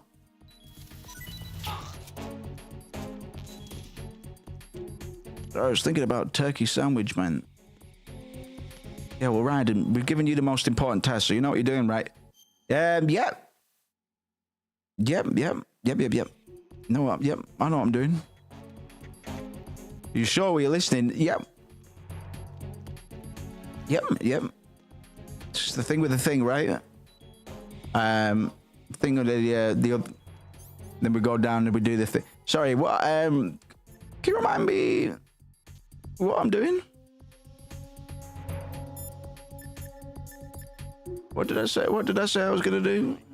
I've readied a sensor that's capable of detecting Orbital C4. It's stashed in a safe I was hiding in the Strut C pantry. Fetch it. I love pantries. Okay. Did you eat everything in the pantry? I'm gonna be really fucking annoyed with you if you hid in that pantry telling us that your leg didn't work and that's why you had to hide in the pantry so you could fucking eat everything in the pantry. Fucking people keep lying to me, man. And it's like I'm having a hard time about it. It's like I got my hair cut like this, and you know, I was going around. I was like, "Hey guys, does my hair look good like this?" And everybody was like, "Yeah, Ryden, your hair looks fucking great, my dude." Like, what you gone for the shoulder? Yeah, fucking. You gone for like the Sephiroth Shaggy Doo hybrid haircut there. I appreciate that. Appreciate that. Yeah, that hair's great for you, man. That hair looks really good on you, Ryden. And now I realize, thinking back on it, maybe they were being facetious. Maybe they didn't actually mean they like my haircut. Maybe this has all just been a big mistake. Ryden, what are you saying? I'm saying I'm thinking about getting shot back in sides. Ryden, you can't be serious. Yeah, well, you know. I figured it'd just be a safer option. I'm just going to shave it off. If that's how you feel. Well, I guess if you're making me. I mean, it's your hair. Do whatever you want. Yeah, you say that now. Oh, it's your hair now. It's your hair now, Ryden. How can I be so sure it's my hair? Ryden, it grows out of your fucking head. My head? Sorry, don't you mean the head of the deep state? Sure, Ryden. Ryden, have you been to bed? What's it to you? Maybe I have, maybe I haven't. Maybe I'm sleeping right now. Okay, Ryden, I'm gonna go. It's 4 in the morning. Okay, well, just so you know, if anything happens, I'm not saying it's your fault. I'm just saying you probably had, you know, you might be implicated in some way. You know, if I was to write a note, like a post-it note or another kind of note, implicating you in some way for any decisions, like if I deliberately slipped on a banana peel and fell down the stairs, I'm not saying that's gonna happen. You know, because I've slipped on bird shit before. You know, that's something that's happened, man. You can measure that. There's metrics for that.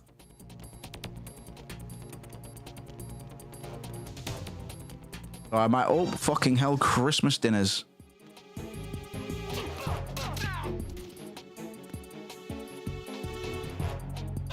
Oh, that's boot. Get up! Enemy sighted. Fucking do one. Do one, son. Do1.com. Strut D's full of shit, mate. Don't talk to Strut D. Nobody talks to Strut D anymore.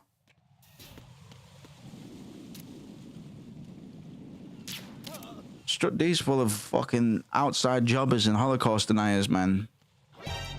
Oh, fucking crystal crackers, man. Yeah, well, I didn't predict the fucking snitch in the clouds. I guess God is the biggest snitch of all, really. God, why hast thou snitched on thee? Right, let's go fight Fat Man, and then I'll get out of here till tomorrow, and we'll do something cool tomorrow. I don't know what. We probably won't play Metal Gear. It's Friday, so we fool around on fooling Fridays, as we call them. Fooling Fridays. If you've been here, you know that we've been calling them Fooling Fridays.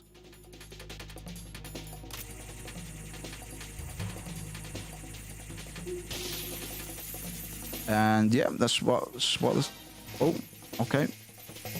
I forgot that. Never mind. Fooling Fridays tomorrow, only on Friday.com.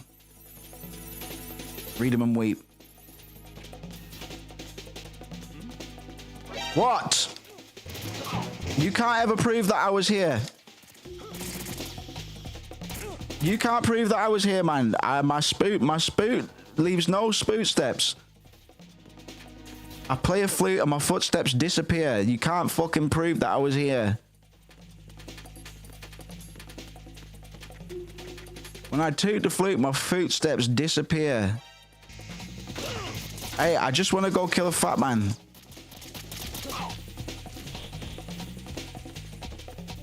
That's it.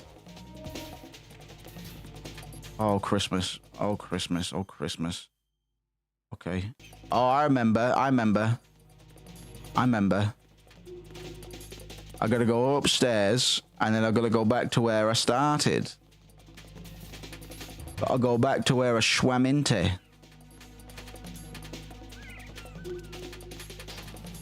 Down we go. Tell you what, we'll defuse this bomb and I'll get out of here. And we'll do the fatty man. The fatty man cometh next time. Right. Listen carefully. What is it? I fell for it. Fell for what? Fat Man has my number. Approximately. So do I. It's 140.25. Microwave? With a 7-foot range. It's not a technique I taught him. Wait a minute. Neither was that multi-bomb booby trap. Looks like he's far surpassed me as far as explosives technique. How could anyone surpass you, the liar? Pete, get the hell out of there. Why can't you just lie and say that you're better just this one time? Pliskin, get away. Just this one goddamn time, man. Pete, right. Pete. Keep your distance. Okay. From as far away as possible. Me? You can do it. I know that. I'm not so sure. But I am. Do it. I know you can.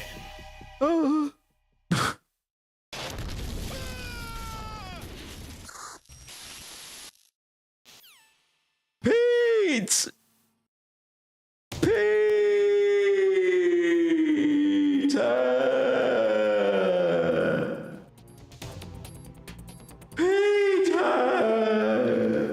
They moved the forklift.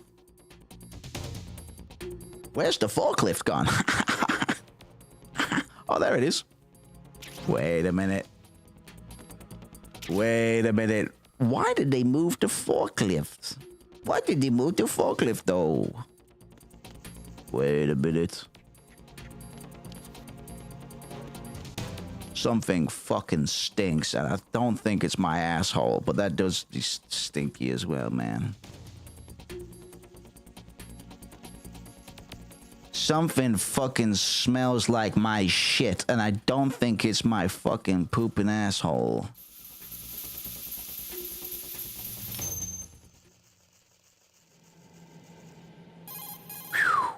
Colonel, I've neutralized the bomb.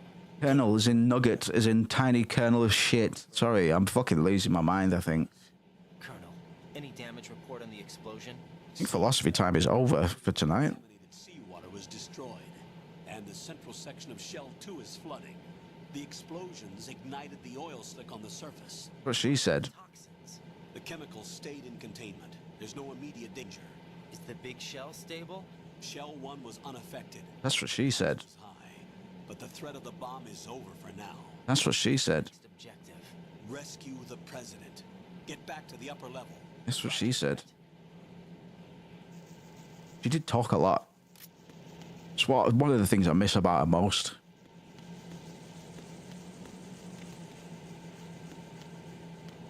But first, I've got to fight Fortune, right? Let's just do that. So many phone calls, Mr. Popular. Retaliated for our bomb neutralization. What? A hostage has been killed. Shot in the head. Fucking yes! I'm sorry. Damn. One of our satellites caught it clear. Damn, man. They announced they would kill one every hour from now on. Oh, fucking... Oh, shit. What should I do? How exciting. Oh, no, that's dreadful. What about the other hostages? President Johnson is your first What if I can't... I already missed the first one. Prior to my butt. Like, I didn't get... But you can't save them all. Well, I didn't get to see the first one, Rose. What if I missed all of the executions? to come through. Well, looks like he's... Did anyone record it? I can't complete this mission by myself. That man was not included in the simulation. He is not a factor in this mission.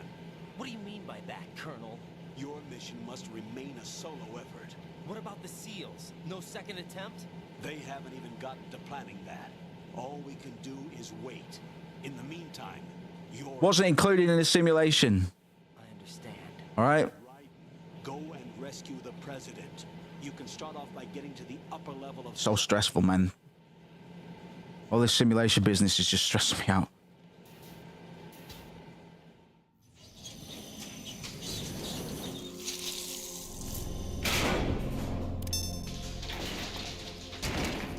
Fucking kill me, go on then. I dare you. You can't, can you? I wish you could fucking kill me.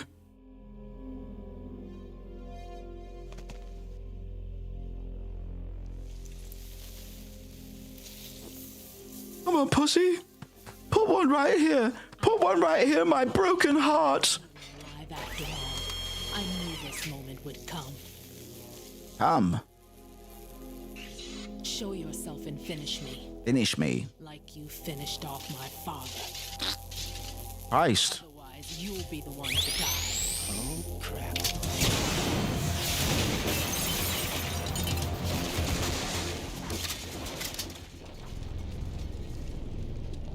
You wanked my daddy, now you must wank me as well, huh? That's not him. This could be interesting. You've seen the fires of hell, haven't you? I did, but they weren't as hot as you, babe. Maybe you can give me death. I can give you something. Lucky in war and nothing else. Not death, maybe not even my penis, because I'm too scared, I'm too intimidated by women like you. But perhaps I can give you some cab money.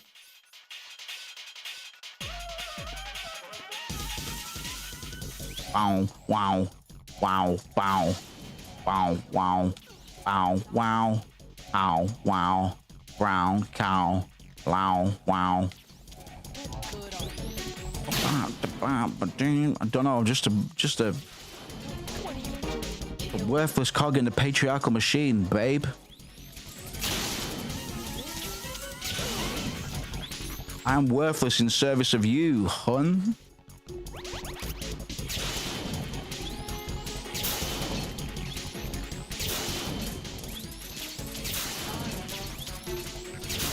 Yeah, I can't get Gil. Do I just need to waste time? Because you can't actually be hit. So I'm just gonna chill. Not the fucking forklift. Not my iconic forklift truck. Ooh, it's getting hot in here. Oh, god damn it.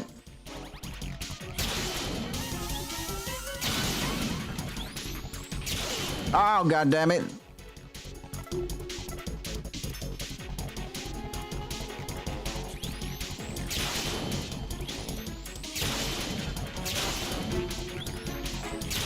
Oh, Christ. Oh, Christ. I'm sorry. I'm so goddamn sorry.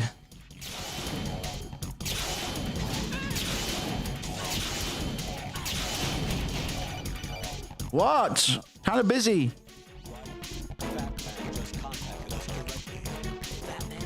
He asked if you wanted anything from Uber Eats. Sorry? Sorry? What? Huh?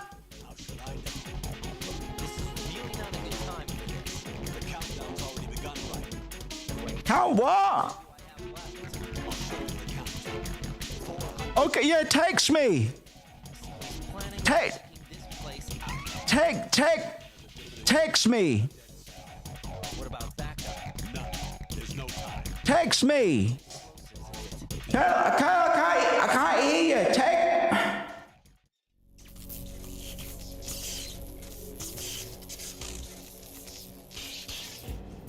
Are you done, baby cakes? Baby cakes. Are you done here? Are you done playing with the boy, baby? I'll take over, Queen. What is it? It seems our friend Fat Man is out of control. He'll actually try to destroy this place? Yes, this could unravel everything we've planned. But why would he do such a thing? Who knows? But he's nothing more than a stereotypical mad bomber now. He's completely lost sight of our ideals. And with it, his loyalty to Commander Jackson. All right. I'll take care of the wayward soul. It wasn't him. Unfortunate. I expected more of this one. Really. But he couldn't kill you, I see. Completely useless. Then he's all mine. Later. Then. Honey. We'll suck him later. I always scream now just before I take a shot at my target as well. Especially during assassinations. It's uncanny, actually. It's weird that he did that as well. I always go, now! Just before I pull the trigger. Bit of a tick. Not even a nervous tick. It's just something that feels justified and righteous to do.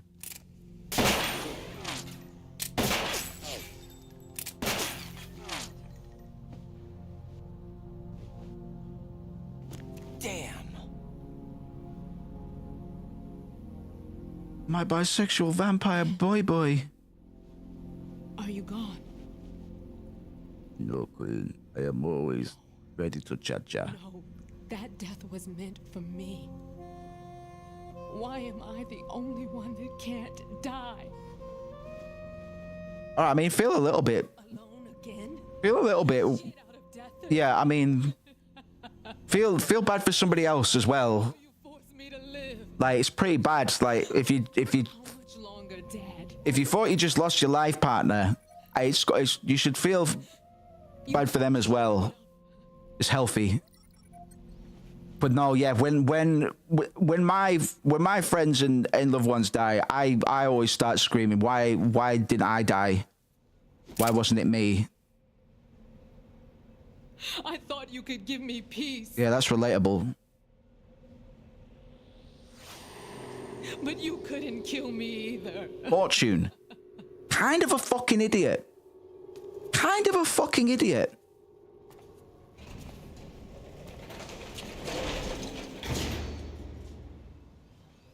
Bit of a fucking doo-doo head.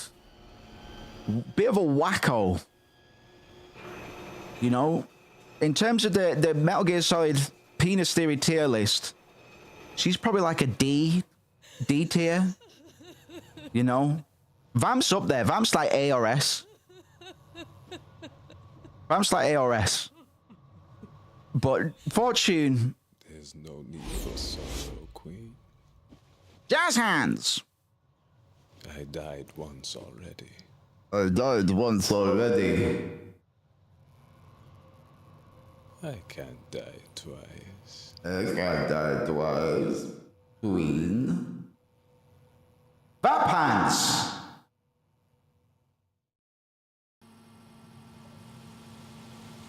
Oh, buddy, oh boy, oh boy. Alright, I'm gonna go. I'm gonna save the video game and I'll be back tomorrow. We'll do a long one tomorrow. We'll stream for a whole 5, 6, 7 hours tomorrow. I don't really care. I had a good time today. And I hope you did too. If you've been watching the stream, if you're watching the VOD for a long time, for a short time, thank you very much. We've been playing the video game for 4 hours. Wait, we should have been playing longer than that. Been streaming for 4.5. Oh well. Thank you very much. Good to see you a bit more, Cherry, as well. Like I say, you do what you need to do, champ. We'll be out here, but it's always nice having you in the chat and everybody else as well, baby. Thank you very much. And I will see you tomorrow. I don't know what we'll be playing tomorrow yet, but we switch it up on Fridays. I'll find out if I'm able to stream on Saturday. I'm gonna go look after my niece and my nephew on Saturday for a bit. Won't be all day. Be for a few hours. So if we don't get a chance to do a horror game on the Saturday, we'll do it tomorrow. But rest assured, we'll get back to Metal Gear soon because I've kind of getting attached to tying this fucking pillowcase to my head and wearing the stealth suit. Wearing the stealth suit. So thank you very much. I'll fucking see you tomorrow, same time. Not the same place because it'll be a different link, but it'll be the same channel. All right. Fucking